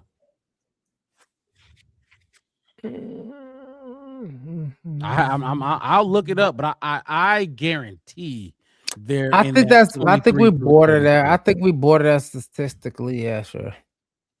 I mean, I wouldn't be surprised. I mean, so, statistically, I would. That means we can't stop the run. No, I ain't gonna lie. But then, if you think about it, a lot of that is the quarterback. Like, look at what Purdy just did. Purdy did dance and danced on us. That's why they had the time of possession. And then he didn't even rush for. Sorry, that many positive yards. Bless you. Sorry. You good? Bless you. I look. You're bottom 5. We're not. I don't. We can't. Bottom 5. We can't stop. But we were number 2 with Justin Fields, and it wasn't. It had nothing to do with the running back on offense. Like, yeah, we had a number 2 rushing offense when Justin Fields hit, and he owned 79% of it. It's not just the quarterbacks though, and if it is, that's a part of it though. That is it. Right. So that will put us at quarterbacks run on us because we wounded. We wounded that linebacker. Okay, so if I have to task you, Wes and Mixed It, stop something. If I say coming into it, stop something in this season. What do the Bears stop? If you had to say they stop this, touchdown. They give up 500 yards. Touchdown. Stop this. So okay, so you're talking about scoring, right? Scoring defense. So would you say they're in the bottom half? Do you think they're in the bottom half of scoring defenses? Or you think they're in the mid? I guarantee that I would give them top 12 probably. Scoring defense at the worst. There's not West top 12. And the only thing, and now I'm going to tell you, the only thing, and this is what I'm saying, that's going to exclude this is they gave up too many points. They gave up too many points. That, and this is what I'm saying, that Lions game. Fuck up the stats of it. No, it's not that. Go right ahead. Go 28 to Mason Rudolph. And I'm gonna tell you the reason why it's not that. What do they calculate scoring at? Points. Scoring defense. Points. Yeah. Okay. They gave up 28 to Mason Rudolph. 30 to Tyler Huntley. I'm just like name. We had 8 games. The biggest... Again, we had 8 games that we allowed 20 points or less. But let's keep in mind that when we were averaging like 25 points or something like that, we were like top 3. Like we've been one of the higher scoring offenses in the league. So for us to have 10 games where we give up more than 20 points means that we giving up some of the higher end of points. And some of those games was San Francisco 42, Bengals 40 or 38. Detroit 52, Steelers 28. So I know in terms of points scored, maybe I meant point differential. Sorry, maybe that's what I meant. Point differential, we were the lowest in the league at some point. Because the playoff team, we're the lowest because we wasn't scoring. Because we don't score as much as the other teams score on us. Okay. The point differential. If we score 41, they score 43. That's -2. No, so the thing is, what you said about the Detroit game, this is like that. That's where the point differential comes in. It's a big part of it because we had a lot of games go down to one score where it was 1 point, 3 points, less than 7 points or whatever, and then that one outlier game was a 20-point difference. So that's where, like, in terms of point differential, that game specifically plays a big role in it because, like I said, I misspoken. I probably meant to say point differential because I knew like I said, I've been preaching for the last. I don't know. We're last out of all the playoff teams. I guarantee you, if maybe Carolina, but it's us and Carolina who are like 1 and 2 for last in point differential. Like we're not because when we win by 2 or 1, and when we lose by like 16. I think so let's see. The Lions, who else was it? The Ravens. Who else? Lost by a touchdown. Beat us more than 7 points. Right, that's fine. So you can say more than 7 points, but what are you winning by? You're not winning by more than 7 points. Right? You get what I'm saying? When we do win those 11 wins that we had, we beat so that Lions game, We beat the dog shit out of Cleveland. So 31-3 and then 52-21. We can say Right. that's a wash. Right. You know what I mean? Yeah. So take the Lions out of it because we had a game that could take that out of it. So do we have a game that matches the 16-30 Ravens game? And look, the thing about that game is I knew we was gonna lose, but I didn't expect that one. That was I'm just just a saying, like, fucked up game for point me. differential ain't But it. my whole thing is this, And I've been when I'm defending watching that all them year. and I see a lot of, I don't see a lot of just dominant scoring on the Bears this season. Like most of them is okay. Penalties got them down there. That's why they got Right, that. but You know what I mean? I get So, that, but you can't see be what on I'm the saying? field so long that only gives your offense. That's why I asked you, do you feel And like the that's what- Bears with 3 or 4 possessions gonna score every time? Because our defense Yeah, I mean, like I said, held the but Lions to that was your 19 question. When I points. said yeah, that's exactly what you said. Do you think the Bears on the field can score 3 or 4 times every single time? And I said, yeah, I'll take the 3 field goals. They can score 3 or 4 times every single time. You said, oh, the game. I was like, oh shit, no. If that's the whole game, then you have to get touchdowns every time. And then it's like, no. That's what I meant when I said, like, I didn't understand that's what you meant, because that's what you said. Now, Okay, what I'm saying I'm again saying is if you're gonna say, because like you're okay with this defense, like you feel like the defense can do, not okay with it. Nobody's okay with it. We don't talk about it all off season, like what we need to get better at. Not saying you're okay with the defense, but you feel like the defense, kind of like Ben Johnson just literally just said, right? We just talked about it. Ben Johnson felt like the defense did enough to win us the game.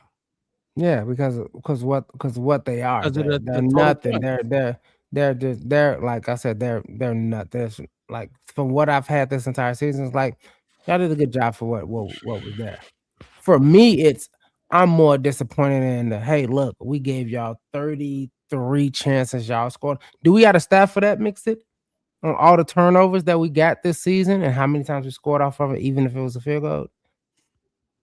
If you had to guess, we turned the ball over how many times? 33? 32? Takeaways matter. Takeaways. Matter. So let's say 32, 31, 33 takeaways. How many times did we score off those? We've scored. It's less than 50. We've scored. We've scored for sure. We scored for I don't sure. know if it's less than 50%. I ain't gonna go that low. I won't say 35 or nothing like that, but I wouldn't be surprised if it's 48. If we okay, let's just say we had 24 takeaways, right? Right. We definitely scored on more than 12. Definitely. I don't feel your same conviction. Including field goals, more Including field goals. Yeah, field goals too. Go right ahead. Definitely. Are you crazy? That would be, you wouldn't hear the because end of think that. about it. One of those don't count because that was I guess you can have that pick six. You can have that pick six. Do you understand who Caleb Williams is? I do. That stat you just tried brought up. That would be put against him heavily. Like we wouldn't have to guess. Or maybe nobody thought about to talk about it because they worried about his nails and mechanics and that. I'm just saying what people do. This is what people do. They focus on certain things. And I said, I literally just thought about the question now. No, but there's how many times did of we score on the turnovers? Deep analytics for Caleb. And people say he didn't really throw for 3,000, whatever he threw for, because his air yards was there's a lot of deep statistics that go against him. Trust me, that would be one if they didn't score. We would be talking about it because we've talked about it. Like you get the interception and you go 3 and out off the interception. We talk about it here. Like it would be more than 50%. I guarantee that, but I don't know if we can figure that out. I'll see if I can find out. I mean, if you can find out, let me know. I mean, I feel close. I'll hover with you. I will hover with you around 50%. I think it's a smidge lower And it's not Caleb's fault. Don't get me wrong. And that's just me. I'm just No, saying it's but like that's very low. And a lot of people say the only reason this team were winning games was because of the takeaways. Well, that would be very untrue because they're not scoring off those takeaways based off what you're saying. They're not scoring off of them. I haven't heard nobody say that they was or wasn't. It was just they was giving him more possessions is what the narrative was for me. That's what everybody said. So to answer to answer the question I gave y'all, whether I would rather have Dennis Allen blitz, or just sit back and do the bend but don't break. I'm like, go blitz him, go blitz his ass. I feel like he diced y'all up. Go do it again. Tell him to dice you up again off of a 4-game rest, or what was it, 3-game rest? Blitz him again. See if he can do it again. And yeah, we could do it for a half or whatever. That goes without saying, test the waters. But I'm just saying, do it again. If you blitz them, what do we do? 12 blitzes? Blitz them 12 more times. Blitz them 12 more times and test and see how on cue, how locked in is he with his receivers, because it's practice, but game reps is another thing, and he ain't played in a while, so I would blitz him. I would blitz him. I'm not sitting back and keeping my offense off the field. Chicago Bears. What's up? I was gonna say when we played Pittsburgh, we were the second most. We had the second most points off turnovers in the NFL.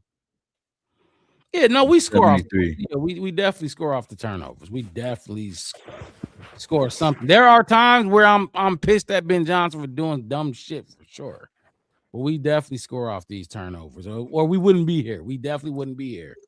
But my whole thing is like, I'm not saying we don't. I'm just saying off of our turnovers, can we find out? I mean, I know it's probably we only turned the motherfucker over 7 times. So. Who? Caleb? Him.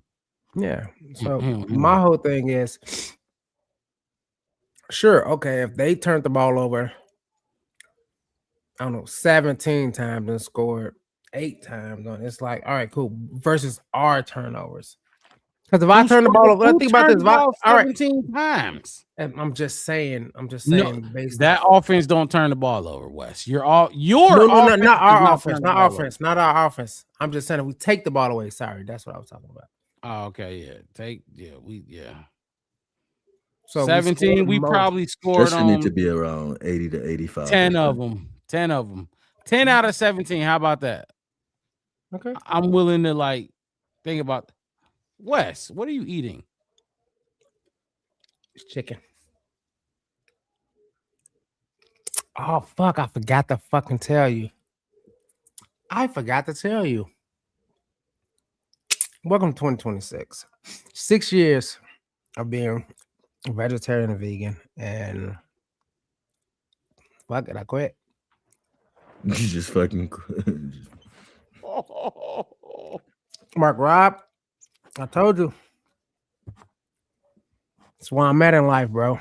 No, I got you. I ain't even tell. Oh, fuck.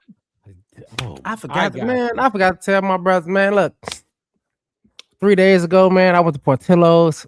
I got Italian beef after 7 years, dude. Extra dip, nacho cheese, sweet and hot peppers, bro. Fuck. God, I'll text you later about this. Man. I can't even. Portillo's or whatever the fuck. This. Wow. Man. It's that. But anyway, so back to that's my thing. I'm trying to think because I'm thinking about every time we turned the ball over, did we score? I remember a bunch of times we turned the ball over and didn't score. We took the ball away so many times. I just don't see it 87%. 87% is like scoring like 31. So 29 scores? No, 27 scores off 32 takeaways, 33 takeaways. Look, with the way Cairo kicked the ball too, so that's field goals included. Like, look, I do think I like I said with the whole Jordan Love ain't played type shit and all. And first of all, I don't have respect for that receiving core. I don't.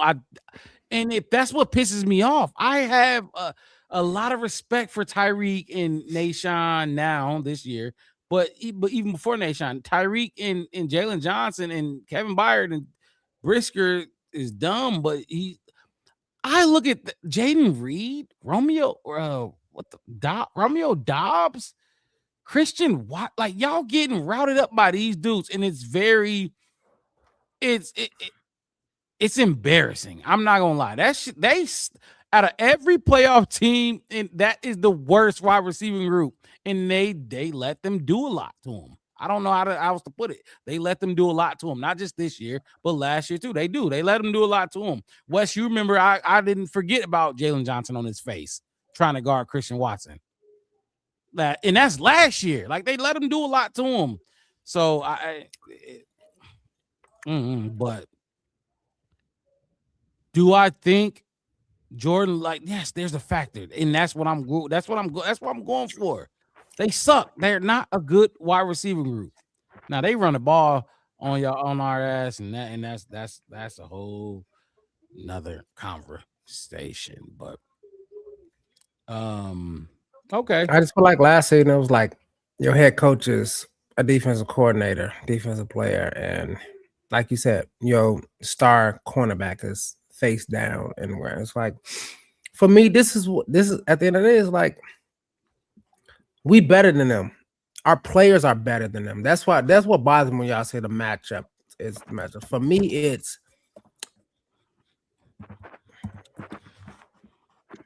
I get it, but why haven't we been better? Like that's my only thing. Why haven't we been? You know what I mean? So even last year though, not just this year. Like last year I know where, but we ain't had no adults. Well, like okay, then you go to list this year. It's like this year for me games. It's more of I feel like y'all holding back, y'all scared of losing, y'all don't want. We can't lose to the Packers now. Now, like you said, McRob, and I'm over the last 4 hours or so, I have registered to your understanding of no, we have to beat them. This ain't no. I don't care who you put out on the field now. Now that I'm thinking about now, you know what? I don't care who put on the jersey. You want to call? Hey, look, my number 4807. Like I ain't gonna say it on here, but call me. I'll play special fucking teams because now that I think about it, our team is better than their team. Yeah, I agree. No, I think that matchup, and that's what. And when y'all said the matchup, I'm like. No, they don't. They match, but that's like I'm saying. Like the scheme is like, you know what? We are better than them. We can scheme speed. You can scheme against speed. It's not the first time a team went against a team that was faster than them or something like that. You got to neutralize them in some type of way. Because you can counteract those picks if you see tape, like you say, Mark Rob. Stats is stats. That's cool to look at, but when you look at the tape and see what they're trying to do. Oh, yeah. You want to pick? All right. You got to pick two people. You got to pick past, you know what I mean? Like, we can slow them down. Mm-hmm. We can get in their way when we see what they're trying to do. Where that speed is kind of nullified sometimes. I'm not saying it's all the time. Right. But I don't know. The matchup thing just bothered me. So, and it takes us full circle back to the early on question. Now, would this be a failure if you lose to this team?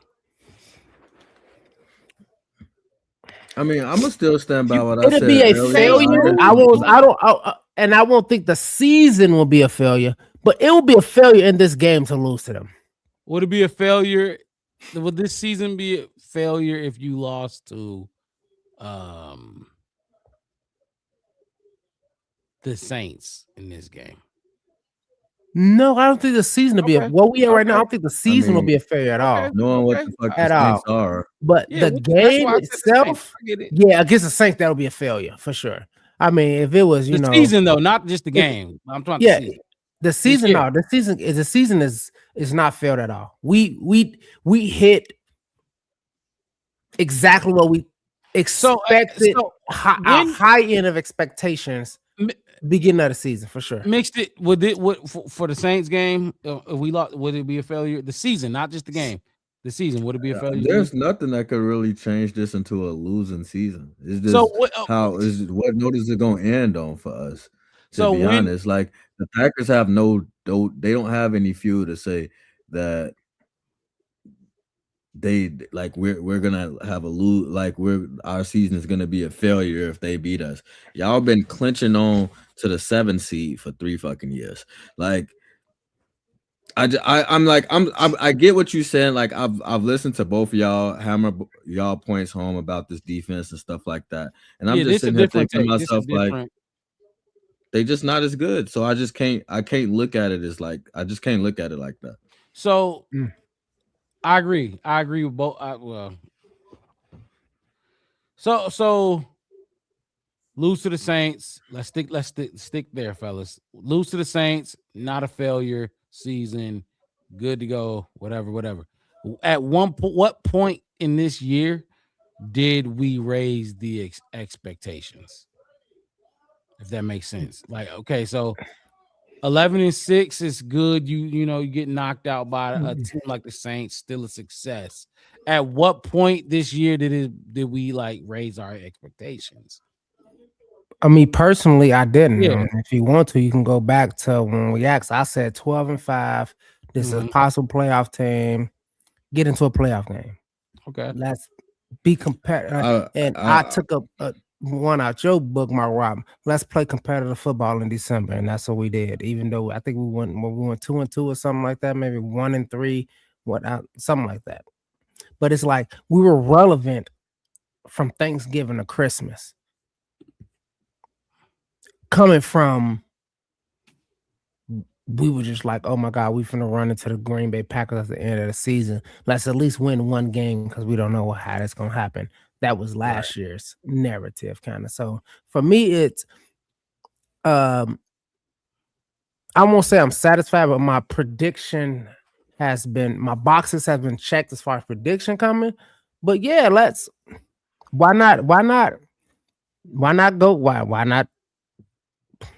give me one more. Do it again. Make me drive to Santa Clara, Chicago. Mixed it. When did your if not like I've been saying 10 in the wild card spot since the fucking off season. Since May 14th when the schedule came out. I sat there and was like, we could beat this squad, this squad, this squad, this squad. Right. I went through the whole list. And I did that. I did that on air with Wes, so I do know what he was so. But okay, so you was the same way, but 10. To be honest with you, I think like just to give a fair answer to your question, I think the bar got raised in the middle of last season when we came down to the end of the season, and I'm sitting there and I'm like, bro, Caleb Williams has literally put up 4,000 all-purpose yards and took the 3rd most sacks in the fucking NFL. That shouldn't be possible. And not only that, but y'all got a lame duck quarterback in the fucking Packers, and he like his best year, like Jordan Love in the Packers, like the best version of them is a version of us where we're like, we still got hella ceiling. like we not there yet. So I'm just looking at it like I thought this team had a lot of potential from jump. I was kind of just looking at it like if we can do this right, then we have a clear path to get to this point. And I feel like for the most part, we've done it right. I feel like it's come together pretty fast, but just behind what what I felt like Caleb could do from last year, I was just like, I think we'll be solid if we can put some good protection in front of them, and that was our first order of business. So I was pretty confident from jump. So that makes sense. Oh, I had something to say because I gotta. Yeah, no, go ahead. I gotta vice the grip with you, Marcus. Mixed it, brother. So you thought middle of last season with Caleb, which I'm with you on that, and just putting some protection on. You thought we was gonna do this with Matt Eberflus? I didn't think Matt Eberflus was gonna be here. Oh, I okay. thought Matt Eberflus would be the first. I thought Matt Eberflus would be the first head coach in the Bears history to be fired mid-season, and he got Okay, fired cool. 2 weeks after I said it.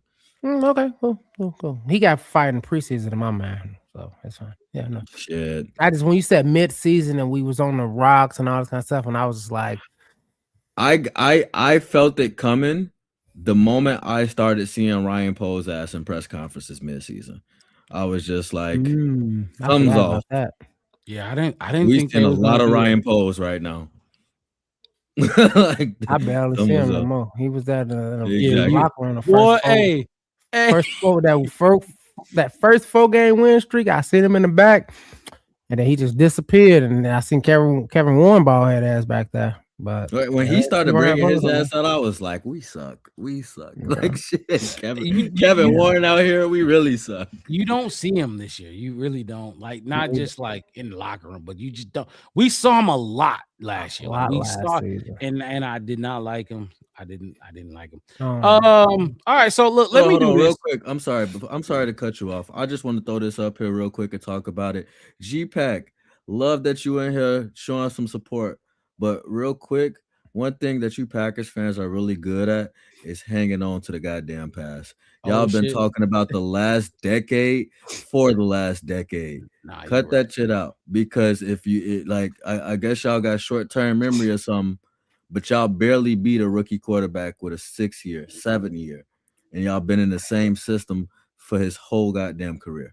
So I really don't want to hear that shit. Your quarterback sucks. Continue. I didn't even tell y'all. I met a Packers fan who was talking shit, and he was like this, and we the greatest. I was like, you need to read your history, brother. You need to go back and find out that George Halas paid for y'all to be a football team for 10 years just so we could play y'all, because Vince Lombardi ass was broke. That's why y'all don't have no equity. That's why it's a fan on team. People like, oh yeah, they do it for no. They do it because y'all don't have no value. That's why no billionaire want to buy you. That's why nobody want no oil tycoon. No, That's nobody. funny you say that, because he said, "Don't act like history don't matter." It matters. Nobody wants to buy you. That's Nobody wants to buy. Oh, we're fan owned. It's not by choice, baby. You a dollar stripper. Calm down. Y'all good football. Y'all play some good games. Y'all got some rings. Y'all produce some players. Y'all do all that. If y'all do all of this, great. Why no billionaire coming? Y'all not even family. There's no family on. At least we got like those Caskies. Like, we never gonna let go of the Bears. I don't care if they lose. Go 0-17. Even the Browns is owned by a family who like, we can go 0-17, but we not gonna let go of our team. Y'all owned by fucking libraries and janitors and kind of, man, that's because we the community. Packers fans stuck in 2000. You lucky. Lucky. And the only reason y'all a team, and I'm gonna tell you the truth about this, the only reason y'all a team is because of the Bears. No, literally though. I'm just saying. We can leave it at that though. Charter Do your research, G-Pack, if you don't know. Charter franchise. They wouldn't be a charter franchise without George Halas. He put them. Put them in the paper. He used to pay Chicago writers to put them in the paper and put their stats in. He used to pay people. Go look in the books. He used to have fans shipped up to Green Bay to come to games just to fill stadiums. Back in the 20s and 30s, just so y'all can be a team. 1920s. 1920s is when it started. I'm just saying it lasted into the 30s. No, yeah. It lasted. It was 13 years of it. When he was shipping people up to his family and friends, and he would pay people and co-work and all kind of people, and pay employees to come and sit in y'all stands to watch the games so they can take pictures and put it in newspapers so y'all can be relevant. And y'all still ain't worth shit, financially speaking. So let's wrap it up with this then. Wrap it up. I got a clip I want to show y'all, and I want to play it. Y'all let me know what y'all think about it. Tune in. It's a lot is said here. Here we go. Okay, well. He said some bullshit anyway. Yeah. Hold on. Here we go. No, I do not. I think the Packers win. I think the Packers win handily. I'll ask you, because it's a study of yours. Give me one thing Chicago does well defensively outside Turn the football over. Outside of get the ball And away. that doesn't matter. You can't take it away from them. They take the football over. I think teams give it to them at times, but they don't have anything else.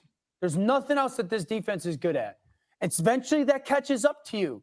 Like there's teams that we are watching going into the playoffs that Jacksonville takes the ball away too, but they play good defense, a good, solid defense. Chicago doesn't have that. Yeah, on some. And eventually it catches up to it. Eventually you play a team that there's like Matt LaFleur, He look like he Jordan been Love, up all Josh night. Allen. Don't give the ball to this team. Chicago, in games when they don't get multiple takeaways, not just one, multiples, 2 and 6 this year. So if Green Bay doesn't give the ball over, one, I don't think Chicago can cover them. They don't have enough people now that Green Bay's healthy with Jaden Reed and Christian Watson, Zach Tom on the offensive line. So they're healthy. Two, and let's be honest, okay? This is not hating. Eventually, in the playoffs, when your offense is inconsistent, and I feel this way about the Broncos as well, people, so don't just make this about Caleb and Chicago. When it's inconsistent, that bites you. There's only so many times over the course of a season when you can play inconsistent offensive football and still hang on to the end of the game miracle. It's just unlikely that is going to be a storyline in the playoffs versus high-end teams that are coached well. I like Green Bay. I'll start by saying this. You look tired. He looks stressed. But first of all, you tried to take the takeaways away from the team. Like anytime you go into, which people been doing that to the Bears all year, take away the Cowboys game and da-da-da-da. Oh, take away this game and da-da-da-da. This motherfucker said, take away the takeaways. And what did they, like, what the fuck? Ryan Clark told him, are you dumb? That's what, like, you can't just start taking shit away. What the fuck? Take away that hoodie and your suit wouldn't look right. Like, what are you're a quarterback talking about takeaways to a cornerback. What the fuck you think he finna say? Oh, you talking about those 27 interceptions don't matter? I'm Ryan Clark. I love that. It's the most unsustainable stat that they sustained all fucking season. Because they're saying exactly. And it's to me, it's like, did Dan Orlovsky ever play in a playoff game? I don't know, but I remember he stepped out of the back of the end zone. That's what I know. Look, you see what I'm saying? You see what I'm saying? Ryan Clark. What's Ryan Clark known for? Y'all know RC. I met RC. His son throwing his whole goddamn body into people. And what he got on his finger. You right. I met him. I met him twice actually. Right here. I live on Mill Ave. I'm 5 minutes from ASU. His son, cornerback, played at ASU. I went to brunch. Me and my lady. We went to brunch. Morning squeeze. Sat down. She said, "Why your teeth out?" I'm like, "Why the fuck?" She said, "Who you see?" I say, "That's Ryan Clark." She said, "Who is Ryan Clark?" I'm like, "You don't know who Ryan Clark is?" I said, "Remember Jerome Bettis? We met the other back. You remember him?" Like, yeah, they still a Super Bowl champions right there. He said, "Go talk to him." I said, "I'm scared." It's Ryan Clark. Went up, shook his hand, talked to him, met his son, all that kind of stuff. Ryan Clark a real one, man. He talked to me for like 3 minutes. He get a lot of heat on Twitter. Yeah, he get a lot of heat. He like RG3 when it comes to like getting all that heat on Twitter, but it's from the opposite end of the spectrum. You know what I mean? But you got to stay valid. That's how I feel about Ryan Clark. No, absolutely. But as far as Dan Orlovsky goes, so you try to take the takeaways from him, right? Mm-hmm. And then when you go to the offense, he led with, and I'm not a hater. Like, do we all hear that? Mm-hmm. And I'm not. Yeah. First of all, when you say some shit like that, you finna say some hating ass shit. You about to say some hating ass shit. Like, regardless on what you about to hate, you know you about to hate. And you've been hating, and you've been getting called out for the hating. So that's how you know what you about to say is in a realm of some hating that shit. He said, "I think this about Bo Nix too." Shut your bitch ass up. You hating. You hating. And it's crazy. That's what he started on the bottom. 4-game winning streak. He was coming up. I remember him in his car. I saw it on his X. He was like, yeah, Caleb does this and Caleb this and Caleb that and Caleb can do. He has that arm. He all this kind of stuff. And then you turn around and act like Jordan Love is better than Caleb. Like get a ball to Caleb, he gonna win a game. That's what you were saying. I guarantee if I'm lying, I swear to God, go back on the social media, go back to like right before Halloween. So let's call it October 5th to right before Thanksgiving. Let's call it 11/17. And watch some clips in his car talking about, and I watched him. I follow him. And he's like, the thing that people keep saying about Caleb, yes, he has to get his footwork, this blah, blah, blah. He's like, but Caleb has the unique talent and this, that, and that. And then you turn around and act like, well, the defense is Caleb gonna win on every shootout then. According to you. And then now you want to turn around and flip the script. It's okay. I saw that. He was one of them ones who was trying to like be on Caleb's side throughout the year, trying to like, yeah, soft. Mixed it. You got any thoughts on what we just heard before we wrap this thing up? Yeah, if you're gonna call out the Bears defense for being bad, you gotta call out the Packers defense for being equally as bad, if not worse, especially since Micah ain't been there. Micah has been literally y'all saving grace all season because of his pressure rate. But without Micah, y'all have been ass in a hat. Y'all, on average, give up 221 yards per game. When y'all played us, you gave up 250.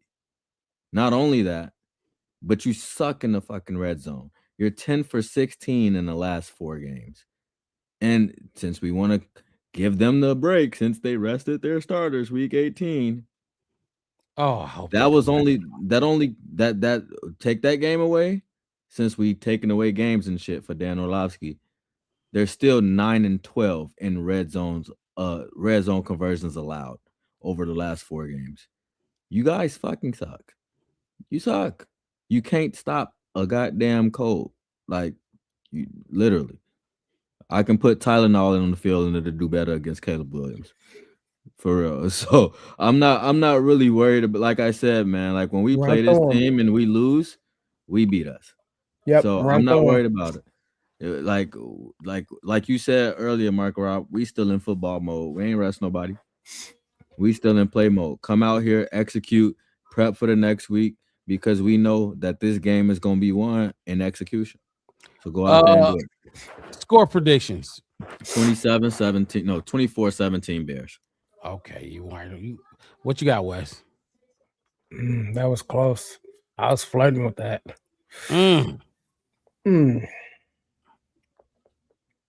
Mama Blue said y'all really not worried, huh?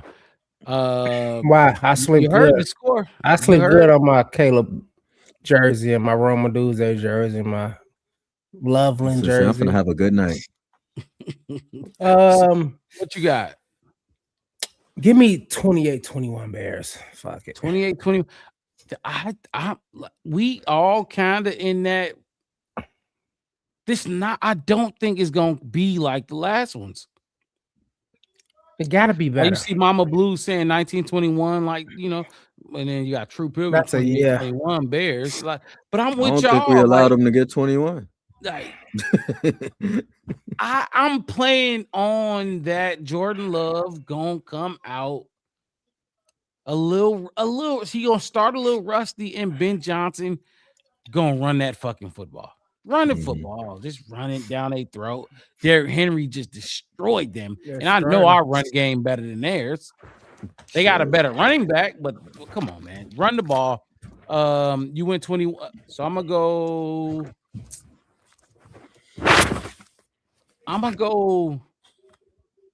20. I'll give them 20 points. I'll give them 2 touchdowns and 2 field goals.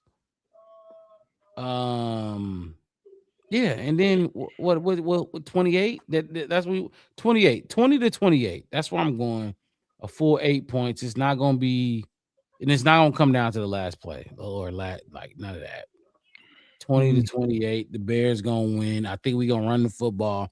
We gonna finally take back time of possession because the last few games we ain't won that. I think Ben Johnson's gonna get back to that. So, any last words about this game or anything else before we get about it? Wes, I can't believe you was tearing that chicken up like you was just doing that. Boy, I ain't had chicken in 6 years. That's Hush. insane. I would look. Remember what you said? You was like you ordered food. That was what, like 4 hours ago. I said I was ordering food. Yeah, but I thought you was going. I'm just thinking, okay, Wes finna get the fries. He, whatever. My daughter standing here eating these chicken wings. I'm like, I went back, man. New year, all this kind of stuff. So New year, new you, huh? Yeah, man. I mean, I did it. I did the vegan vegetarian thing for 6 years. I mean, god dang. I mean, how long do I have to do it? I don't know. It was fun. It wasn't like for nothing. It was just because I wanted to try to do it. Honestly, it's crazy. I started doing it. I started to do it just to see if I can do it. It was supposed to be like see if I can make it to 6 months or to a year. And then I looked up and I was in like year 3, and I was like, well, fuck it. Whatever. What was the chicken from? What? Where else do black people get chicken from? Yeah, I mean, you're in Arizona. That's what it don't matter. It's everywhere. Right. That's where did you get the chicken from, Wes? Come on, man. It's everywhere. I We love got that something chicken. out here that y'all definitely don't got out there. We know that. Yeah. No. That's why I said it's everywhere, to give y'all a sense of it. It's everywhere. Where did you get the chicken from? I mean, I love that chicken. The way you was eating it, where did you get it from? Oh man, y'all young. I love that chicken from. That was Popeye's chicken. Popeye's chicken. Yes, first time I had it in 6 years. Oh my gosh, I love that chicken Popeye's. I had to get it. It was quick. It was from DoorDash, so I had to get that real quick. I mean, yeah. I got a Harold's out here, but they was trying to charge me like ain't too much 65. open. $65. They open. They were just trying to say like $65 for like 25 wings. I don't know about that. Wow, my boy is eating meat again. That's crazy. That's new. It's 2026. I ain't gonna do pork though. No pork though. No pork. That's off the limits. No swine. I really didn't eat swine anyway. Not even bacon. Like I ain't doing that either. I mean, I ain't had that since 12 years probably. Mixed it. I will not be doing a watch party tomorrow. I don't know what you're thinking about it. Maybe you're thinking on it or not. I need to focus. I'm gonna be locked in this game the entire time. But we will definitely. What's up, Wes? It's on Prime. I could watch it at home. Man, so if you want to do it, I can sit here and watch the game and do a watch party. Don't have to go out and do it if you want to do it. If not, perfectly fine. We might set some up. I've been messing with the with this idea, trying to use the reusable studios for the watch parties and stuff. So we'll get something together. Just let me know. I'm 100% available. I'm gonna be sitting at home. It's gonna be probably the second cheapest game that I get to watch, not go out and sit down and spend extra on everything else. Actually, well, last year I spent more on games because, I went to games and watched us lose in person. 45. Spirit of Santos, to the Pope, we need you. Everybody pray to the Vatican. Tell them, send those blessings down. All I gotta say is we better win. Because if we don't win, 2-0, I don't give a fuck. I ain't gonna lie. No, and this is the game where you win that way. Like the last Packer game we played, I was pissed during the whole game. No, I won't be mad at all if you win this game that way. Like this is the game you win dirty if you got to. Win dirty. Don't play dirty. Don't play dirty, but win dirty. Exactly. And win this game, because if you don't. It's gonna be a lot. Yes, the first Bears tush push. Yeah, whatever. The first Bears. Hey, Whatever, man.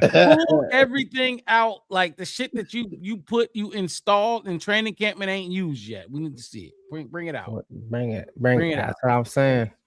Do Caleb. the shoe pop off thing, like, oh, his shoe popped off, my shoe, and everybody look at his shoe, and then he throw a touchdown the other way. Like, I don't care what you got to do. The stumble bump. I truly believe Rome is the X factor. I really do believe that they ain't faced that big body wide receiver. And even though, like, we've been whatever, I do think he's ready to go. He's ready to get involved in football, let alone the Packers Bears. I do believe I have a prediction. That's the guy. He gonna catch the first pass. 5 yards. 5 yards. I think Loveland gonna catch the first pass. Why you gotta do that though? I'm just. I think Rome gonna lead the game. That's what I'm going. I think the team. Yeah, sure. Catch that first pass. Get in his hands. Go clap up. You here now? I love hot all right, cool. And then Loveland can catch the next 7. Whatever, it's fine. But I think it's gonna be just to kick it off and let him know. Just to kick it off. Let him know I'm here. Let him feel that in him. Let him get that tackle, get those pads warm. You see the video, okay? We gotta get those pads warm. Yeah, go on, get hit. Catch that ball, get hit. All right, you here? From Madumze, you here? Let's go. Let's get it now. And like not even just Rome, but people got to remember, last time we played them, we didn't have Rome or Luther. Like we didn't have neither one of them. It was just DJ and Jordan. The other guys. It was back to Justin Fields' wide receiver group when it was DJ, EQ, and fucking Cole Kmet. Now he had what's his name had Loveland.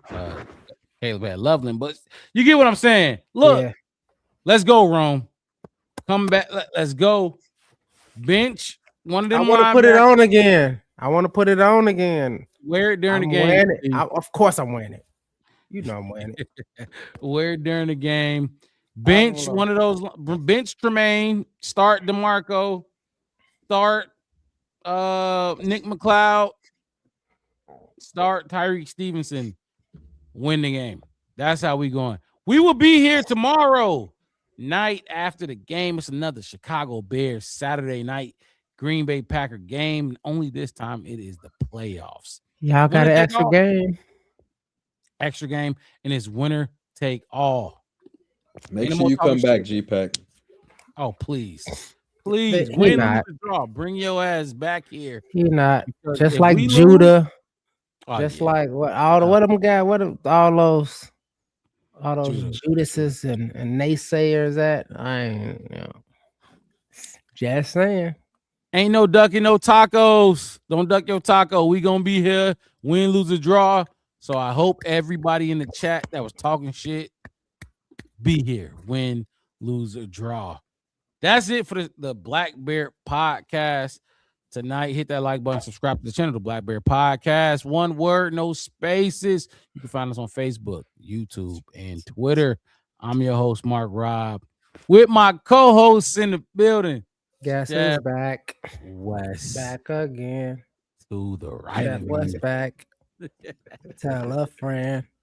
Marcus mixed it at the bottom of your screen. We gonna see y'all tomorrow night. Hopefully it's lit and everybody have a drink in their hand after this.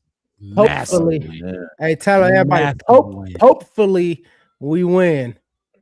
I gotta go to the store before work so I can get off of work and come straight home. You do work tomorrow, mix. That's crazy. Let them know you got some plans. You know what I mean? Like say your stomach hurt or something. Yeah, get on that Simpson and man. I ain't gonna lie. I tried to do that shit today, and they was like, "Get your ass in there." Nah, I was the first one off too. I was putting belt on shit today. I was like, I'm trying to go.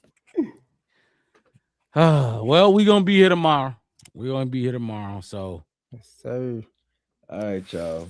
Bear down. We'll see y'all tomorrow after the game, after the Bears win. Yes, sir. We out of here.